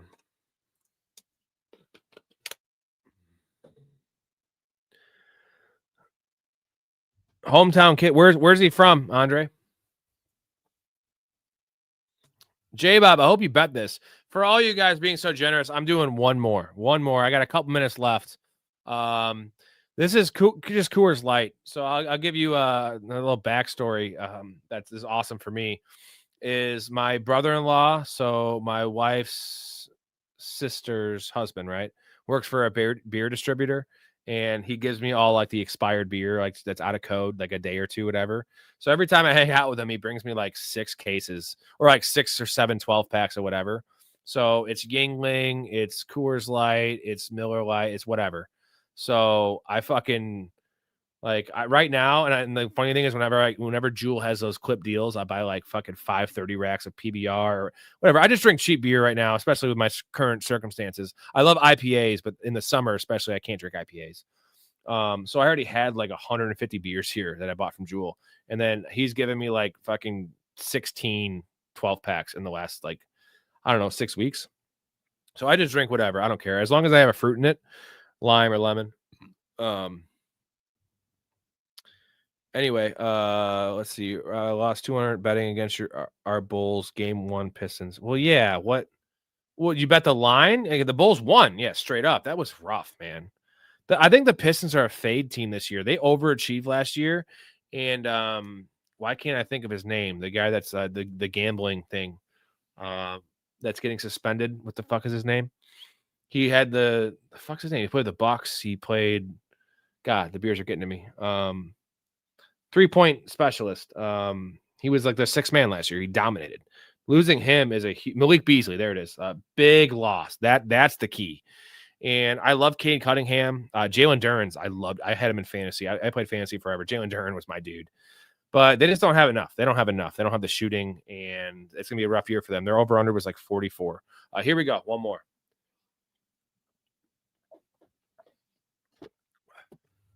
Yeah. Alex, I have not looked. I'm about to look tonight once we get off here, if I ever do get off here. But yeah, unfortunately, we lost the Zubac 12.5 rebounds and assists. The crazy thing is the Clippers were down by like 16 points in the first quarter. And then they ended up winning by 30, and Zubac had 10. He had like 7 and 3. Only played 25 minutes. I know the Suns are bad. I didn't think they were going to get blown out like that, but we still won. Anthony Edwards had 31 points. That was a 26-point line. And then Anthony Davis was a 41.5 points, rebounds, assists. He ended up with 48. Went 2-1. We are 5-1 on the year now, which, yeah, we'll take 5-1 on the year to start out in the NBA, especially early on, right? It's touch and go, right? There we go. Lexi, give it to J-Bob, baby. Wonderful. I had a neighbor that was a driver, loved it for free. Yeah, free beer. I don't care. I worked at a country club, and I have 19 years, and pretty fancy place, and they had Budweiser, and nobody ordered Budweiser, and this shit was like fucking 4 months out of code, and they had like 120 of them. I'm like, dude, they're gonna throw them out. I'm like, I'm taking them, and I don't even like Budweiser, and they were sitting in like the basement, like warm, bro. I don't care. I mean, free beer. Fuck, I drank that shit. It was gross. But yeah, Terry Rozier. No, we were talking about Malik Beasley. Terry Rozier's on the Miami. He gone. Yeah, they did. I just saw that. Bowers is looking. There's a lot of worse picks in fantasy right now, and like we're taking out injury, right? We're taking out injury. That doesn't mean it's a bad pick. Bowers was always a bad pick, honestly. J-Bob, I thought you were gonna say Birds forever, but he says Pro Fanatics forever and Birds. God, I hate warm. No, I didn't drink it warm, Hetzer. It was just warm, and then I put it in the fridge, right? But like, it's supposed to be kept in like a better temperature, so it was already out of code and sitting in a warm basement. So it was not great. It wasn't like moldy, but like I do what I got to do. I'll drink the fucking beer. I don't give a shit. My wife actually does drink warm beer. Like, she doesn't care. It's weird. She drink a warm Miller Lite. I'm like, you know, she also swallows. So, like, you know, that makes a lot of sense. She doesn't give a fuck. If she's going to swallow cum, you'll drink warm beer. That's what you're going to get here 3 hours and 40 minutes into the show. And she's fine with me telling you that. J-Bob, the Birds are great. History will smile on me. Any confidence in the Bears to beat the Ravens? I mean, I really hope not, because my Ravens bet all my money on the Ravens 25-1 hedges on them winning this game. So please, Bears, lose. Please, please, please. What running back do you want next after Swift finally sails? Are you a believer in Monungai? No, I mean, not for a future guy. Like, he's fine. He's a 7th round pick. I wanted Kenneth Walker. You know, I wanted the Tiny Dancer just to play the clip. I did want Kenneth.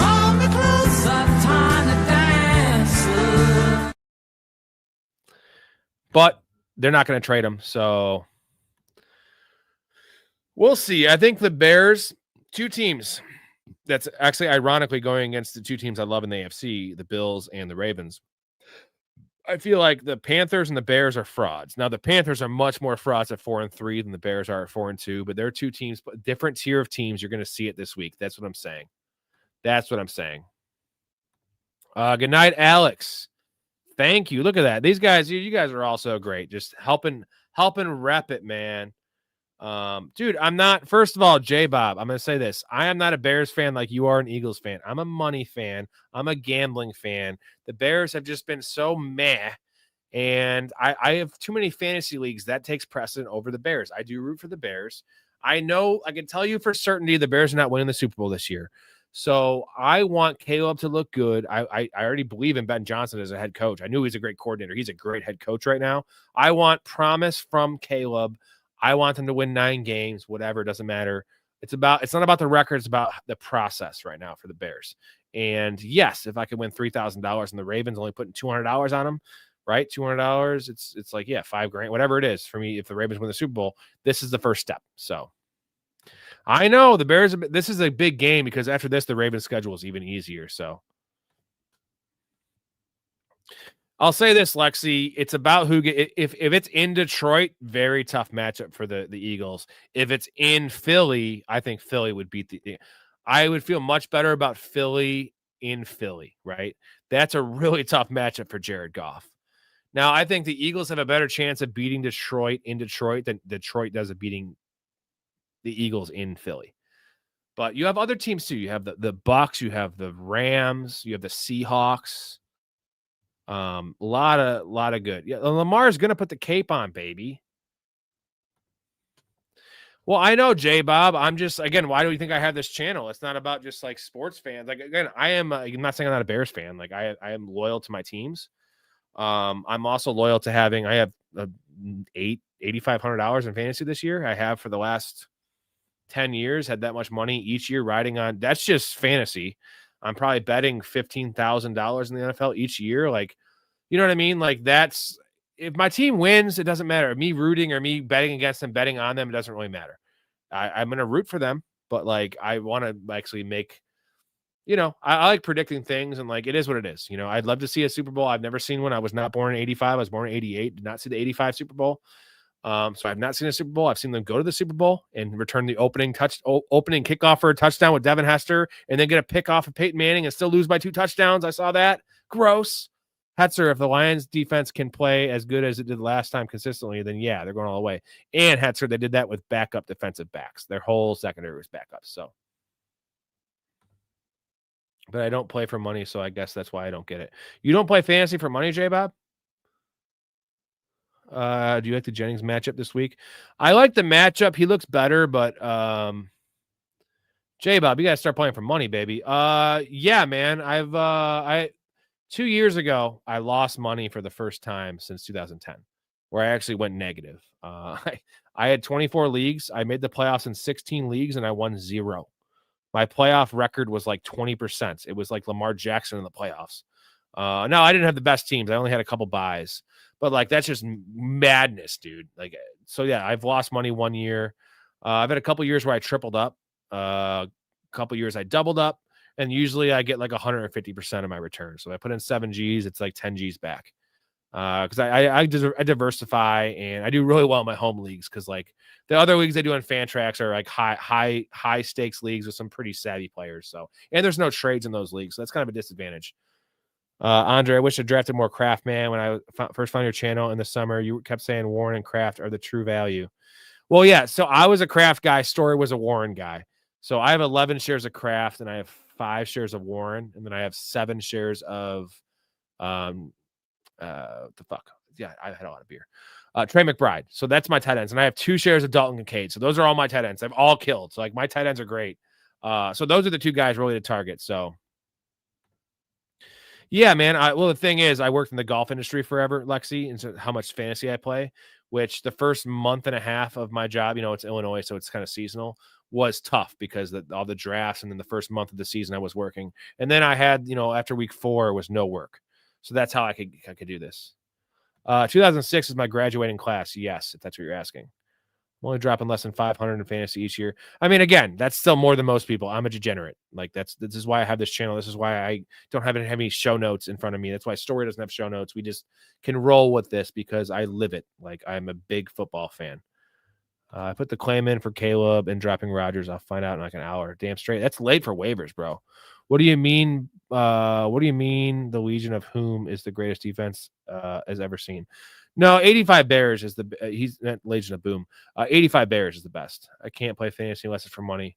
Oh yeah, I could never play a free league. I could. No way. Well, J Bob, you now. I think after watching this channel, you're gonna start playing for more, right? Come on, you got to. And also, J Bob, you're gonna play in the Professional Fanatics League, right? And hopefully you play in the Fantasy League. We're gonna do one that's gonna start once the actual playoffs start. It's a really great concept. There's no matchups, it's just total points. And then when your players that you draft, the teams gets eliminated, your players are gone. You're gonna draft all fucking Eagles. I know that. So 4-3, and the draft was a D rating. Don't ever listen to the draft ratings from Yahoo or ESPN. They're trash. I prefer a D or an F because it means my team's good. If you get an A, it's bad. Anyways, though, like the idea is like next year, guys, we're all gonna crush. Okay. How pissed was Story when I picked Loveland over? Dude, so pissed. So pissed. Because he loved Warren in general, not just because of the landing spot, and he hates Colson Loveland. And he did like, I could try to find the clip and I could send it I could put it on the Discord of how pissed he was. It was a 10-minute rant of just how Ben Johnson it was bad. And it was a bad pick, but yeah, it is. Now I think we're there, J Bob, because he like the first, since you guys have been watching, he went to the doctor and hey, he's super healthy. He's healthier than I am. I'm fucking 250 pounds. He's older than me though. He's 42. And the doctor was like, you should stop drinking for a month or whatever. And he's, I would have said, fuck you, I'm drinking, or maybe cut back. So he didn't drink for like 6 weeks. So you missed the stream, J Bob. He had some scotch and he was pretty fired up. It was a different Story. And Story used to be a really big drinker. He's tailed down on that a little bit. But he doesn't drink beer because, I don't know, he's trying to lose weight, even though he's way skinnier than me. We'll get him drinking beers or at least chugging some seltzers or taking a shot. He'll do something. We'll do that shit. This year, I was ranked 9th out of 12th, and I'm second in the league. Damn straight, man. I sell flooring first. Too new to football to bet that much. You know what, Lexi, just give it a year and you're going to be an expert because you watch these streams in this community and you're going to get in the Discord. You're going to get all your questions answered, all this knowledge dropped, and that's what up. Okay, we're approaching we are approaching 4 hours in this motherfucker. Shit, it seems like hours ago when Mikey left us, because it actually was like over 2 hours ago. Andre, what's up with Brian Thomas? You know what? I'll say this. I just traded for Brian Thomas and I had 0 shares. Funny enough, one of my hot takes, me and Story do a hot take segment. It was 5 hot takes each. One of mine was my one negative hot take was Brian Thomas Jr. finishes as a wide receiver 3. I believe that was what it was, or outside of the top 24. So yeah, it'd be top wide receiver 3. And it seemed crazy. I didn't believe in the talent. Like, not the talent. He's a good talent. I didn't believe in the player, right? He's not savvy. His hands are bad. And all that being said, I'm buying Brian Thomas right now. So I am definitely buying Brian Thomas because now the worry is that Travis Hunter is going to take the next step. But is that necessarily a bad thing that now Brian Thomas doesn't get as much double coverage and he's going to play better? He's not going to drop the passes. The shoulder injuries are concerned. I traded Chase Brown and Isaiah Davis for Brian Thomas and Brian Robinson Jr. And I have CMC, so I got the handcuff. Now, I didn't like trading Isaiah Davis. I already have 12 Isaiah Davis shares, so I figure I can give one away. So you'll get it, J-Bob. You obviously know football. Fantasy and football are like fantasy and real life football are two different entities, but they are kind of intertwined.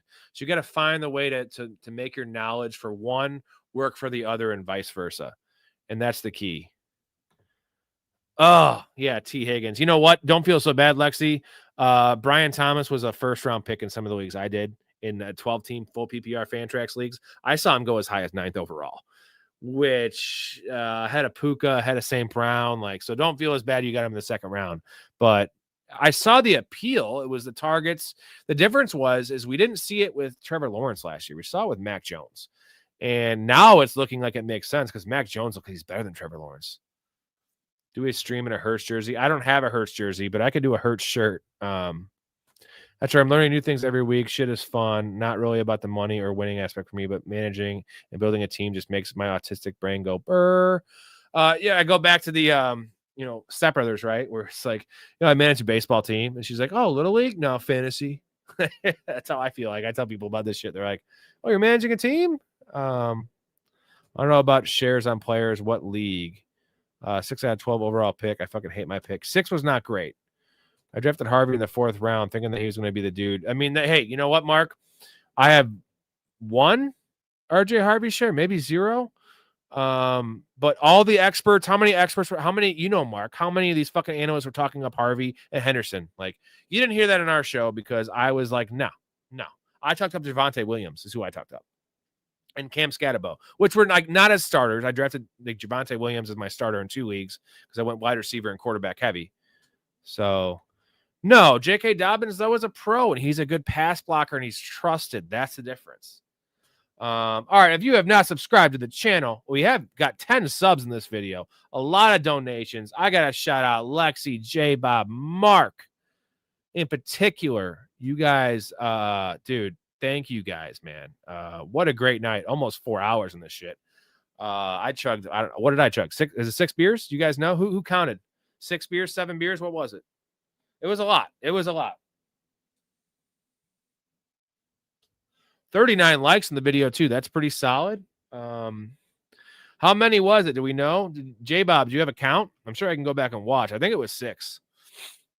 Like I said, I started the night earlier. I wasn't even trying to drink at my sister's.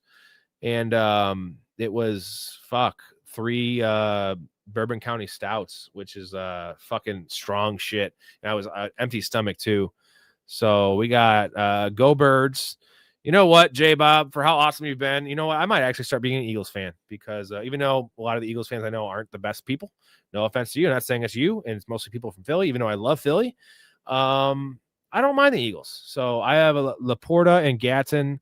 I think one should grab running back for one of them. What do you think? I want Laporta over Gatson. Laporta's had a couple rough weeks, Mark. He's still tied to that offense. And Jameson Williams doing nothing. Give me Sam Laporta. Heyo, Lexi. J-Bob, thank you again. You're the shit. You got Mark saying go Birds. Jamar Bowers, Cook, Harvey, first 4 picks, still 5-2. That's because, remember, Mark, when you were coming to the stream and you're like, I don't know if I can offer a lot. I don't know if I know enough. You're 5-2 with Jamar being a bust for 3 weeks, Bowers being a bust all year, Cook being a bust the last 2 weeks, and Harvey being a bust all year. None of those players have cohesively gelled for you all year, and you're still 5-2. So that should say all you need to know. You got Steelers Nation up in here. Hey, you know what? There's always next year, Mark. And again, you're 5-2, so don't write it off. I'm just saying, like, you know what? It was a good year for the show in terms of our picks, our pillar players, like. The list, we're gonna go over these actually after week 8, me and Story on Monday's show, and it was epic, an epic list of guys. We both had George Pickens, Chris Olave. I had Javonte Williams, Cam Scatterbo. He had Jonathan Taylor. I had Tyler Warren. I had Tucker Kraft. He had Tyler Warren. Unfortunately, we both had Justin Fields. That's right, yeah. So you can't always judge a book by its cover. Also, there's some really cool celebrity Eagles fans. I'll say that. Yeah, J-Bob, you're the shit. We love you, dude. The problem with the Porta is the same problem with Jameson Williams. Yeah, but that was a one-off last week. Laporta's going to catch his touchdowns, man. Brock Wright, for example, getting more catches now too. Yeah, Brock, what was that? Brock White, right, with the first, he had 3 catches and Laporta had 2 or maybe 1. Mark, I'm 5-2, losing the last 2 weeks, looking rough this week. 5-2 allows you to be a little rough, Mark. Anyways, last couple thoughts for you guys, and then the last couple questions I will answer before maybe I want to just stick on and crack the 4-hour mark. Maybe I'll crack the fucking 4-hour mark. At this point, why the hell get off at 3:55? I know J-Bob agrees with my ass. If it was up to him, he's like, crack the 5-hour mark, and that's going to be in the future. Wow, we got 40 likes on this video, gentlemen. Thank you guys for that. Appreciate you. And I'm going to say, how about this one? I'm going to do this I'm going to do this for J-Bob. If he's still in here. Go Birds! Go Birds! Steelers Nation will donate Snoop Dogg to the Birds. Joe, unfortunately, what's a good running back? The 2 names right now, Mark, are Saquon Barkley and Derrick Henry. Those are high-end names, but those are guys that are depreciated assets. So those are 2 big names for you. We going to get to the point where you can have a 24/7 stream with rotating shows like a real. The thing is, rotating guests, but I stay on for 24 hours. You know how, have you seen ESPN do that where they had like the marathon where they like rotate guys? I'm gonna do it the whole time. I grab some Addy and just stay up, bro. Drink coffee, Addy, and then chug beers. Yeah, I could do it. I've done shit like that before. I'm known to not sleep. Like when I was in the golf industry, waking up at 5 a.m., I pull all-nighters all the time. And then golf after my shift. So I'm known to do that kind of shit. That would be what's up. I'm going to stick around for I have 4 more minutes. I'm going to do a 4-hour stream. Why the hell not? At this point, like, I'm going to be disappointed in myself if I do 3:58. So I don't know soccer. That's the one thing I don't know. Oh, cafe latte. They told me I can't have too many cafe lattes. I can have as many cafes and lattes as I want. It's in the contract. And he walks away. I fucking love that clip. God damn, I love it. Hold on, I think I have a good Seinfeld clip in here. Let's see. Oh, I know I have a bunch of good clips in here. I'm trying not to play them because I know I could get fucking copyrighted for some of these. It's fucking bullshit. I want to talk to Samson. Climb her to the moon like that bitch Alice Cram. God damn it. I can't find it. Where is it? I have them fucking ranked in here. Hold on. Give me a second. I'm going to find it. Oh, here it is. I got a lot of problems with you people. Now you're going to hear about it. Festivus, boys. Yeah, man. Also, we have the suggestions in J-Bob. We do have the suggestions in the Discord. So I do read all that. Mark, I feel a lot better about Aaron Jones right now than I did, 2 weeks ago because Jordan Mason has lost that job.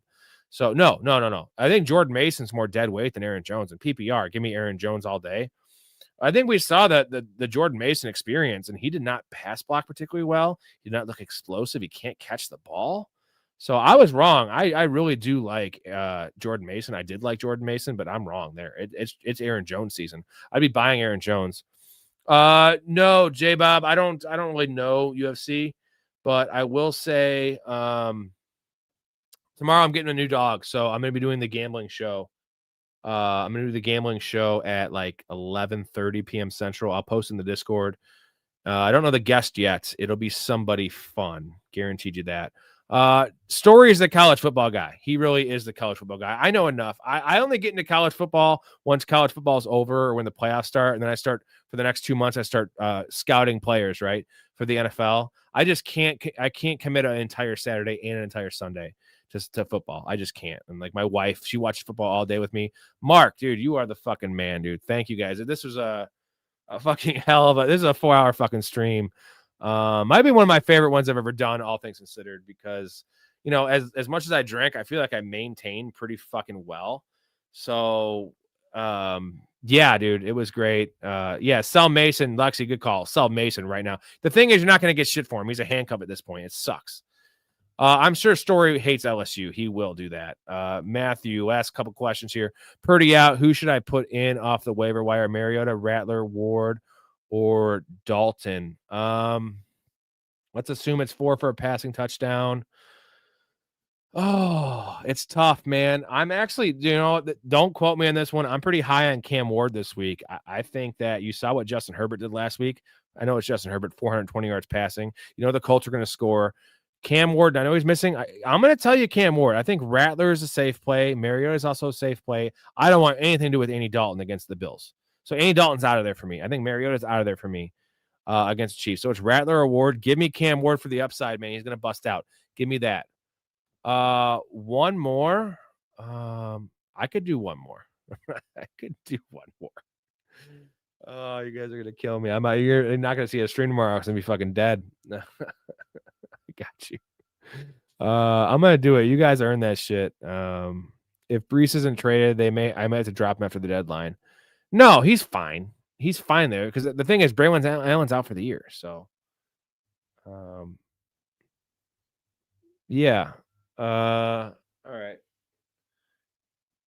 Give me a second. I'm gonna get one and that's it. This is gonna be it for me, but get a little blurry. All right, I'm gonna play just the waiting clip real quick. It's gonna take me 20 seconds. You know what? I'm actually gonna play the intro again just because I think it's a good intro, and then I'll be back.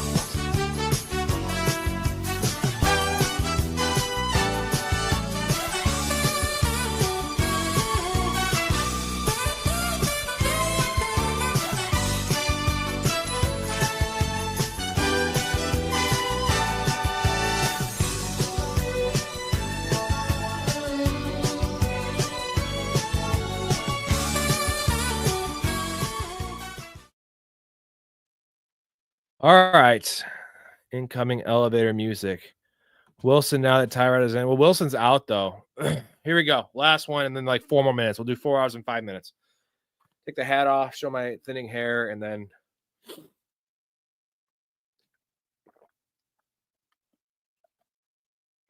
Oh, tomorrow's going to be rough as shit. He's a librarian, man. You didn't know? Someone on the last show was like, dude, I think you mixed up like the intro because the picture didn't match the name. I was like, that's the point. You make fun of somebody, you make a funny joke. So good when it hits the lips. Damn straight, man. I have that clip in here, but I gotta edit these and chop them up more because I'm worried about getting copyrighted on some of these. I've had that issue in the past, and like earlier I didn't give a fuck, but now I'm getting super chats. I can't fuck with YouTube right now. I'm not gonna fucking take any chances. So I gotta make the clip shorter and not do like 30 straight seconds of a clip, and I gotta chop it up. There's a way to do it where it's all audio based. That's like how the AI bots get it. So, anyways, shout out to everyone here. Many a slip Twix cup on the lip. I don't know what that means. Shout out to everyone here that's been in here the whole time. You guys are awesome. Mark, fucking Lexi, J Bob. Am I missing anybody? And I loved how you guys, Elite was in here, and that dude asked, he like comes in for like, here's the problem. He actually since the beginning doesn't watch a lot of them. He comes in here for like 30 minutes and asks like fucking 25 questions. Like, I did this trade, this, hasn't given me a single dollar, isn't in the Discord, like doesn't stay for the whole stream, and doesn't like ever contribute anything to the chat besides questions. And like, I shout out Mouth for like being like, bro, like that's not fair to the rest of you guys for one, and like, get the fuck out of here. And like, it's just too much. Like, dude, like I'm going to answer everyone's question. And I guess maybe he's taking advantage of me, but like, it's just too much. It's like, you can't, if you're going to come here for 30 minutes of a 3-4 hour stream and then just ask a million questions. And then if I don't answer his questions, he gets pissed. He's like, dude, you're missing my questions. It's like, I got to also share the love and like give the people that are actually like giving to me and like making this a thing, right? Like watching the stream, I get it. That's cool. Thank you, Elite. But you got to give me a little something and at least join the Discord and like help other people out and answer their questions. Like, he doesn't even comment on anyone else's questions. A lot of you guys are like helping other people on their questions. If I'm 20 minutes behind, they will give the answer. That's what's up. Anyways, fucking epic, man. 4 hours and 5 minutes, 7 beers. That's just chugged. I probably drank 3 other ones. Awesome stream. Everyone, thank you. Super generous, super fun show for Friday nights. This is what's up. Thank you, Mark. If you're in here, you have not subscribed, what are you doing? If you want to just continue this goes on, and then this is a 4-hour stream, but this goes on 24 hours a day in the Discord with 50 of us in there teaming up to make money. Good bet. You're making money, the community, all that good shit. Mark, you got to go to my description of this video or the channel. And then you will see the Patreon. You got to sign up for the Patreon. I will get your email when you sign up. I will send you the invite tonight. Lexi, I have to send you that one tonight. And that's how you get into the community, man. It's worth it. The bets alone, man. We are 64% in NFL props. We're 4-1. Is it 4-1? 3-0? No, we're 5-1 in NBA. We started off 5-1 in NBA, baby, in our props. So it's gonna make you money. You're gonna get the early access to the bets, not just in the stream. All right, everyone. J Bob, Lexi, Mark. I don't want to miss anyone. Joe, Cruz, my boy, just joined the Patreon. Shout out Joe, Matthew, Mark again, Matthew, Lexi again, J Bob again, Joe, Lexi, J Bob, Mark, Joe, Hetzer. He might have already left. All you guys are the shit. Appreciate you guys. Again, Mark, super easy, man. Just go in there and check it out. You will not be disappointed. Love to see you in there. If not, I'll see you in the next stream. Love your life. Stay positive. Respect each other. Let's make some money. And yeah, we love you guys. So Lexi, I'll be reaching out to you. Mark, hopefully I'll see you there in the Patreon. I'll give you an email. Tomorrow night, late show. Again, late show. I'm getting a dog tomorrow. Griffin's already in there. I love you, Griffin. Late show tomorrow. It'll be like 11:30 p.m. Central. Late show for the gambling show. You know, anything goes in that show. It'll be fun. Everyone, peace out. Love you. That's a long stream. Thank you for sticking around with me. Thank you for the generous donations. I love you. I'll talk to you soon.